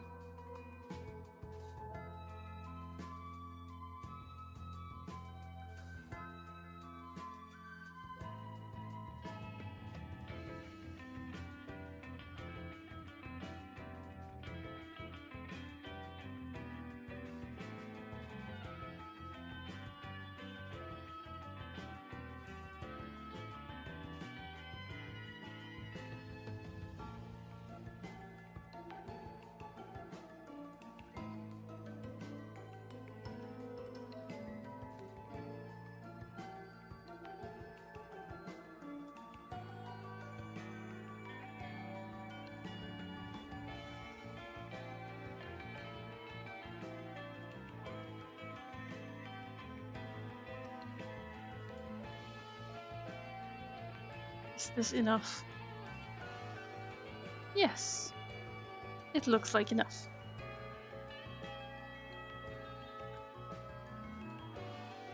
And for that, we gotta hide some parts. Oh, actually, I'm just erasing here. Normally I would mask it, but nah. Good.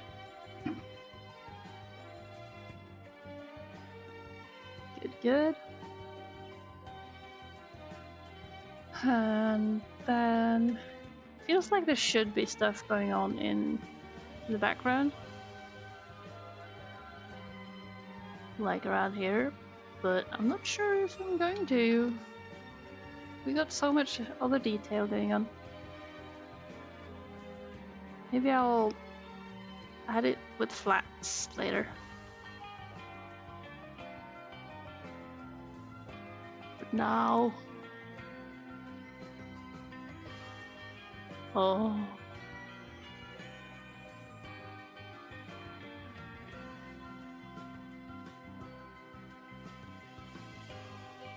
I'm gonna say I don't want to.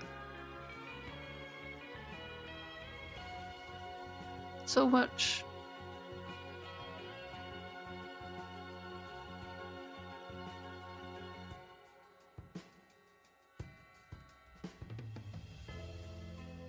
Getting overwhelmed.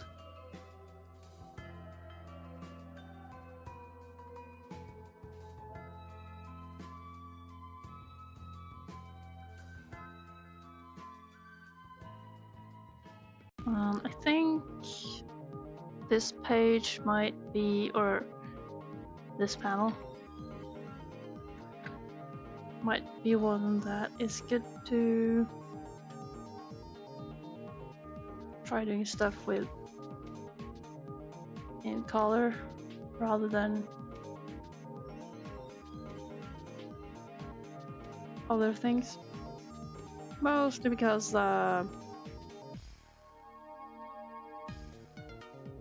what's land and what's sky stuff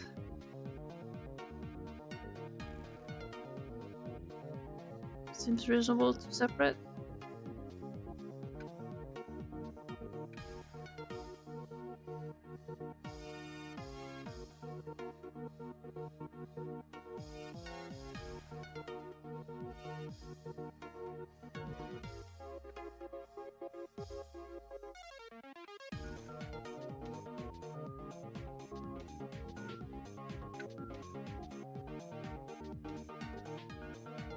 There we go.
Should probably check how it looks. Oops.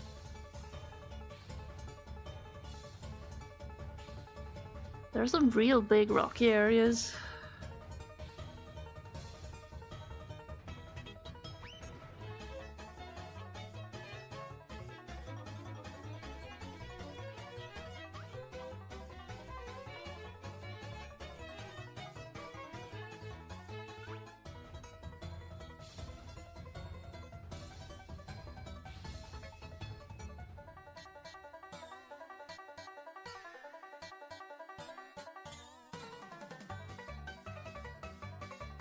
Okay.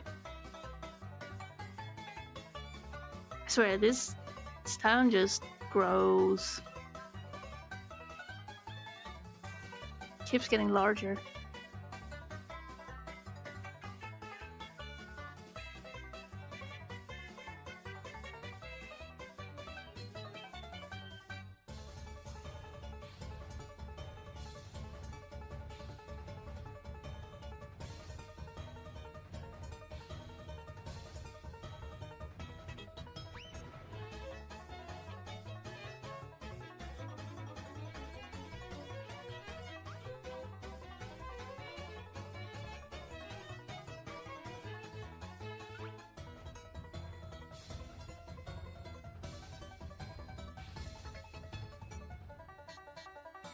Oh wow.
this point, I'm just building strength.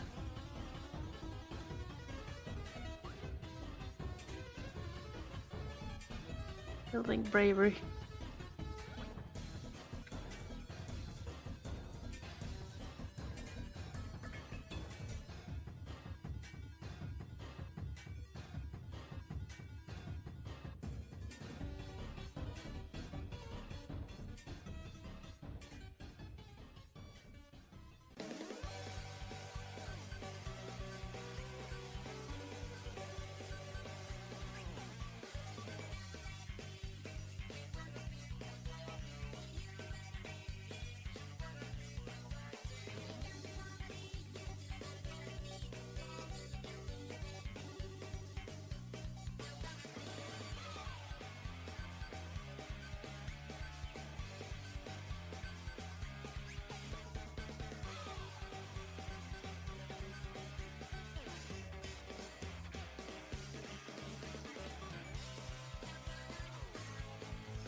This point, I'm just making stuff up.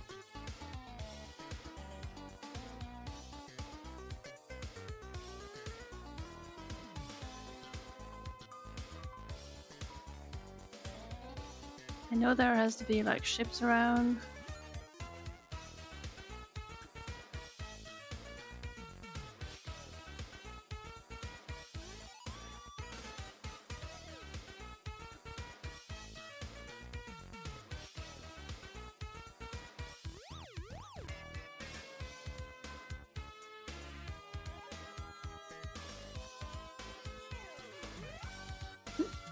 Oh. Logging off throne. Alright. Thank you for dropping by. Have a nice day.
Sorry, I'm having a bit of a distraction.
Okay, distractions probably mean that I need another break.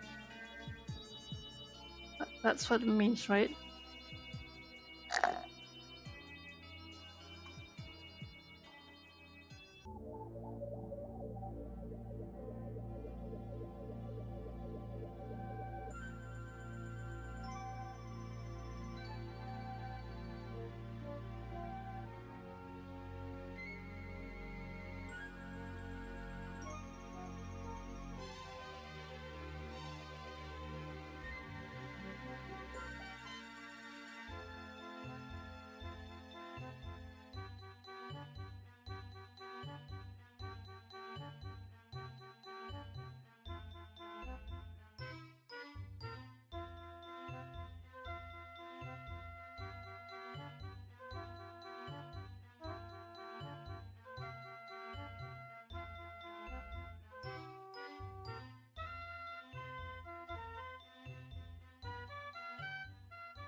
Alright, what's the break?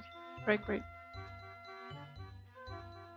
I'll pop away for a second.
Hello.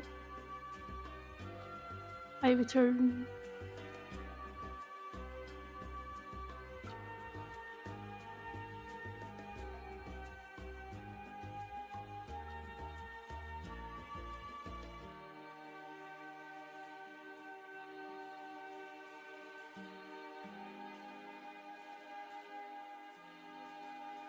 Return, but I am also very distracted.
My body is back, but my mind is not.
Alright.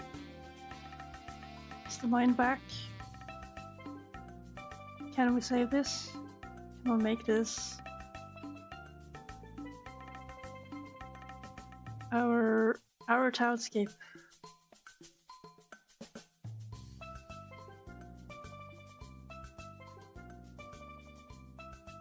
Part of me really don't want to bother with detailing this because I might figure out other things I want to do. So I'll create some dots over here to sort of indicate the borders.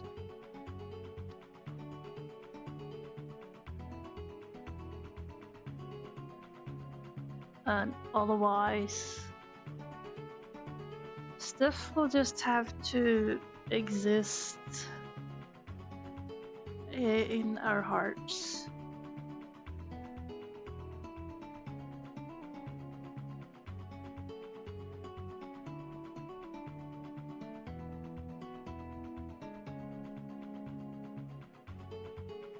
It's like, one thing is making detail with line work, but when it comes to, say, small, noisy scenery that ideally would make sense in a way, it's not worth it. Not for me. It should just be making this happen. Like, I could use color to paint in something that suggests detail. And I think I will have to do that, because otherwise I'll never finish.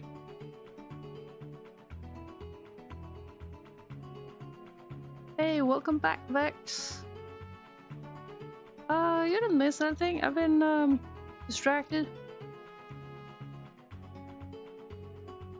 Now, if I remove, we have something that looks like first panel and some implied detailing that I don't want to go too deep on. Most important is like around hills here, stuff like that. Probably not wise to use too much time on it either, because, you know, I never know what my editor might say about the town. Maybe he'll compare this town with the one with the original. Be like, this is way too much detailing. Do I sound tired? Thanks, I try to.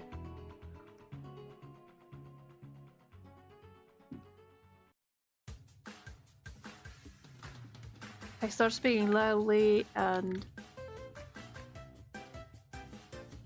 quickly, then I'm probably talking about stuff that will either upset other people or that just bugs me, but that isn't important. Probably, most likely.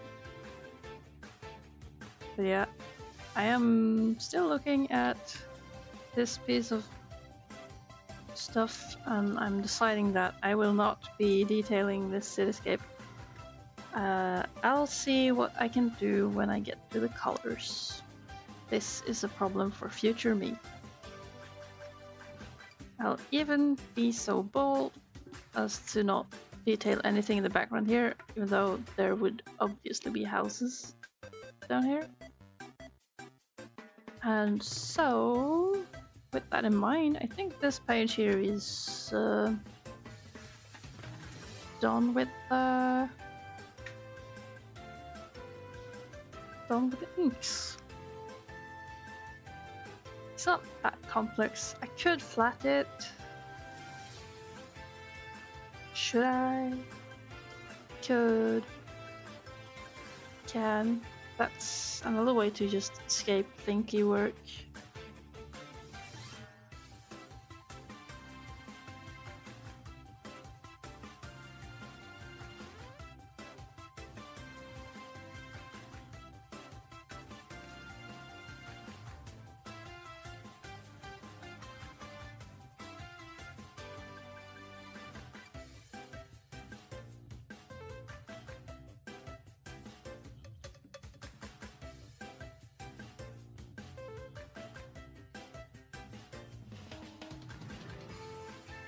It's fine to upset people if it means being able to talk about anything.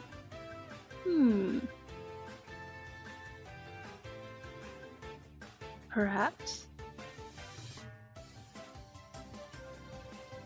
Yeah, I do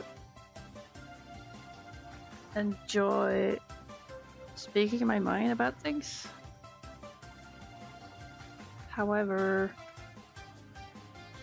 I've also sort of learned that I should be careful with some things.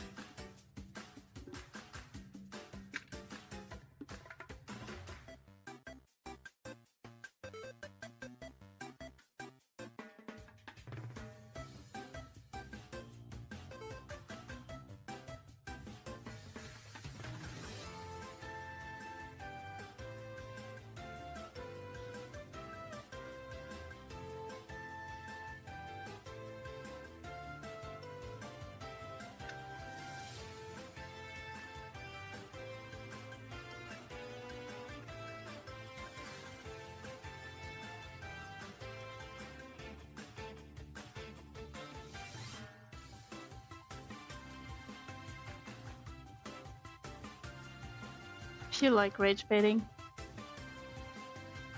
Yeah.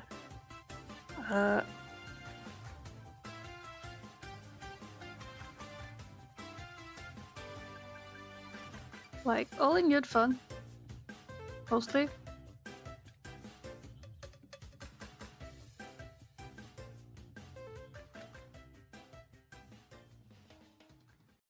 However, I think I don't exactly like the idea of having to explain myself. I love speaking freely, by all means. And of course, there are topics one should perhaps be more careful about touching upon. But overall, it's mostly okay.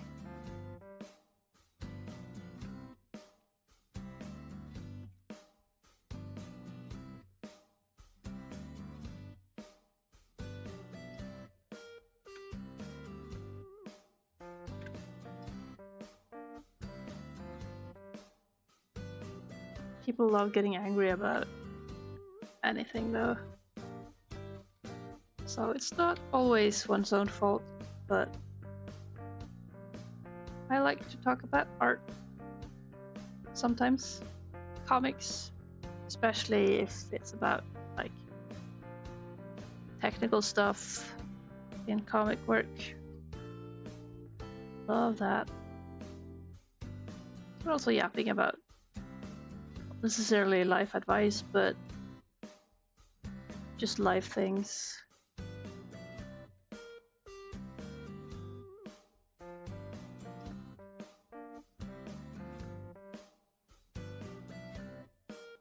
Alright, we're doing some rough flats here. In quite odd way. Nothing gets people thinking more than art. Yeah, if you're talking about art in the, say, ooh, what's the best way to put it? Great, I don't know.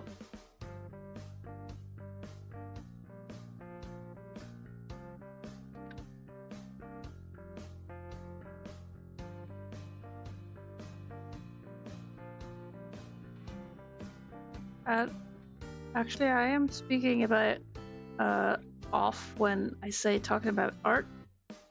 Because if there's one thing I really don't like, it is the pretentiousness around art, like claiming garbage, or art for art's sake in terms of oh, this is really highbrow and fascinating. It makes you think, but it's just a line on a canvas, you know. I like telling stories, and I like stories that are being told. I like it when people are really good at making stories or telling these stories. It's real fun.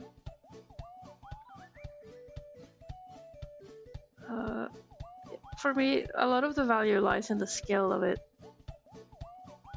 But by all means, I am one to get angry at any sorts of modern art that is like, I could have done this, and now you've done it, and gain all the glory, which upsets me because this is a very low effort job. That kind of stuff.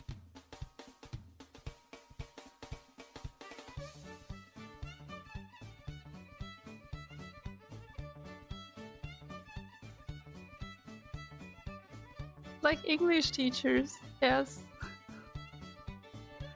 Don't get me started on just school in general, where you're supposed to basically decipher the meaning of whatever source of either poetry or maybe even a short story. And I'm like, look, the way I interpret it doesn't have to be right, but you can't give me a lower score just because I don't agree with your interpretation of what it means. Apparently, I have a lot of school beefs. For me, going to school and having to, like, really getting the feeling that I would have to just cook up some bullshit that I knew the teacher would agree with, rather than having my own opinion about something. That was the mostly useless stuff.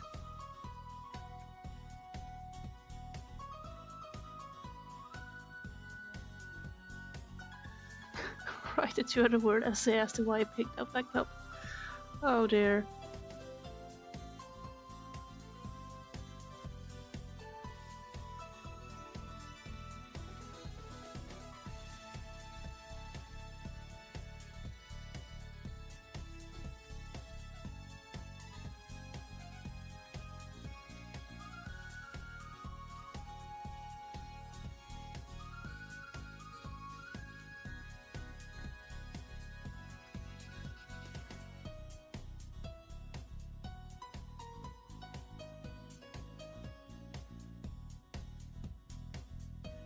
Pretending to agree with people. Okay, so your academic grade or whatever is in social skill rather than externally useful. Very good.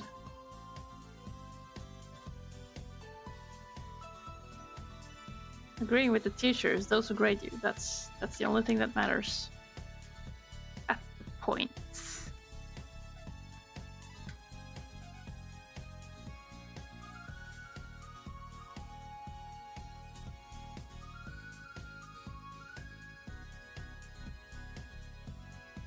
I'm just fascinated by the fact that without knowing, I had extensively studied stuff on my own for a good while, even before going into the later stages of high school and everything. Like, I had used Photoshop then for quite some time. I knew shortcuts, I knew tips and tricks for stuff and such.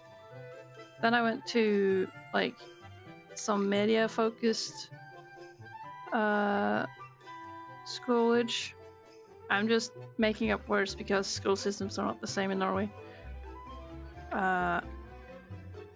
And there I would be like, oh, but you know, in Photoshop you can do this and this and that. But you probably already know that, I told the teacher. And the teacher would be just, her eyes would be gigantic. She would be, no, I did not know that. So it's been a while since the teachers knew more than I do, which is about a bit frustrating. If I'm supposed to go to school, they should be able to teach me stuff. Of course, I didn't know with the folkehögskola stuff that it's not a real school, so don't expect anyone to know anything. Those kind of schools also go like, oh, we need students to want to go here. What's popular nowadays? All right, we'll start a course with that stuff, but we don't need anyone to actually know anything. We just want the kids to come here, spend all their money.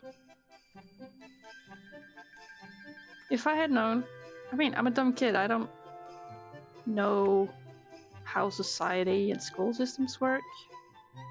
I was just like, oh, my brother went to that kind of school, so maybe I should too. Seems wise. Seems like a clever thing to do. My brother is smart. I think my brother knew a bit better what he was going there for. All they taught was how to resize layers. That dealt psychological damage. Yeah, when I studied at university, I was baffled finding that some of my classmates in like year 2 discovered you can lock transparency on layers.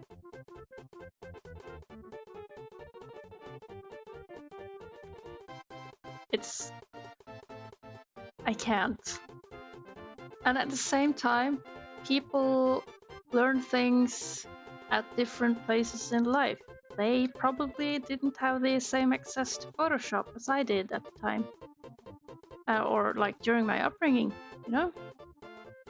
So I can't really shame them for it, but also it's something that I take so much for granted. I take so much for granted that it's just learning that somebody did not know for a fact that you can lock the transparency of layers. It's just, I am speechless. Oh, Theodore, welcome. Hello, welcome back.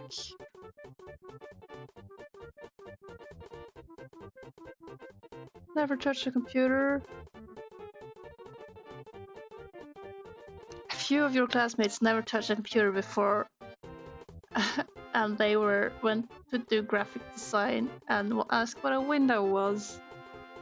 Yeah, technology is moving fast. How am I? I'm doing good. It is late in the workday.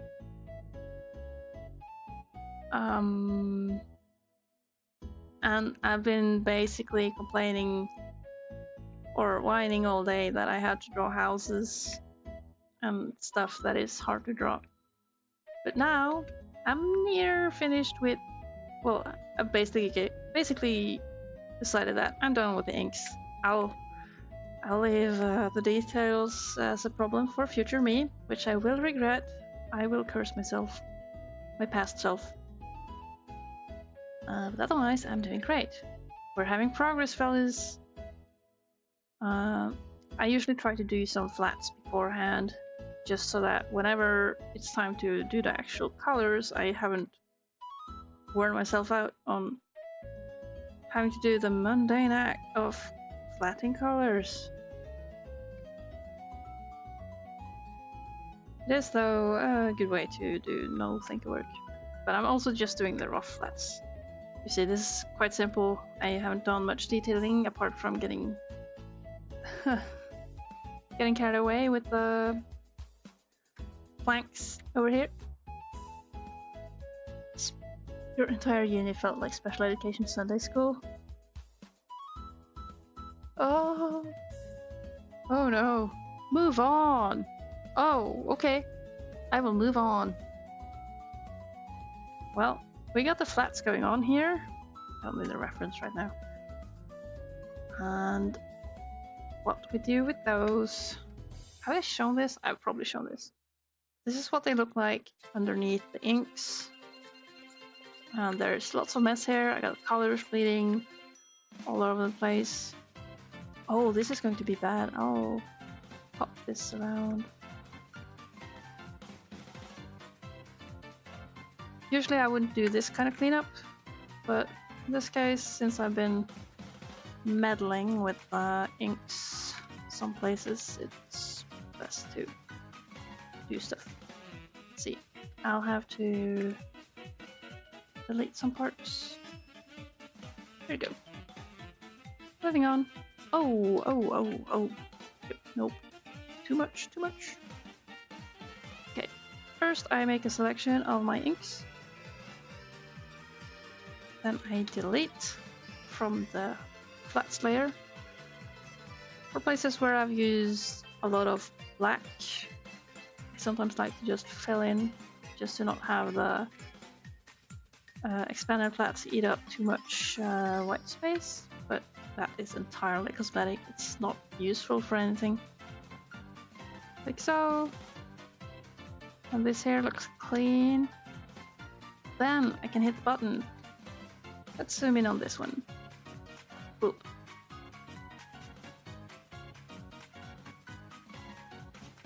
There you go. You have a thing. Oh, and I realized this is not the same color as the other thing. There you go. Ta-da! Okay, we have very rough flats. And we got inks. With some hatching on them.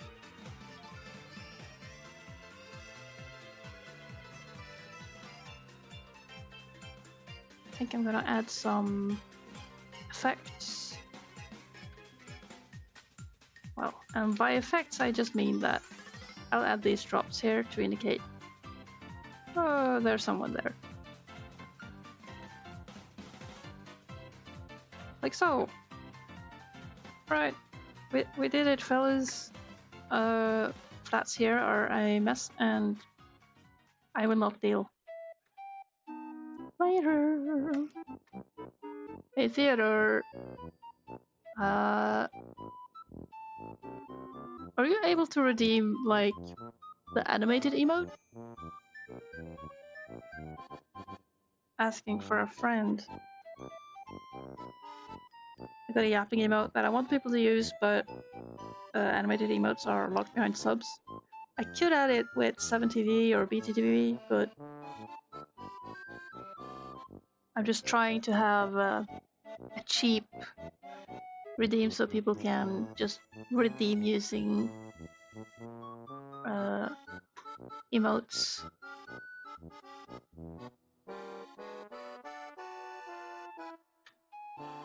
Like he's a little yapper.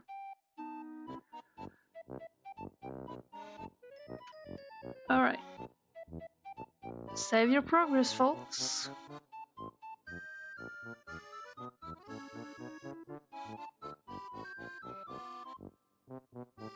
Now for the next one. Our next trick. There's a ship. It will be the end of me. Will the comic have English? Probably not until in a few good years. At one point I said I signed a contract that would give a publisher the rights to at least reach out for international publishers for getting a translation, but I don't know how that stuff works. However, the publisher I had signed a contract with revealed that they were not intending on doing anything until they knew how the story was going and knew for sure that it was going to be a completed book series. That may or may not be 3 or 4 years ago. 2 years ago. It's been a while. So I've been in quite a rut. It's been rough. Now finally stuff is happening with comics, so future might be bright. We can only hope. And I can only work. First things first, I will make the second book. And then we'll see if I can manage to make the third book and hopefully final. And possibly then I'll get to talk with international publishers or something. Nope. Bird. Bird, get down.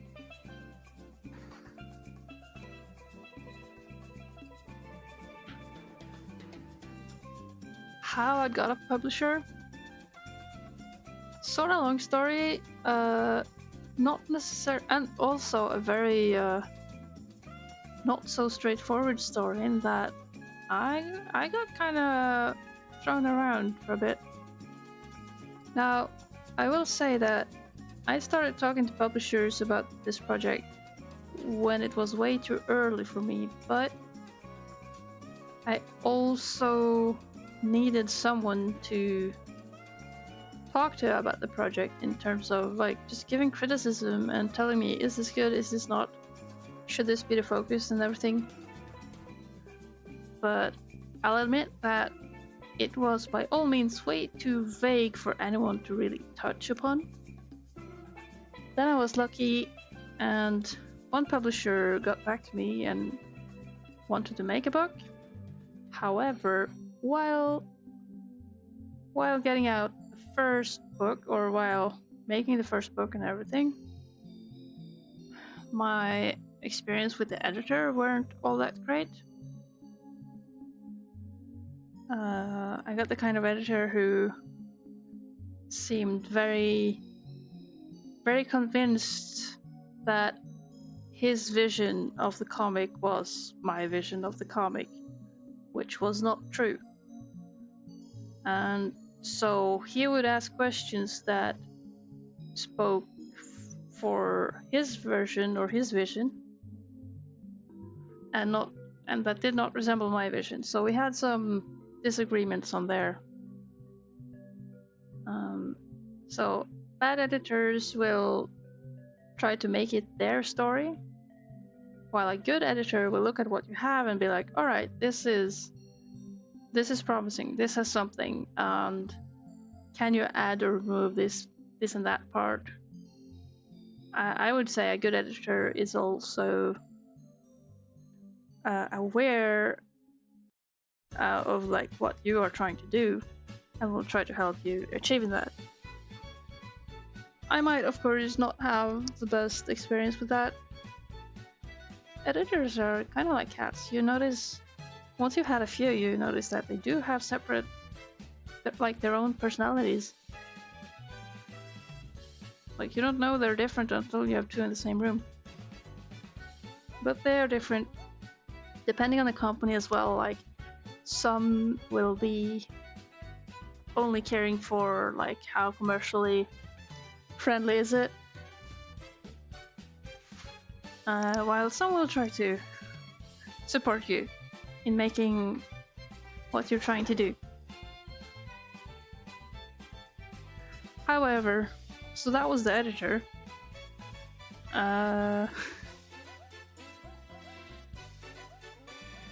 Meanwhile, the publishing company that he worked for was getting eaten up, consumed by a bigger publishing company. Also, I have to walk a lot back and forth right now. The bird is on the counter. Go down, dummy. Down with you. Shoo, shoo, shoo. Good.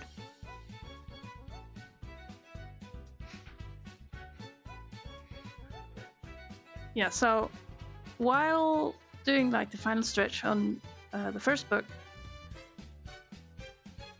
which had received many changes that I didn't fully like, but it was like, oh well, okay, this is what it becomes now, I guess. It wasn't how I wanted it to be, but now we're here. During that stage, I got a new editor who was, I mean, she didn't have much to do with it. She was like, okay, you're making the thing, good. Then, while being stressed about everything, we would have like marketing meetings, which I have found out that I do not like, especially when it comes to like fantasy stuff. Norway is such a normie country. They do not understand fantasy. They do not understand like how you can make stuff very different. You can do your own thing. Not everything has to be like Nordic fantasy creatures or like elves and fairies, all that stuff. You can make up your own. You can, like, the internet is already 20 years into this. You can really truly do whatever. It doesn't have to be stuff that people know from before.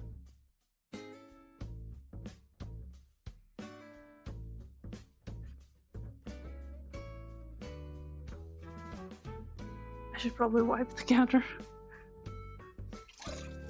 The bird is very interested to something up there. Interested in, sorry.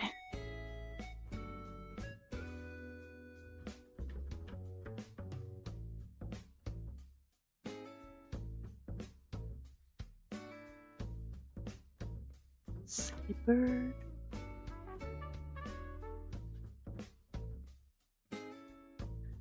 Anyway, so my marketing They had so many bad ideas. What infuriated me the most was that I was, of course, exhausted to some extent. I had worked hard with.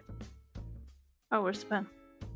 Worked hard with, like, reaching the deadline, making it, finishing everything, and so I was exhausted. And I didn't want to do too much work. So I ended up sending, like, when they needed marketing stuff, I sent pre-existing stuff that wasn't ideal, but it existed. And I was like, if they can make it work, then use this. And they ended up using it when they could have told me that, nah, this is bad, can you make something better? But that's something that doesn't quite match how I want it to be. Isn't necessarily how the industry works. And the industry will take the worst thing you got and make it worse, and not improve it or ask for something better to work from. Which is a shame. It's like nobody cares to make stuff good quality. Bird.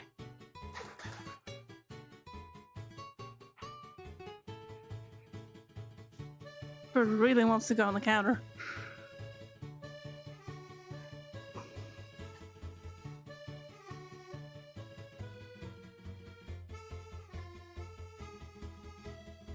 Oh, you had a contracted 3D animating thing.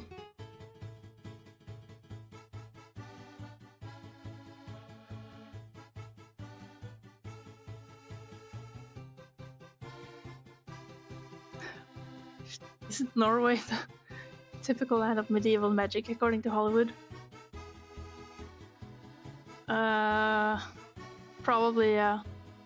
You know, Vikings and stuff.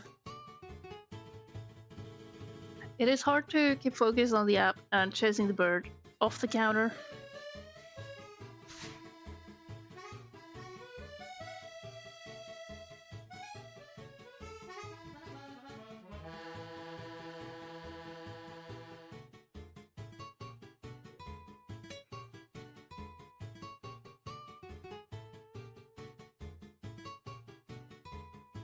But it's sketch, dude.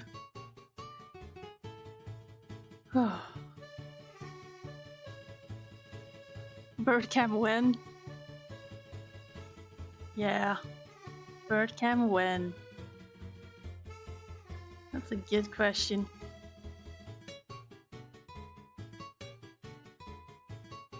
Probably not too hard to set one up, actually. Could do that. Would be clunky, but could do that. I would be filming Chip in the nest.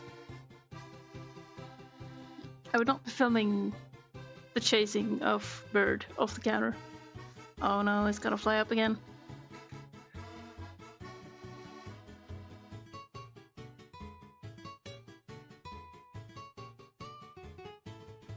Gå ut därifrån. Tjup. Gå ut därifrån.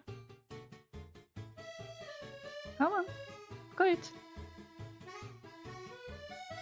Ja, gå ut.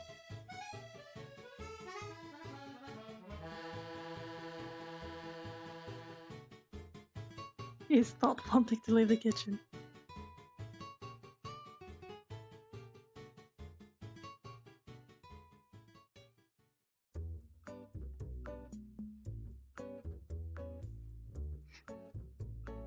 Oh well, what you gonna do? Chaos.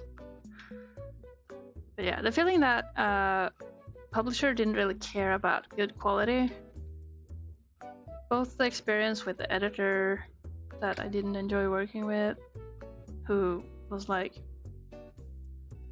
had his vision trying to override mine. I've heard from others too that they had the same experience. So that makes me feel less bad about it. It means that it's not just me being a diva about it. It's actually just an editor who got the wrong idea. of how to be an editor.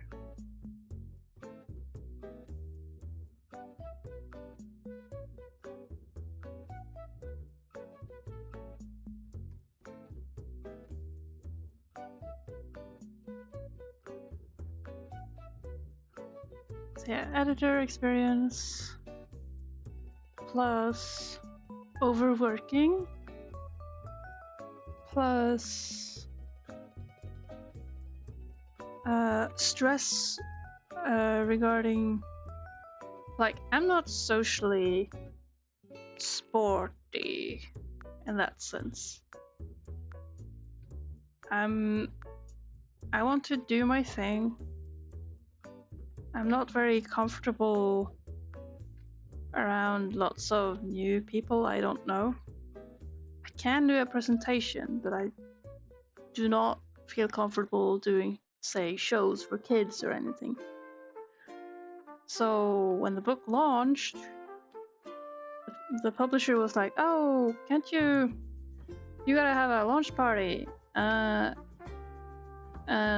most authors do, like, everybody can do sort of what they want. You can throw a party with just inviting your friends, but we really would like if you want to have a thing involving kids. And I'm like, no, not the kids. So I felt awkward and pressured into doing something with kids, but it ended up just being like, okay, you obviously don't want me to do what I want to do. So there was no launch party, which was scuffed.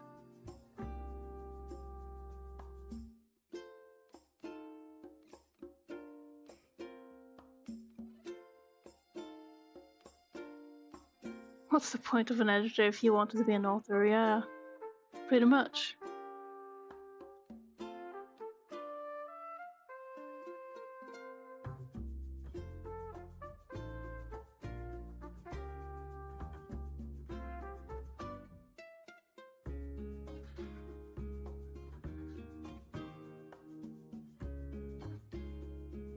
I think I wanted to be one as well.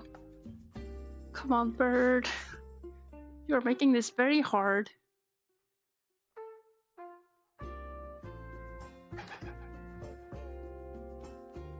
Look, you want snackies? You want snackies? Want me to chase you? Want me to chase you, birdie brain? Huh? Birdie brain, fight me. Fight me, little bird. Oh. That is a fighty princess. Fighty bitey game. Look, if you want to fight, you can come fight me at the desk, you know? Don't disturb me during work. I'm trying to work here, you know?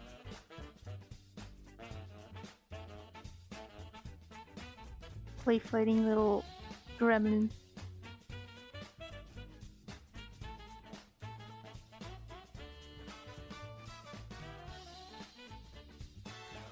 I'm quite enjoying the fighty bitey stage of this bird friendship. It's very nice. Like, you have to have patience with befriending pigeon. Maybe especially if it's a rescue, but I've read that people are like, pigeons will be fighting and biting, and at some point it might flip around. And they'll be asking for snuggles. Boop. Boop. You, birdie.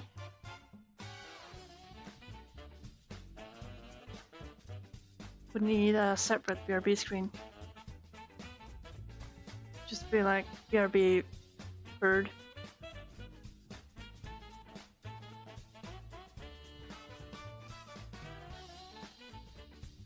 When you're making, yeah, publishing a book is yeah, I'm not even sure what publishing companies do anymore. because before getting the publisher for my own stuff, I had been illustrating children's book, which I don't recommend unless you actually like to illustrate children's books. I want to illustrate my original stuff. I don't want to illustrate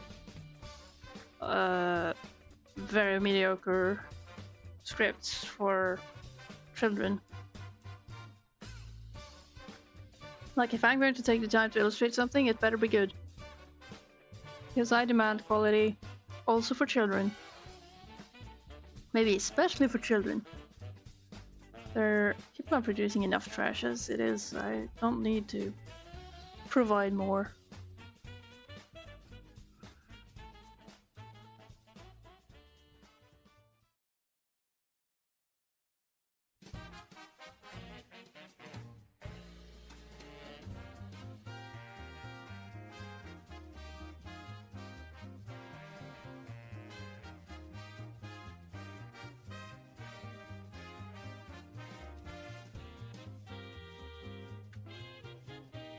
You love raunchy and edgy junk.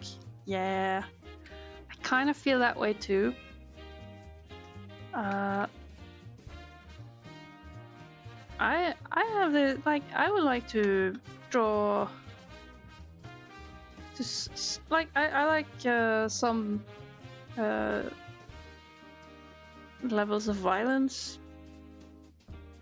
and I love stuff that sort of, maybe not that it gets real, but stuff that is maybe scary and makes you care a bit.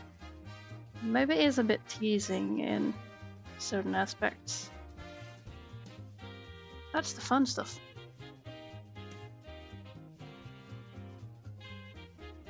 I don't think I would enjoy like being, oh, tea party at the buddy's house. I'm from the era that had some grown-up humor in children's movies, you know?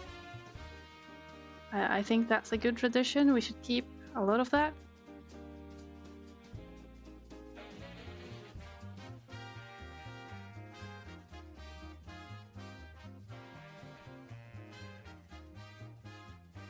That hand is not right.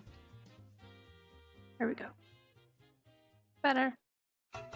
Look how small she is. It's barely worth drawing it.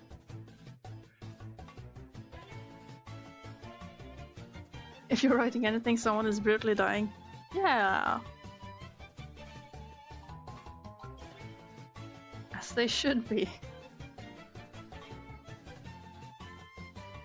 I mean, I think I enjoy written violence because surely no one prefers or practices IRL violence, right? People are nice and smart and don't do that stuff in real life, right? Bird. Nay. I will be teasing you. I will be pretending to catch you, chase you.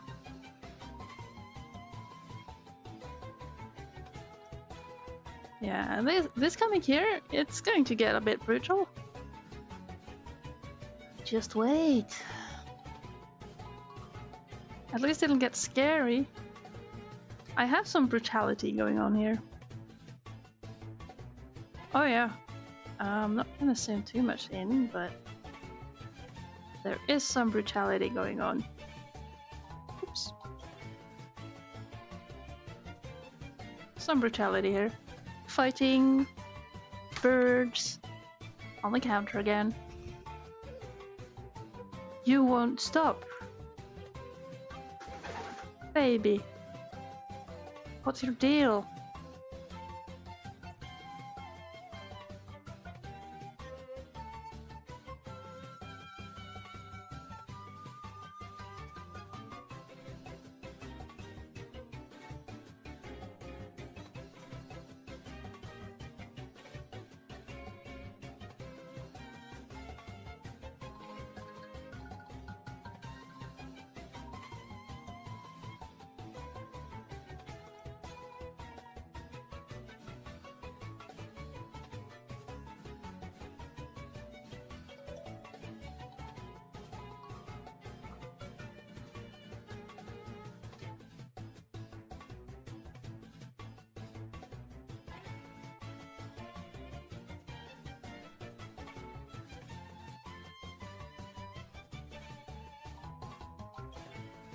Looks like a solid book. Ah, I lost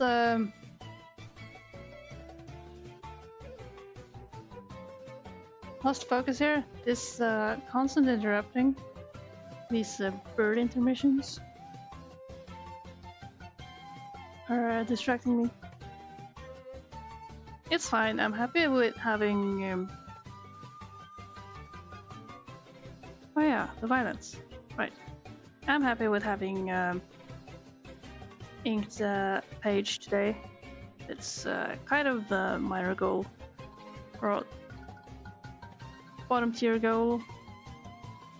Some pages are more challenging than others. Breaks. Yeah.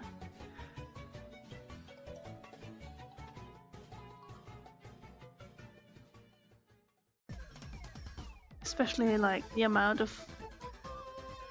number of characters on the page has a lot to say. Bird, stop.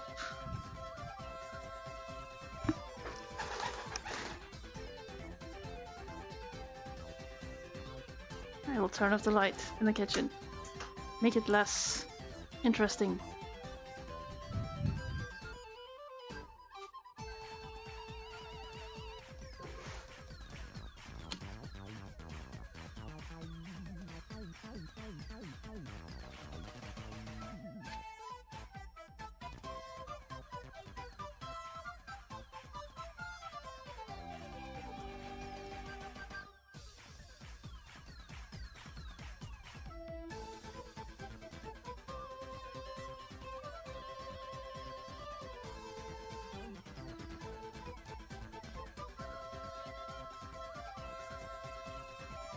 He keeps on going. Oh.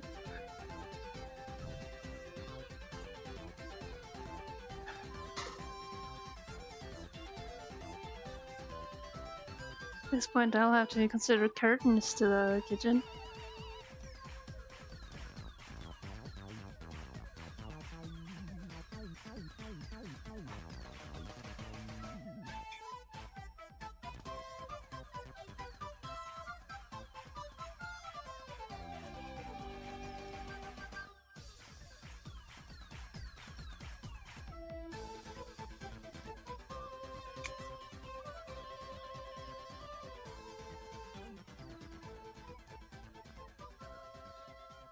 If I ever need a video editor or trailer, well, thank you.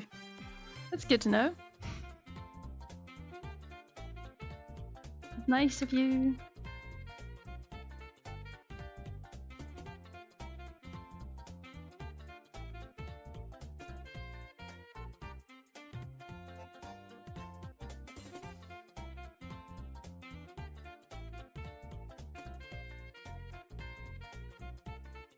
Oh, that reminds me, I still have the pigeon 3D model video that I haven't finished rendering or editing. I would have if it was on this computer.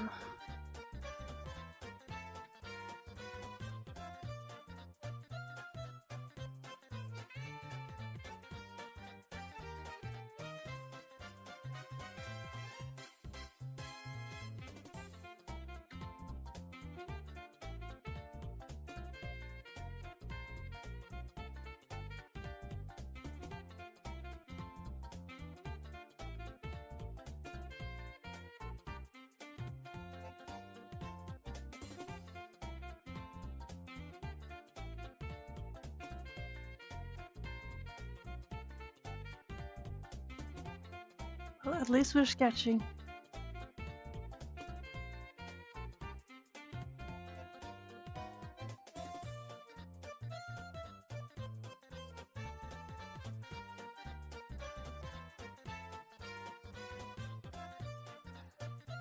Are you for real? I get a whole minute of sketching.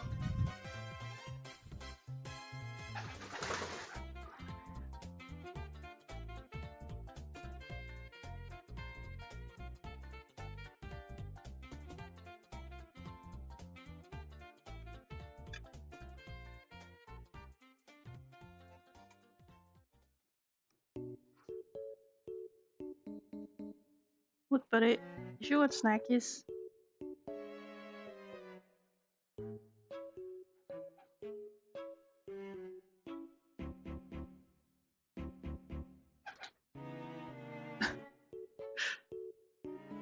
Rude.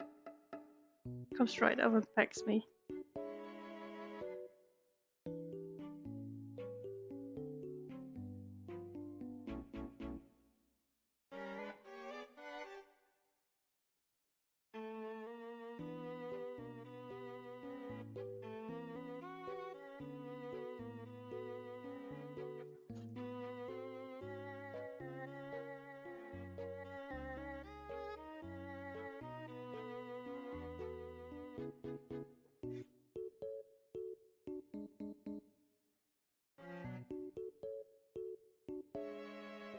Aw. Glad you like the stream. Despite the said bird breaks.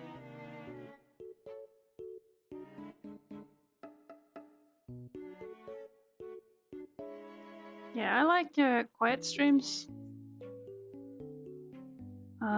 I only have a handful of music that I play on here. So, if you come back here, you might get sick of the music.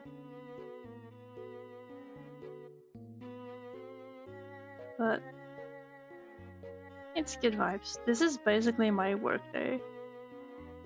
I'm sitting here, I'm inking and sketching. And, well, for my part, I might as well stream.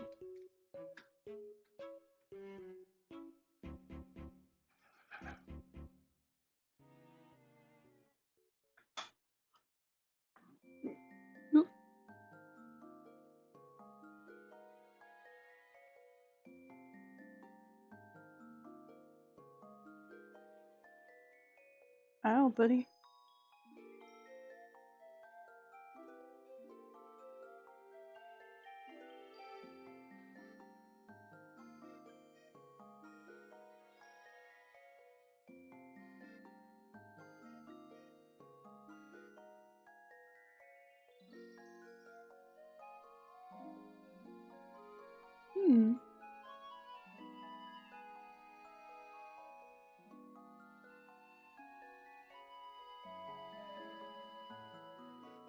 Oh, Birdie wants to fight.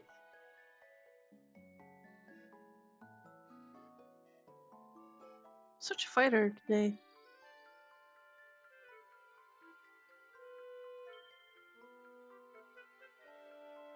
Makes it hard to work.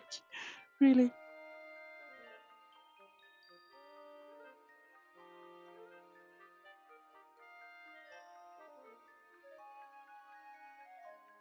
Meanwhile, the other one is just lazing in the nest. All day. Every day. Except for when he goes out to leave the biggest poops.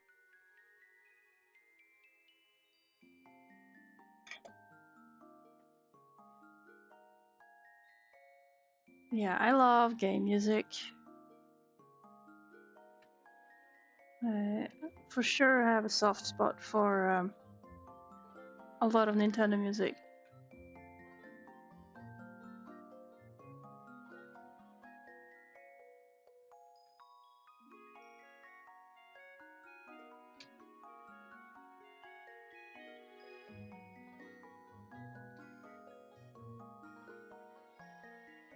Okay, I think we're back.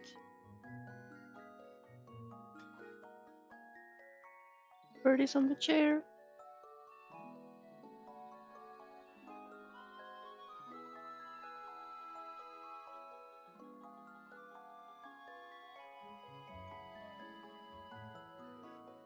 I'm low-key hoping he'll just hop onto the monitor and have some snacks and sit down.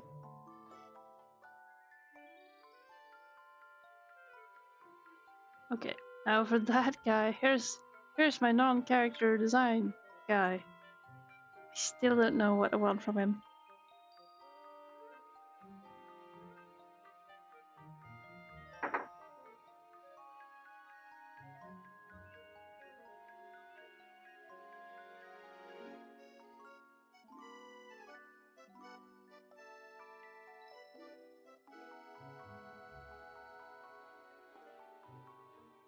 actually don't know who many of these people are. But we have a king. A king who isn't using a crown. Keep trying to think of excuses for like why. What is their culture in the regard that clearly there has to be a cultural explanation for why he doesn't really wear a crown and why the queen wears such a drab dress. King of town. Yes.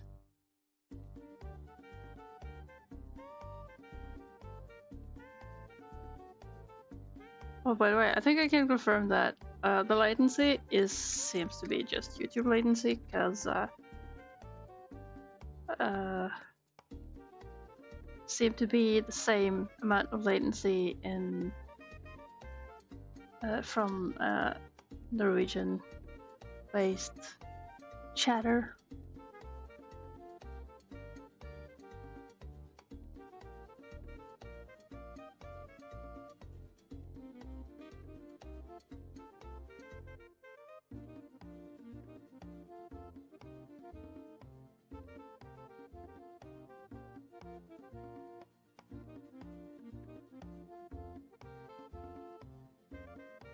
I'm never able to place the face in a proper spot.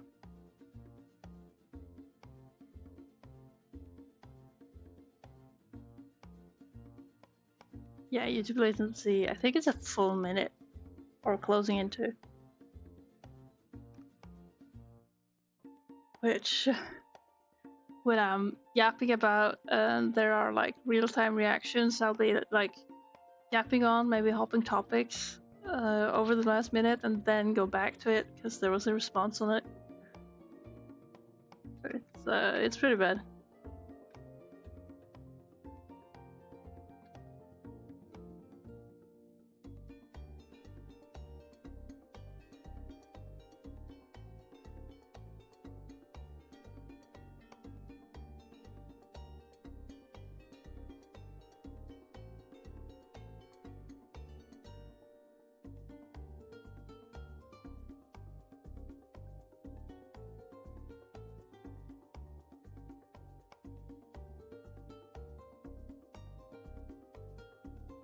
Fighter. Fighty.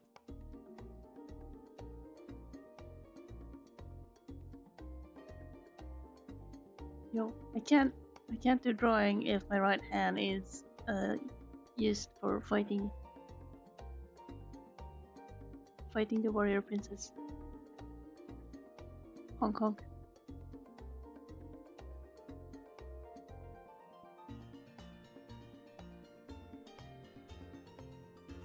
I am rewarding violence.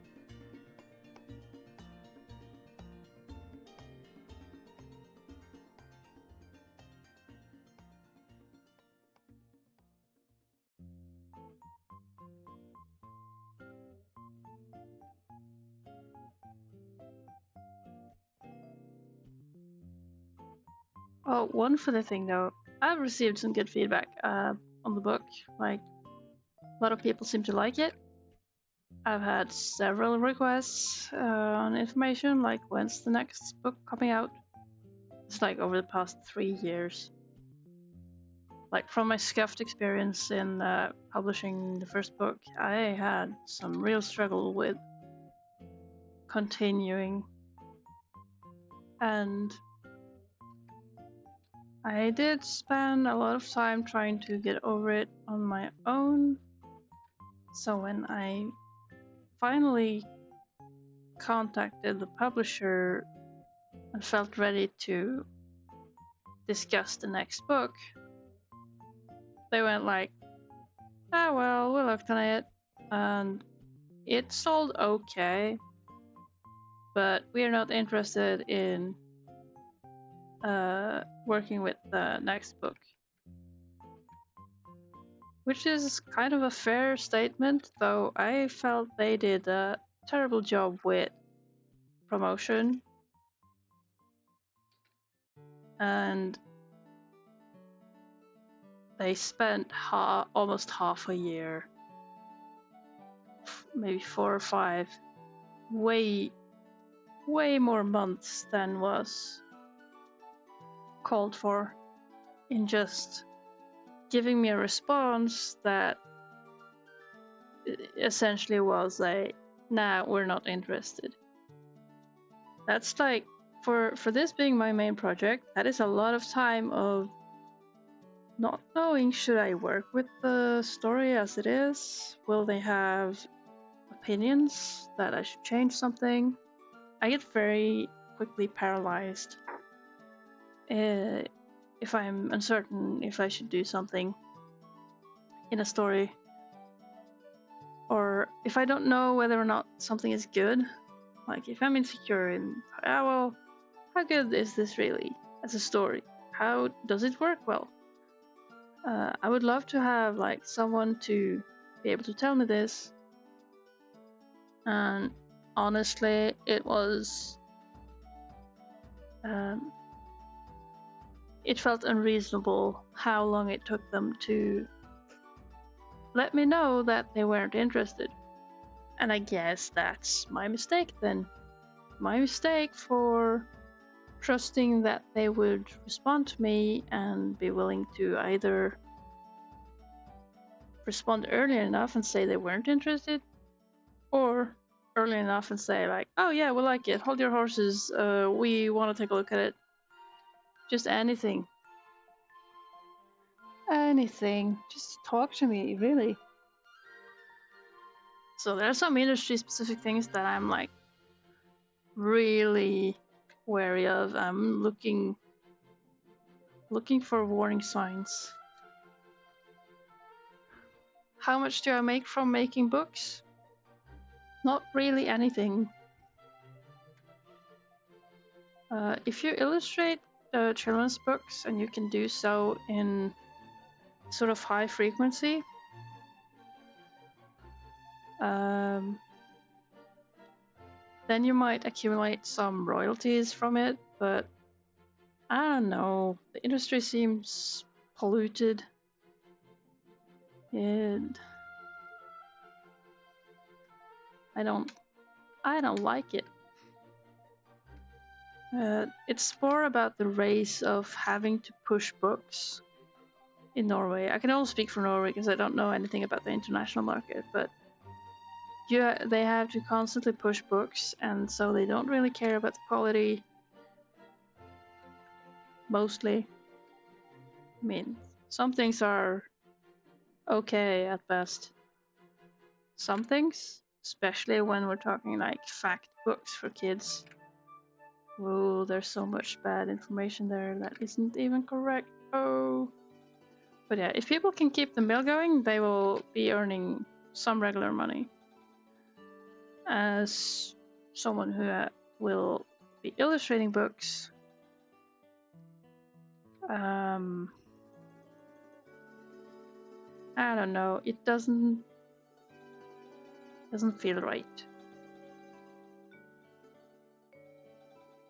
That's the kind of, oh, work never stops kind of thing that for sure is just a burnout waiting to happen for my part. But yeah, I haven't made much money. I don't think I've made anything at all on the first book, for which I do blame the lack of promotion of the book. Like, there were lots of marketing things we could have done, but I didn't feel like just socially safe in that environment. So it might be on me that I'm kind of awkward, but oh boy, they did not help.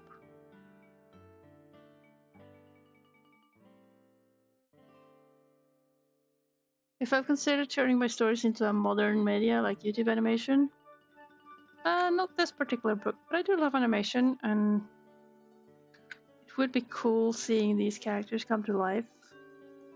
I can definitely see this having potential in that kind of way, but I'm not sure what it is about physical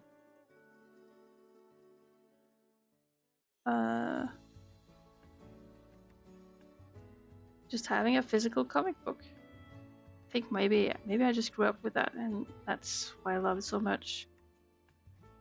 But YouTube is a great tool for promoting stuff.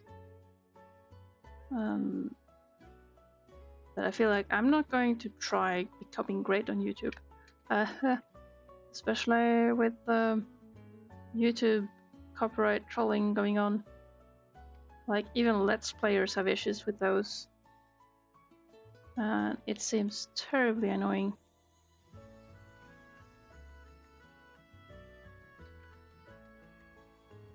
So I'm not powerful enough in the legal space to be able to fight that stuff.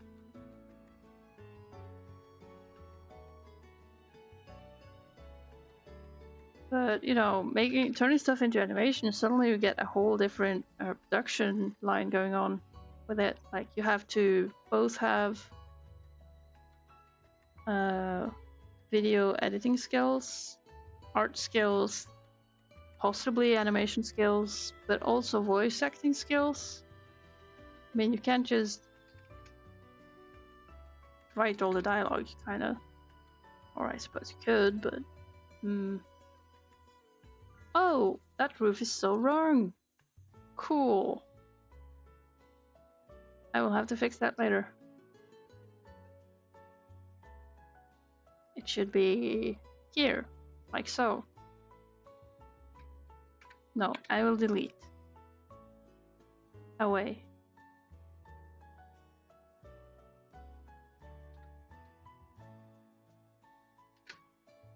Yeah, I'm just trying to be the smallest creator.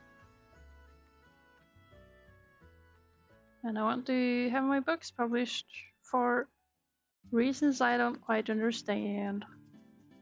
Like, I don't know why I want to make comics. I think they could do well online and internationally, but I haven't quite pursued it. And I think I'm no good at multitasking, so I will have to look at those things later when I have the product, kind of. Which is terrible for business.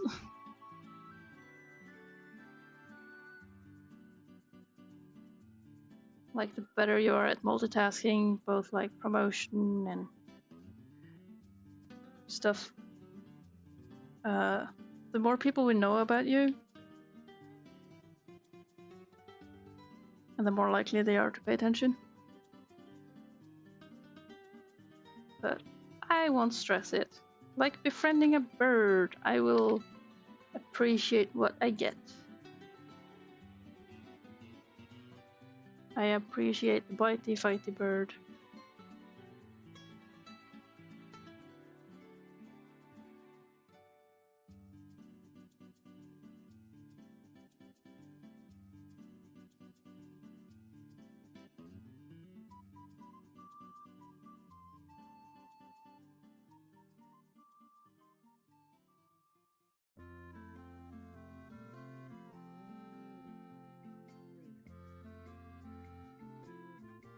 Oh. Double check tail. Does this guy have a tail? Is he visible anywhere?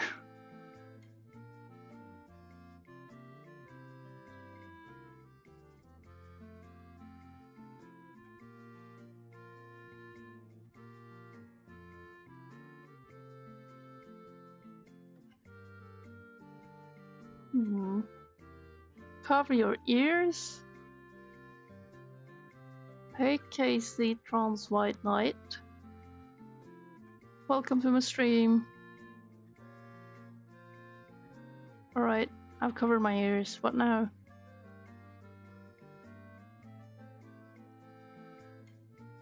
What's to come?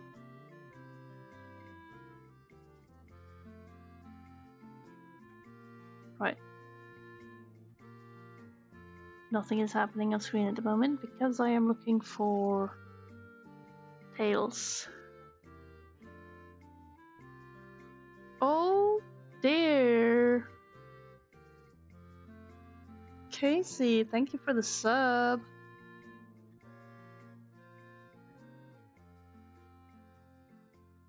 No alert. Yeah, do you think I put that trash on my stream? Thank you still. No need to cover my ears. Very good. Look at you, yapping. Cover your nose. Yep. You thought it was automatic? No, you have to add the browser source something something to OBS manually. I think.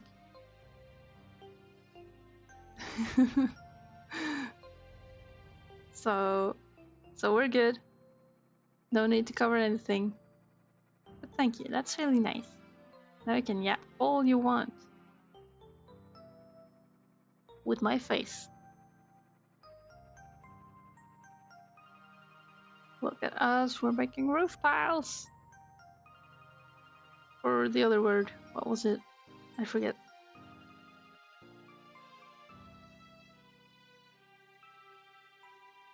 Yeah, as much as I would like to have custom alerts for things like subscriptions and notifications of any sort, I can't be bothered. I really truly can't be bothered. Shingles. Shingle dangles. Yes, that thing. Thank you.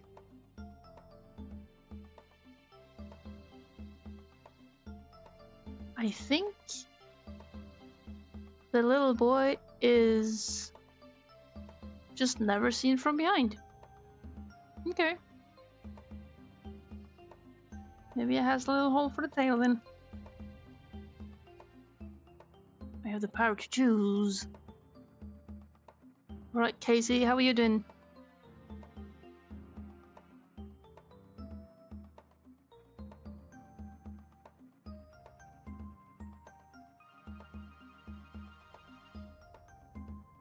Is the workday over?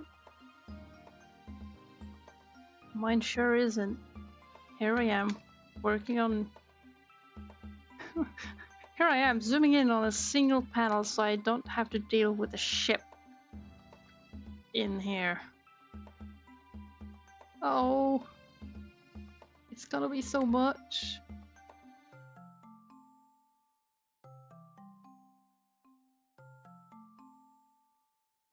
Welcome to the whining stream.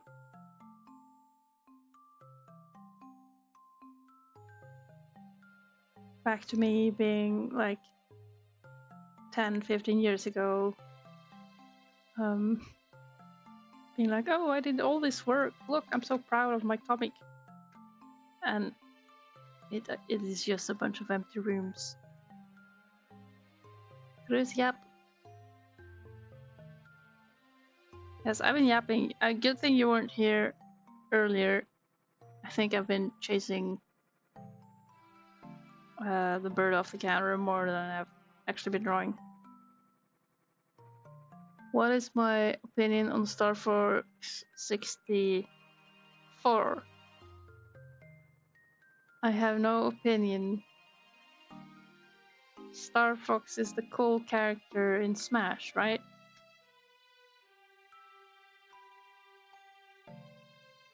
I think I just wanna ink these kids.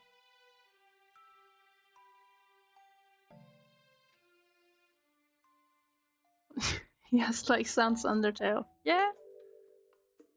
Yeah. Seems good. Oh, this is the old ink layout. Oh, then I gotta pull out some folders. Oop.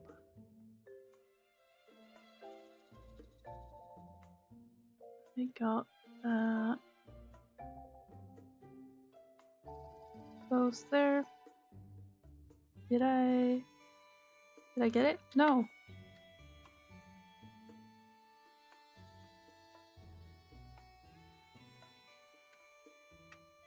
Just double checking that there's nothing in here. Right, delete. Pop back up. Then delete. There, all tidy and complicated. Perfect.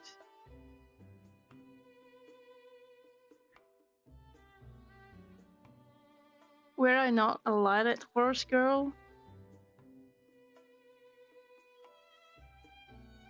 Should I have?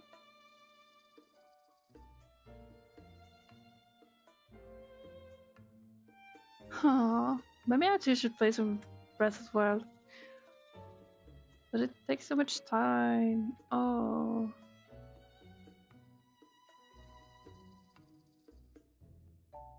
Okay, what? What? Okay, okay. Ink folder was placed within the text folder. What was Lilac Wars?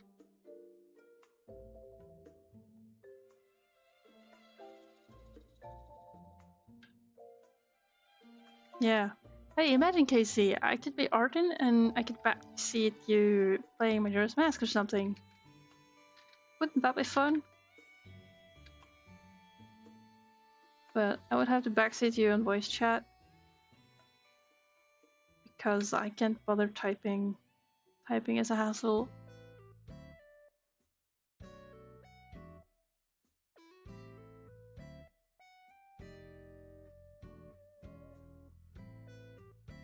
Oh. I didn't know. I've always known Star Fox as Star Fox.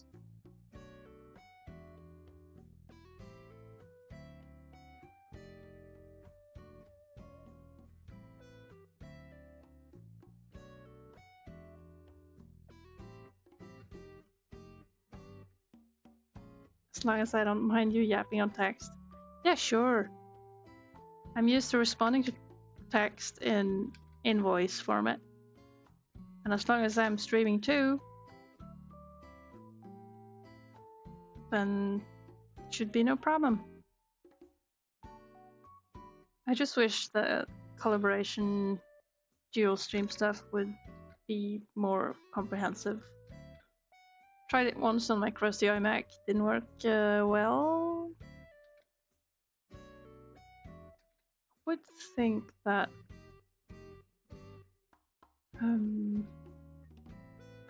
this computer takes it a bit better. Currently cutting up clips of your longer videos to upload as shorts. Oh yeah, they do better. Man, this world. Yeah. Which is why I'm thinking of doing like hot tips videos for Clipsy to Paint. Why do people spend time on watching shorts? Why? Give me 7-hour-long playthroughs of Ocarina of Time randomizers that I can watch.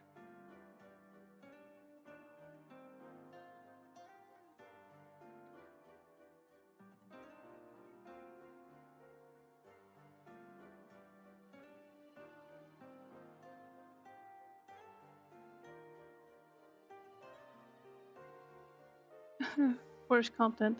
Well, I get why shorts are being promoted so much because the prison that is the shorts player is really good at just reeling in people and keeping them there in the most uncanny of ways. Like, I find that frightening, to say the least.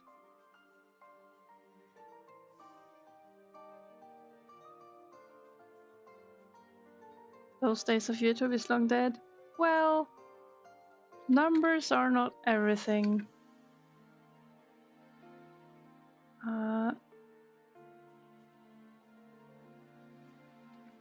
If you want to grow quickly, sure, you gotta be a hoe for the algorithms and do whatever they want you to be and do. But you could also, I mean, there are more people who are also treating YouTube like a library more than just an entertainment platform. Personally, I don't visit a channel unless it's containing useful stuff that I'm looking for. Repulsive at best. Yeah, I find that too. I sort of get a panic because I can't find the get me out button. It's really crazy. Like, and it's made so on purpose. But I guess it's not much different from how the meta stuff started using ad breaks, like, oh, hold your scrolling. You've seen one post. Let me show you an ad and prevent you from scrolling. And I'm like, okay, I quit the app. Bye. You will not waste my time with ads or any of your toxic stuff.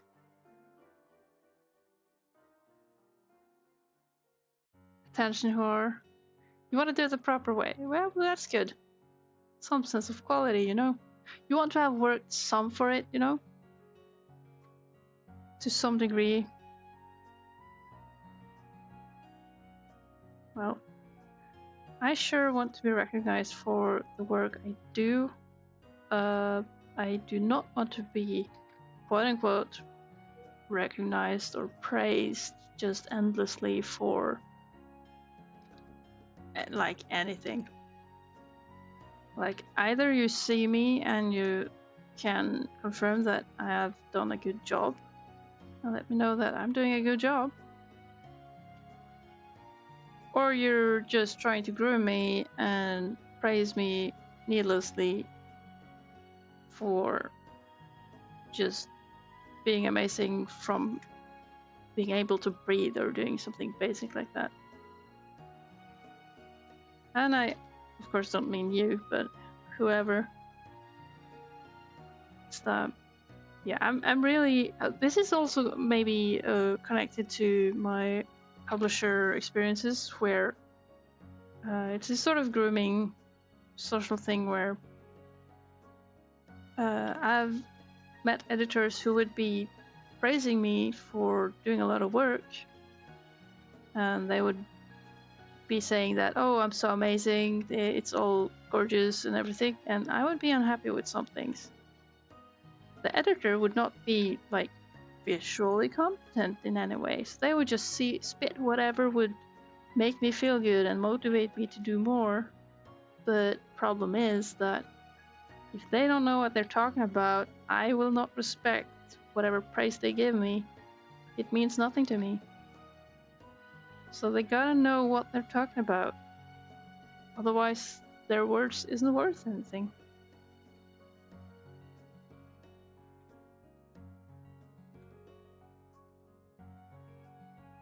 Sorry, no more praising.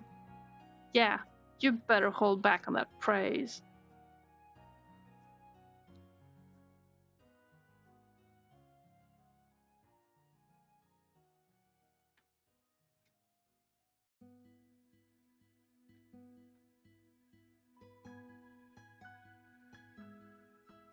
I'm saving all the hard work for tomorrow. Oh. Oh. Poor future me.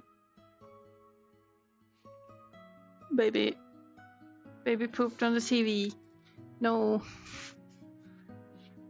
Buddy. Dummy.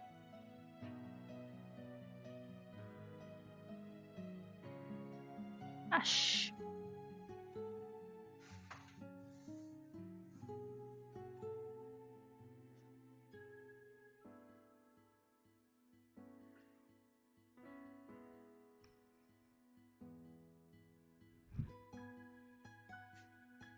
Dumb bird does as he wants.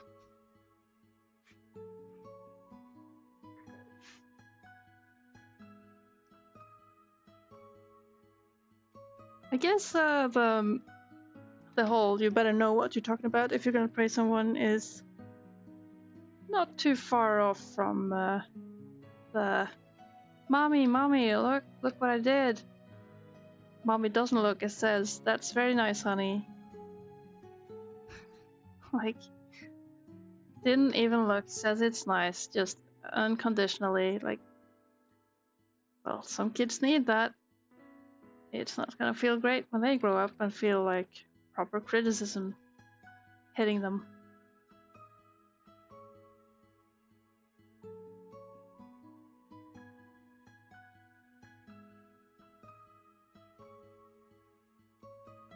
I feel the internet tricked people into being overly kind with oversensitive chat filters. Yeah.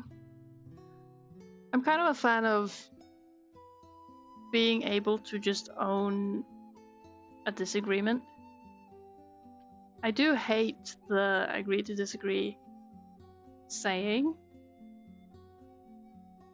but I would much more prefer if it was more widely agreed upon that not having the same opinions about a show or a film or the value of things doesn't lessen the value of, say, shows you enjoy or stuff. I think as social beings, we are prone to be like, oh, the other people don't like the thing I'm liking. Well, now I feel shame because I'm just a monkey who was built like that. But as a person who really like to say what I dislike about stuff, even about stuff I do like, I find it tiresome to have to like wrap it in a way that kind of protects the self-image of someone who might enjoy something without having thought about whatever I'm speaking of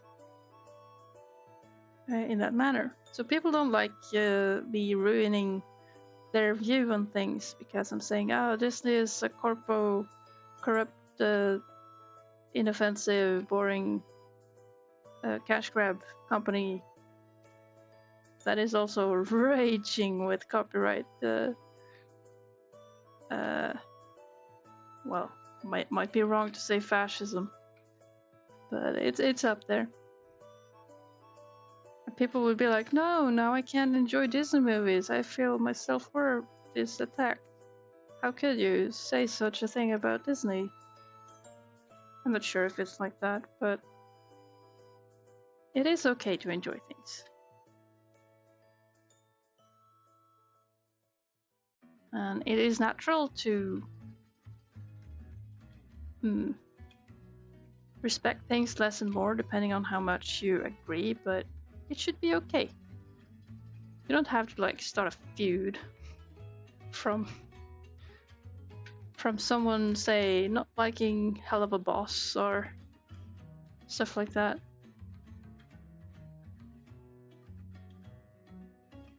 Your own taste and opinion is kind of what matters the most anyway.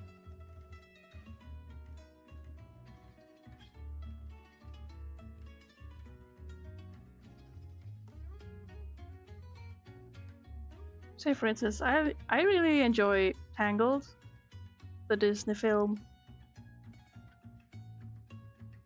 It's stupid. I kinda dislike the musical aspect of it, but it has a good level of stupid, which I enjoy. And there are lots of little mistakes in there that I like to talk about and that other people don't like that I talk about, because that ruins the film. Actually, I can blame school for that one. You know, if you go to a media school, you will be taught to analyze films and think about how they make stuff. I love picking stuff apart to see, like, how is it done?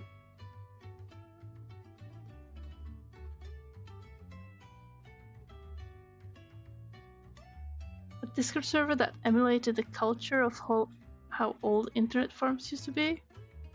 Huh.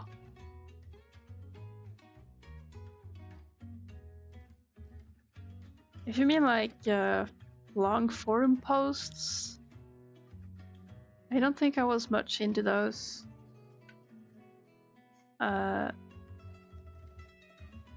Mainly because I'm not too good with those, or in either writing or reading them. But yeah, there were a lot of things that were nice about old internet culture.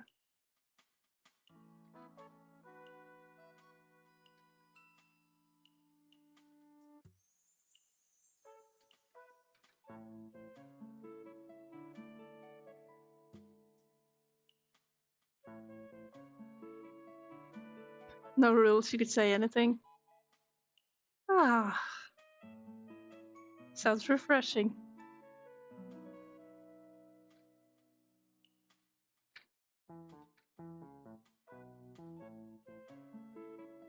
I remember touching upon a Norwegian forum once. They were discussing religion stuff and afterlife things. Like from, I think these were by all means non-religious people who were like, okay, what do you think happens when you die?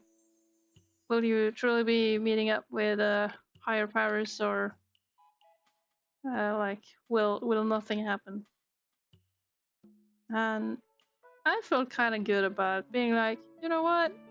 I don't really know, and it's not my place to be speculating on this. Like I'll find out when I get there, and I honestly don't think it'll be much. It won't be very special. And someone then commented that like, oh great, an agnostic. Making fun of me for being like, yeah, well, don't know, don't really care, probably nothing special. Like, I didn't feel too good about like receiving a response like that, but oh well.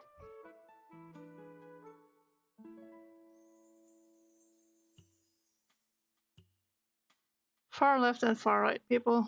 Whoa. Like, if people really like to discuss and want to be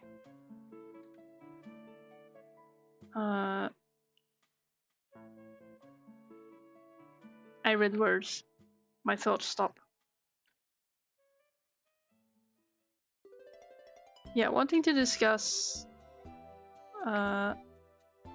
without being like, you are wrong, I am right, but just discussing the general problems or pros and cons, I guess. Oh, but my direction is right because so and so, your direction is faulty because so and so, but never being like, you're stupid. You're so stupid for thinking this. But how can you not see that something so and so? Like, yeah, civilized discussion upon such things. Good. That's real nice. Bro is an agnostic in the Big 26. Why does everyone worry about after you die? Yeah, I'm a bit worried about dying too soon. That would kind of suck. I got this comic to make, you know. It's a lot of work, and I'm being too yappy about it. So much yapping to do. I can't make time for all this comic work.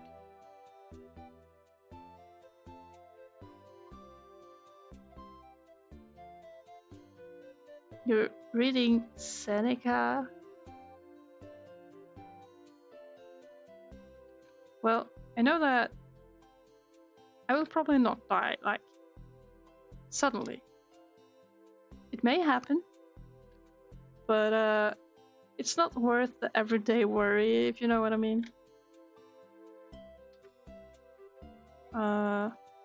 However, if just a smidge of worry motivates you to go out and grab the day, as they say,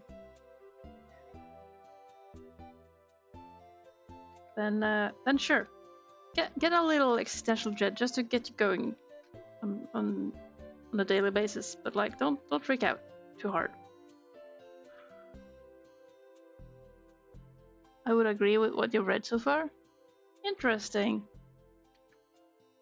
I find that usually when I read stuff about just either, well, fact books really, but people discussing ways to view life or view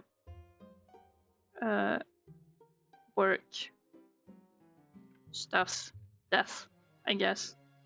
I tend to agree. And my weakness is that I tend to also want other people to read it, to have them, to share the experience with them, but they don't have the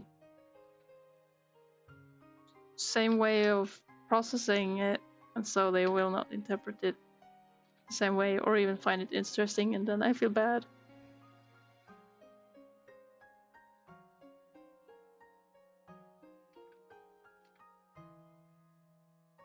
I had read, was it The Design of Everyday Things, which is a good book. I really found that one nice, and it, as one who is, I like detail, and I like looking extra on even some boring things. Actually, yesterday I sat on the bus and I was like, hey, we are driving past lots of windows. Let me doodle some to see various designs on the ways to split or divide, I guess. Dividing window frames. That was nice. And that's just a detail. Learning to draw windows with all the planks, that's also a detail thing. So I really appreciated The Design of Everyday Things, because it was like, alright, nobody thinks about this, but there's a lot of detail. And often, well-made design is that somebody sat down and thought about it, looked at the problems, made a solution. Design today, people are mostly looking at money, how much they can earn from doing things. They do choices, sacrifices, don't give enough time for research and proper thinking about things, and products become worse and scuffed. So I found that to be a really good book.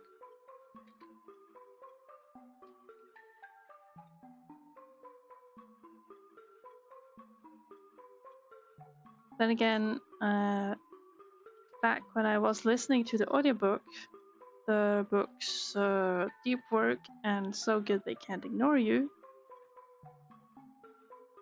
I wonder if I will agree with those books as much. But I tried showing those books to a friend of mine who was like, no. This book is, well, is it the, yeah, it's the So Good That They Can't Ignore You that is about, look, passion is low-key bullshit. It shouldn't be about passion, it should be about building the skill to help you enjoy and make it in life, kind of, and accept things and not always dream after, like, there's no need to dream for a specific job or anything, as long as you can thrive on getting good on a thing. And I'm good at drawing to an extent, so for me that was like, oh yeah, seems true to me. I could be a yoga instructor, for example. But the friend I showed the book to, the moment this guy said like, oh yeah, passion is bullshit, she was like, that is so wrong. Like, she super disagreed. straight off the bat. I'm like, oh, but man, hear me out. Way. So, but that felt like sort of getting protective of your values and not wanting them to be challenged in a way. So, a quite natural reaction, perhaps. But I like it when some things are said in quite a cynical way. And you can rather unravel like the background of the sentiment instead of trying to find the right words straight off the bat. Like, you can say an extreme thing and be like, okay, elaborate. What do you mean by it? And like, why is this true to you? Rather than, this doesn't fit my values and I feel uncomfortably challenged by the statement that is too extreme for me. I must go. My people needs me.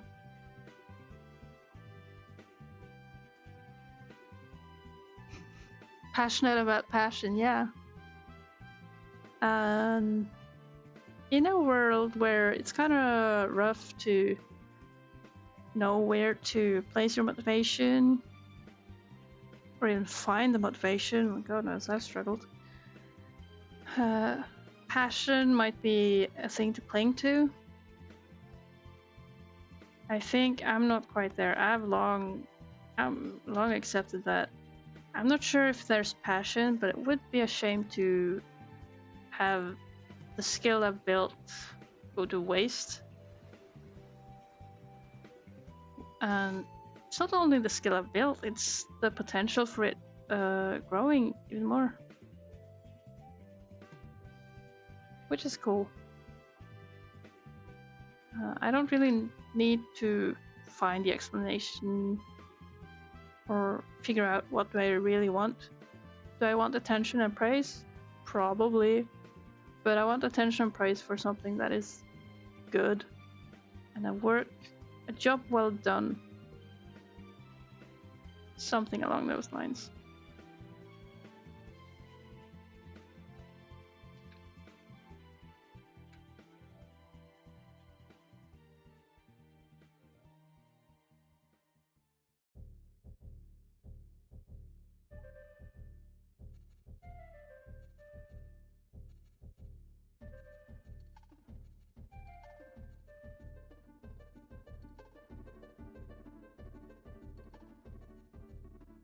There's an ad. Are you getting ads? Rough. Well, I'm gonna do a quick BRB, I think. Yeah.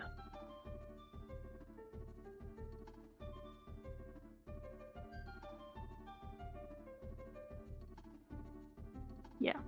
I'll BRB for a sec.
Hi. All right, this track. 4. Apparently this track is getting copyrights claimed. Which is a hassle. Velkomst. Välkommen. Velkomst is a welcome. But a wish of welcome is välkommen. Thank you for coming to this Norwegian lesson.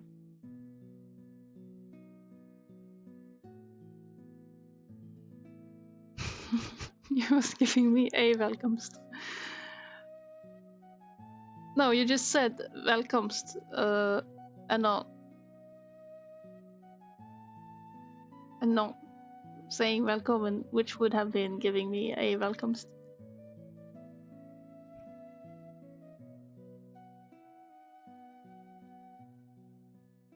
But I'll don't worry about it. Don't worry about it. Thank you for your welcome.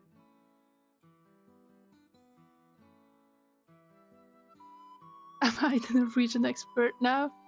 No entiendo.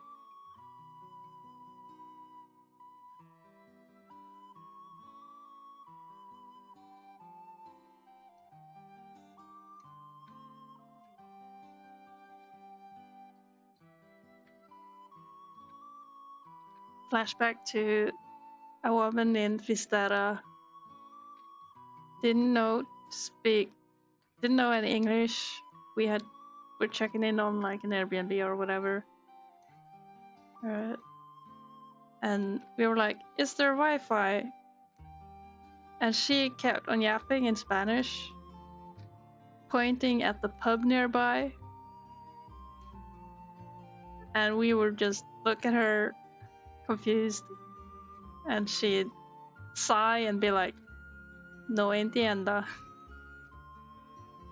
Like, yeah, no shit, you're speaking Spanish. We clearly do not understand Spanish.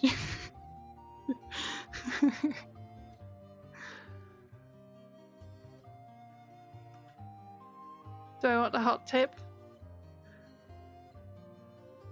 Do share your hot tips with me. I love hot tips, especially on cold summer nights.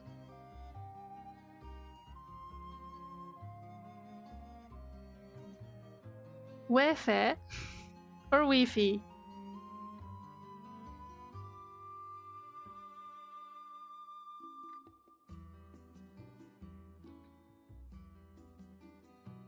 Wi-Fi.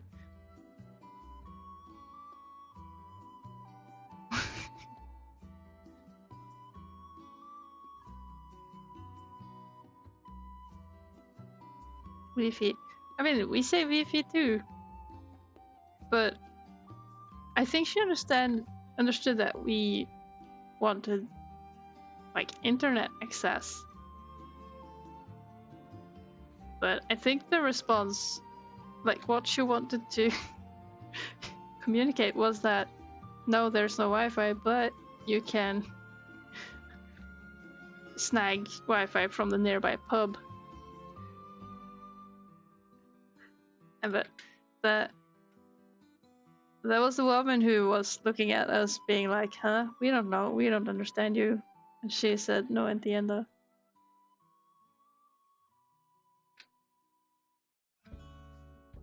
Oh, it was funny at a different place. Sorry, now I'm back in Spain now.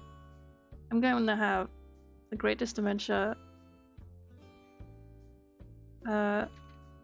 There was this English woman who she wanted to order food, but she was very, very clear and repeated that no me gusta jamón. Or did she say me no me gusta?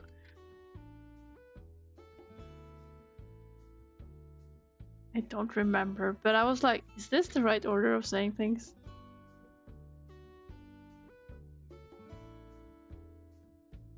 I mean, clearly I don't know because I never learned Spanish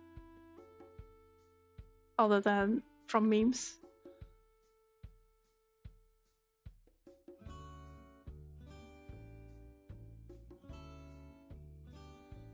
Is it no me gusta or me no gusta?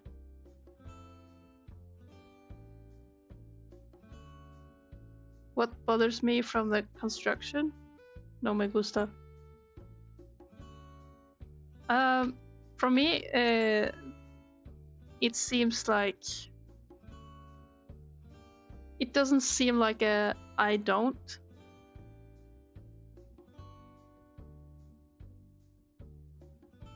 But more like no, I like. In the literal shape of things. It's just how it feels compared to home language. Which is funny though, I love learning about those things. But yeah.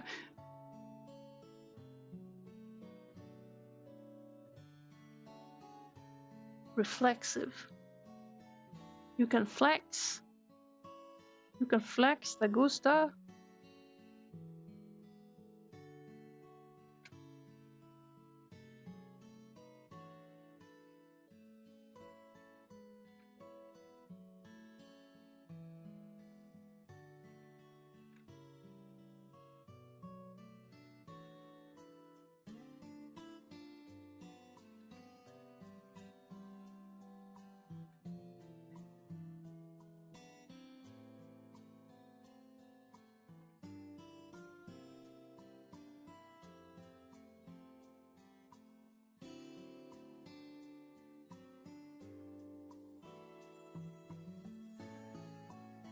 Oh.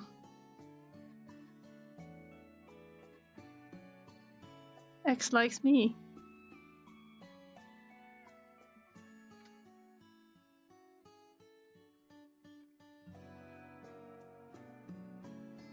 That is so confusing. I love it.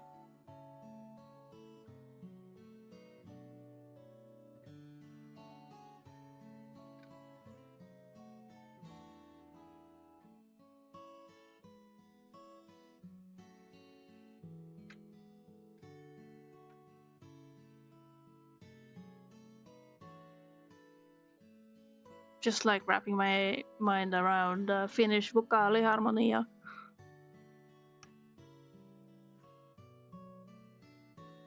That was crazy. Like my brain could not understand the logic.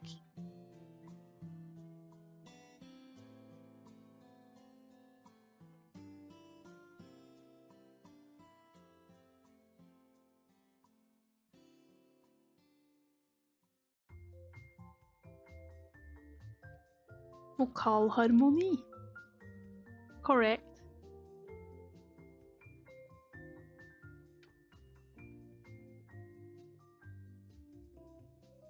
It's weird though. Finnish would be boasting about their vokaaliharmonia and how a true Finnish person could never say these two vowels in the same word, which is entirely disregarding compound words where you put two separate words together, and those separate words can be of each their vowel harmony, and there would be no issues. So I don't know why they brag about it. Seems like a non-thing to suggest.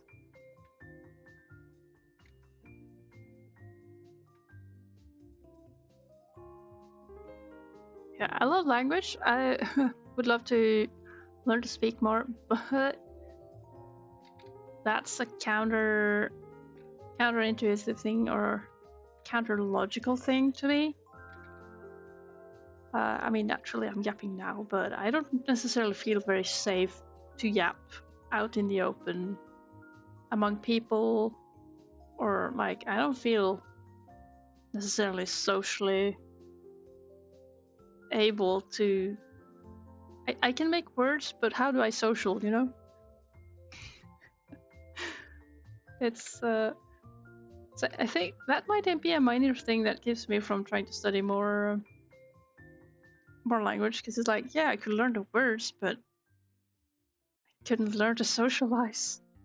Couldn't learn to speak with people. But that's probably just a non-issue. Also, this kid's face is kind of cursed. And he's super small. Look at this. So small. Itty bitty.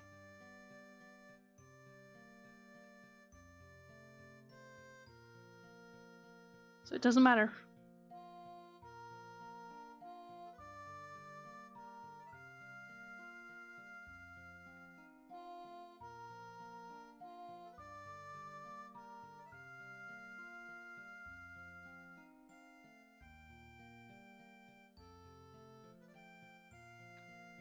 Maybe I should take time to play games. Or maybe I should take time to look for a new old TV that can actually play the old consoles. If it's expensive to live in Kakariko Village. Not at the time of Ocarina of Time. I mean, I'm not sure who built stuff. It might have become a more popular place to live 7 years after Yan Man overtook the country. But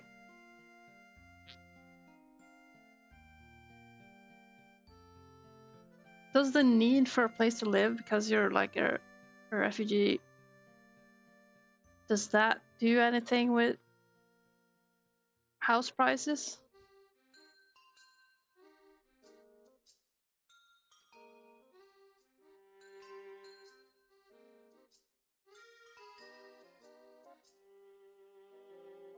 Surely. Well, so either 7 years ahead or some other time. Yeah, it's probably expensive.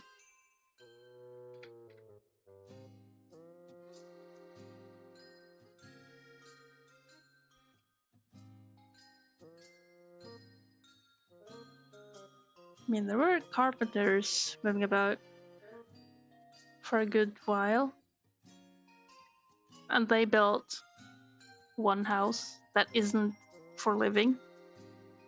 Where do people live? You have 2 houses?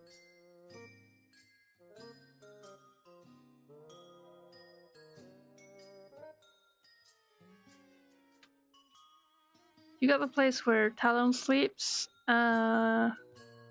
You get Impa's house. Otherwise, before the 7 years, there's the home of the little boy, the graveyard kid. Only Kokiers have proper housing. There's housing in Castletown as well, but you wouldn't want to live there. Probably.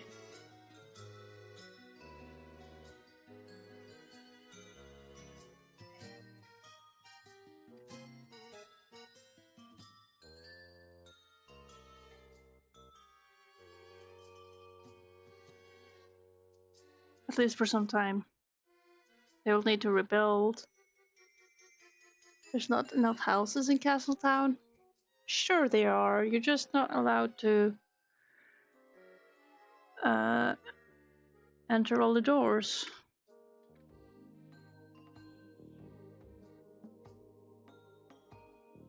I mean, there's an apartment on top of, you know, where there's a guy standing waiting for the sunrise.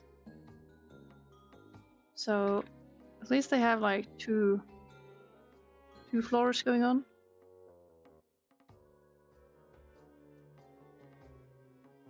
Enough houses for who anyway? Like I like to say, you're rude.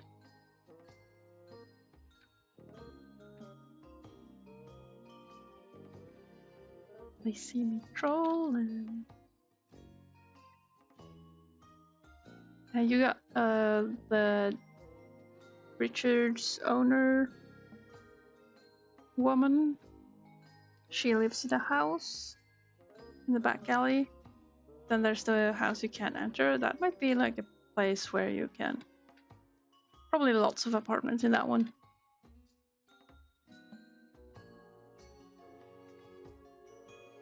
Hey, Casey, I get it. You've had a rough day at work. Don't take it out on me. That's rude. Mean, even. You should pay forward only what's nice. Don't need to pay forward what's not nice. Like, don't spread the trauma.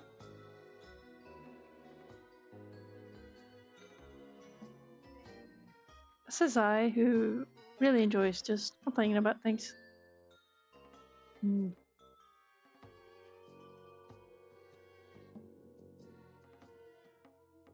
break the generational cycle.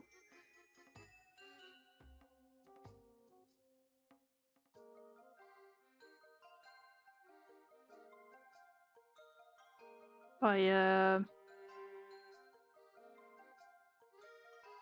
not having kids, right?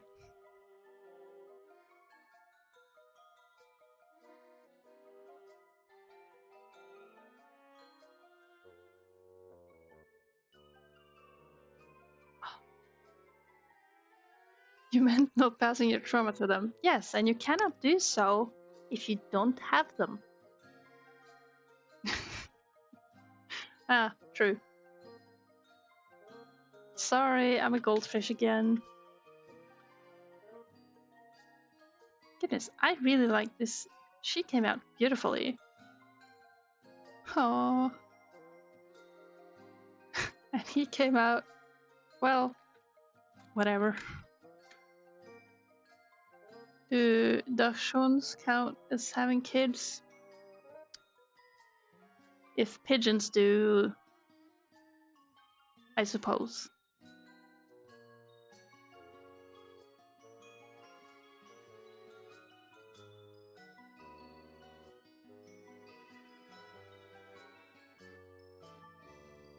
Wiener dog propaganda on Instagram. No, you shouldn't get those. They have long backs and get like lots of back problems. They don't have long backs. They have short legs. Don't get a short-legged dog. That is passing the trauma to dog.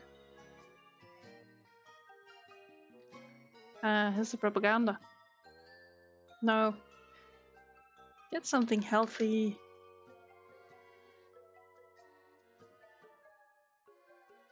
Something with good skeletal structure, good muscles, good lungs, noses, breathing devices.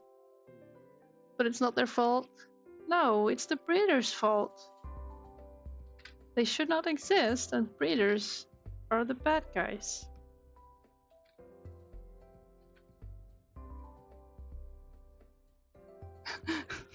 Oh yeah, you can get a cat. They have good muscles, good skeletal structure. They're quite independent, sometimes cuddly. Yeah, pretty much.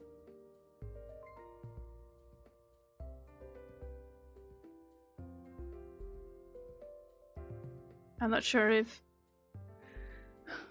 I had the impression, when reading up on it, I had the impression that, pigeon is kind of like having a dog. In some ways. I don't know, with all the play fighting, I think it's more like having a cat, possibly. They sure are quite independent.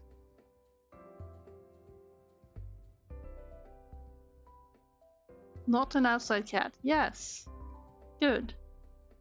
Well, I don't know with Spain, but for Norway they are not natural in our nature, and so they do have a huge impact on bird life, which is negative. It's a bad time. Oh my goodness, loving these little fellas. I think enjoying drawing these guys and not focusing on making the boat now at this hour. It's getting late. I'm like deep in the work day now. Should probably call it soon.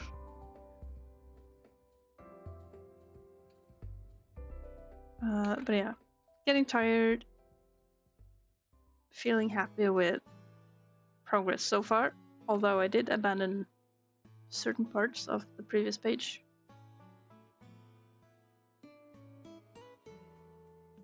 I'll just have to make it work with a little bit of magic.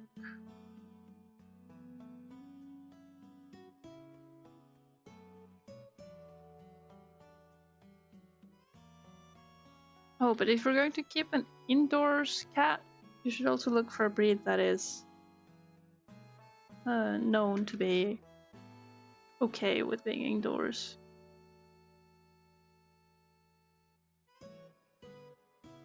Apparently some breeds are not as compatible with being kept indoors. And they are still a bit wild. Got some stuff they need to do.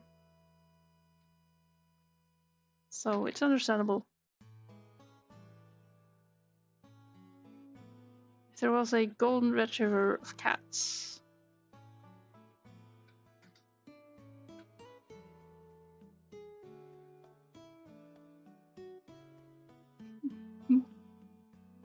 Looks so goofy. Now we need a background.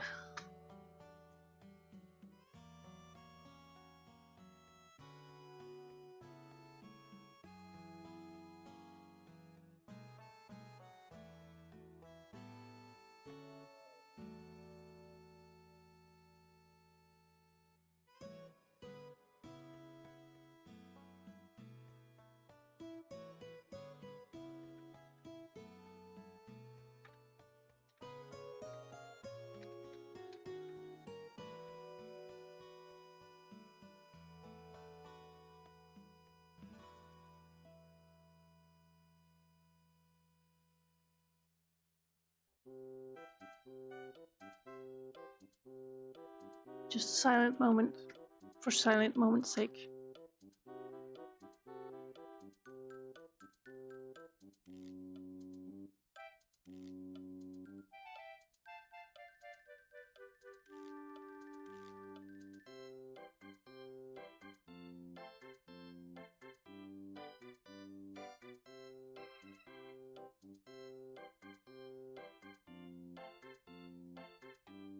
This feels like my Carpenter song.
If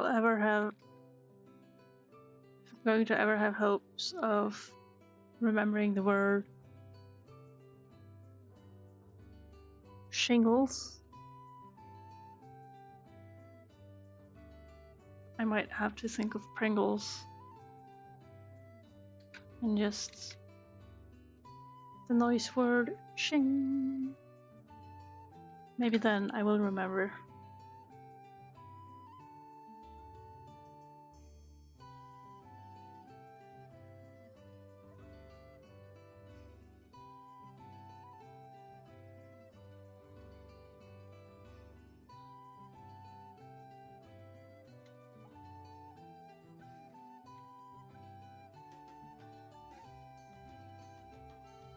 We can do some cross-hatching,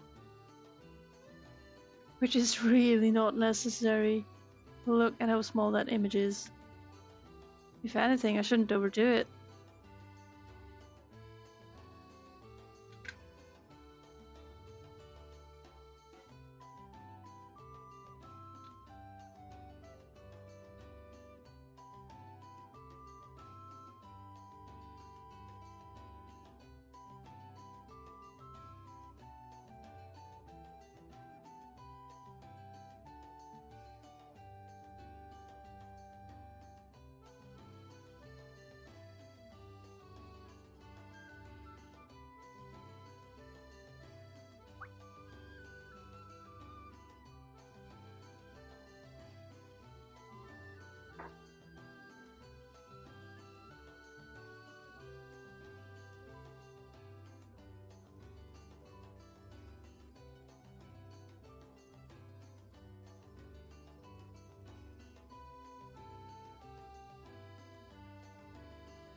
Okay, let's apply that.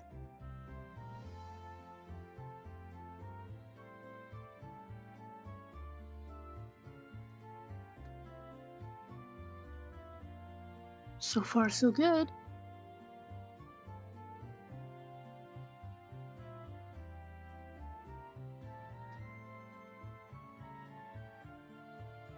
Oh, we can add some grit. This one.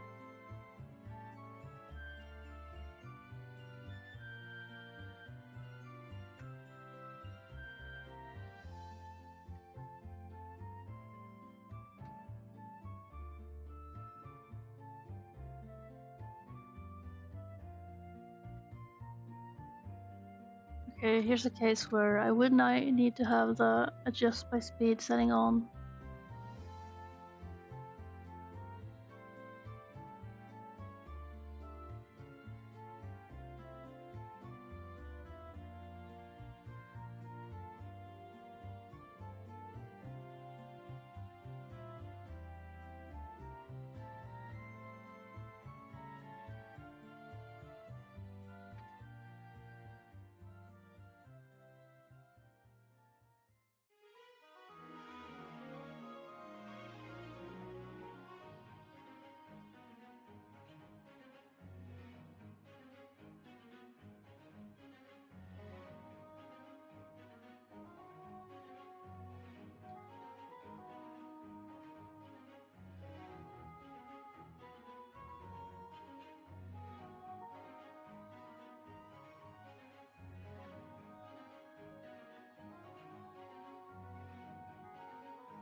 Would be nice to animate something, wouldn't it? I don't think I have the patience to.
Yeah, I think Beavis would be a good name for this guy in English. Not because of the existing associations, but just feels fitting for a beaver. Kind of lame, maybe?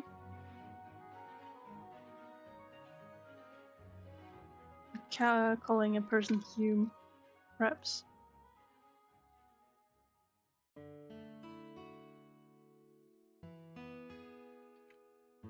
But I'm making up all sorts of silly names for the characters that are unimportant. So it's a comforting thing that it doesn't matter, so it can be anything.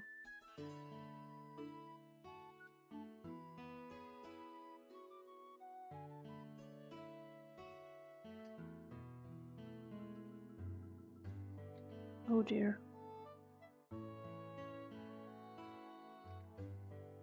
Oh, I have noticed this one. This track is also one that possibly repeats. Or maybe I'm wrong. Maybe I'm totally wrong.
Oops.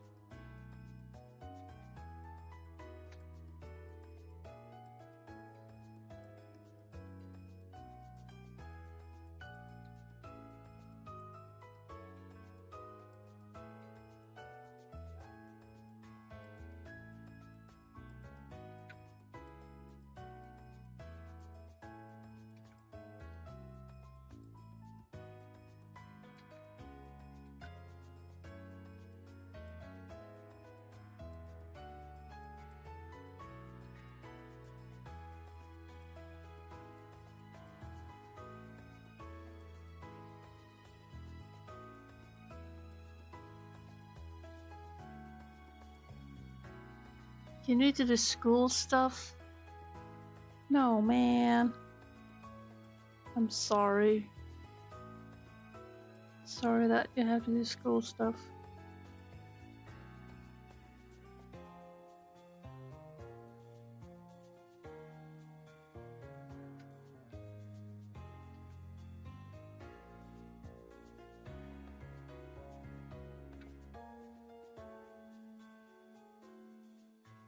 No more yapping? No!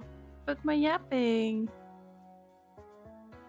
Look, if I don't see faces to yap to, I will too get quiet to some extent. Or less. Right, I'm not too quiet without an audience, but it'll be less yapping.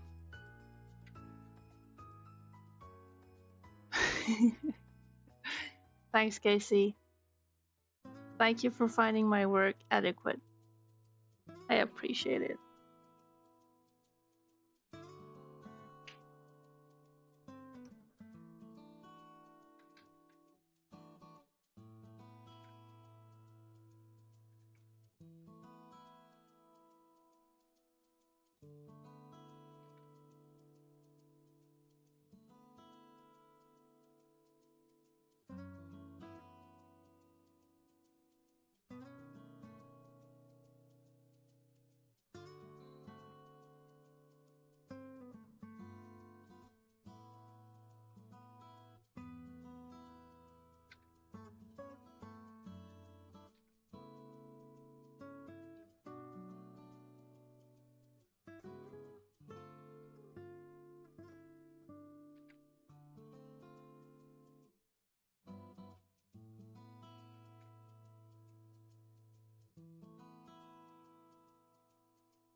Okay, we've started. We've started on the second page, which is going to be a bit demanding because it is boat heavy.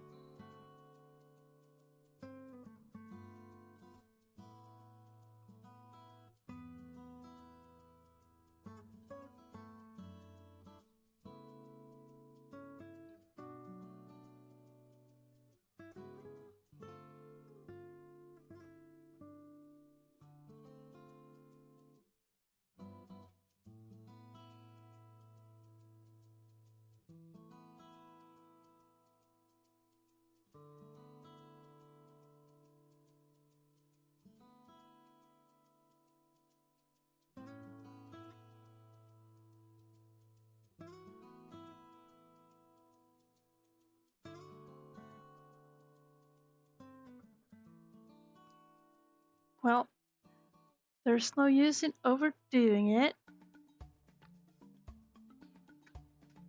I think we got quite far.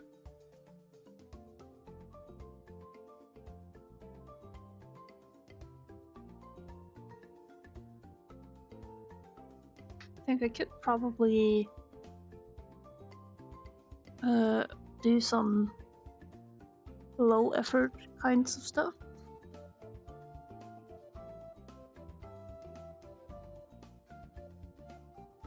But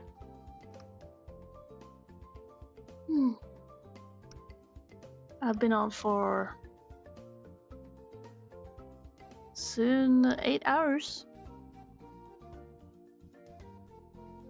It's quite the duration.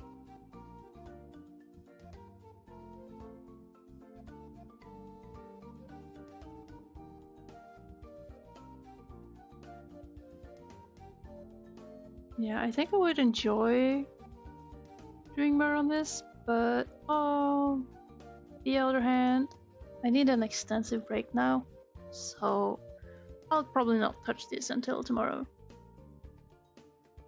We'll see. Would be cool if I could manage to figure out some character design of this guy, generic dummy person, on stream, but don't wait up on it. I might be doing it off stream. Like, I stream whenever I feel it's suitable to do so, which is most of the time, but we'll see. I got so many pages to ink here. It's 8 pages, and once those 8 pages are done, I have lots of new layouting to do. Oh. And then we'll be entering the cave. The exciting part. Oh, stuff will become exciting. Oh, but I shouldn't forget. I have some rewriting to do. There's supposed to be a little break in here somewhere. Around page 64 or so. Where I kinda need a break. Otherwise this comic book will be mostly running around.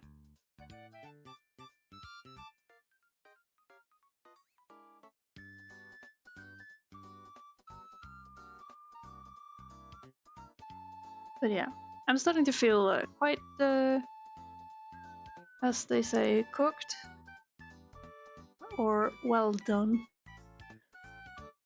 So I think I'll call it there. It would be fun to stall it for another 10 minutes, but I'll cut it short. Let's see, is the little thing here? Yes, it is. But yeah, chat is there too. Huh. Cool. Yeah. I'm done for now. thanks guys for the company, and thank you all for watching. Hope you enjoyed, and thanks for letting me yap so much.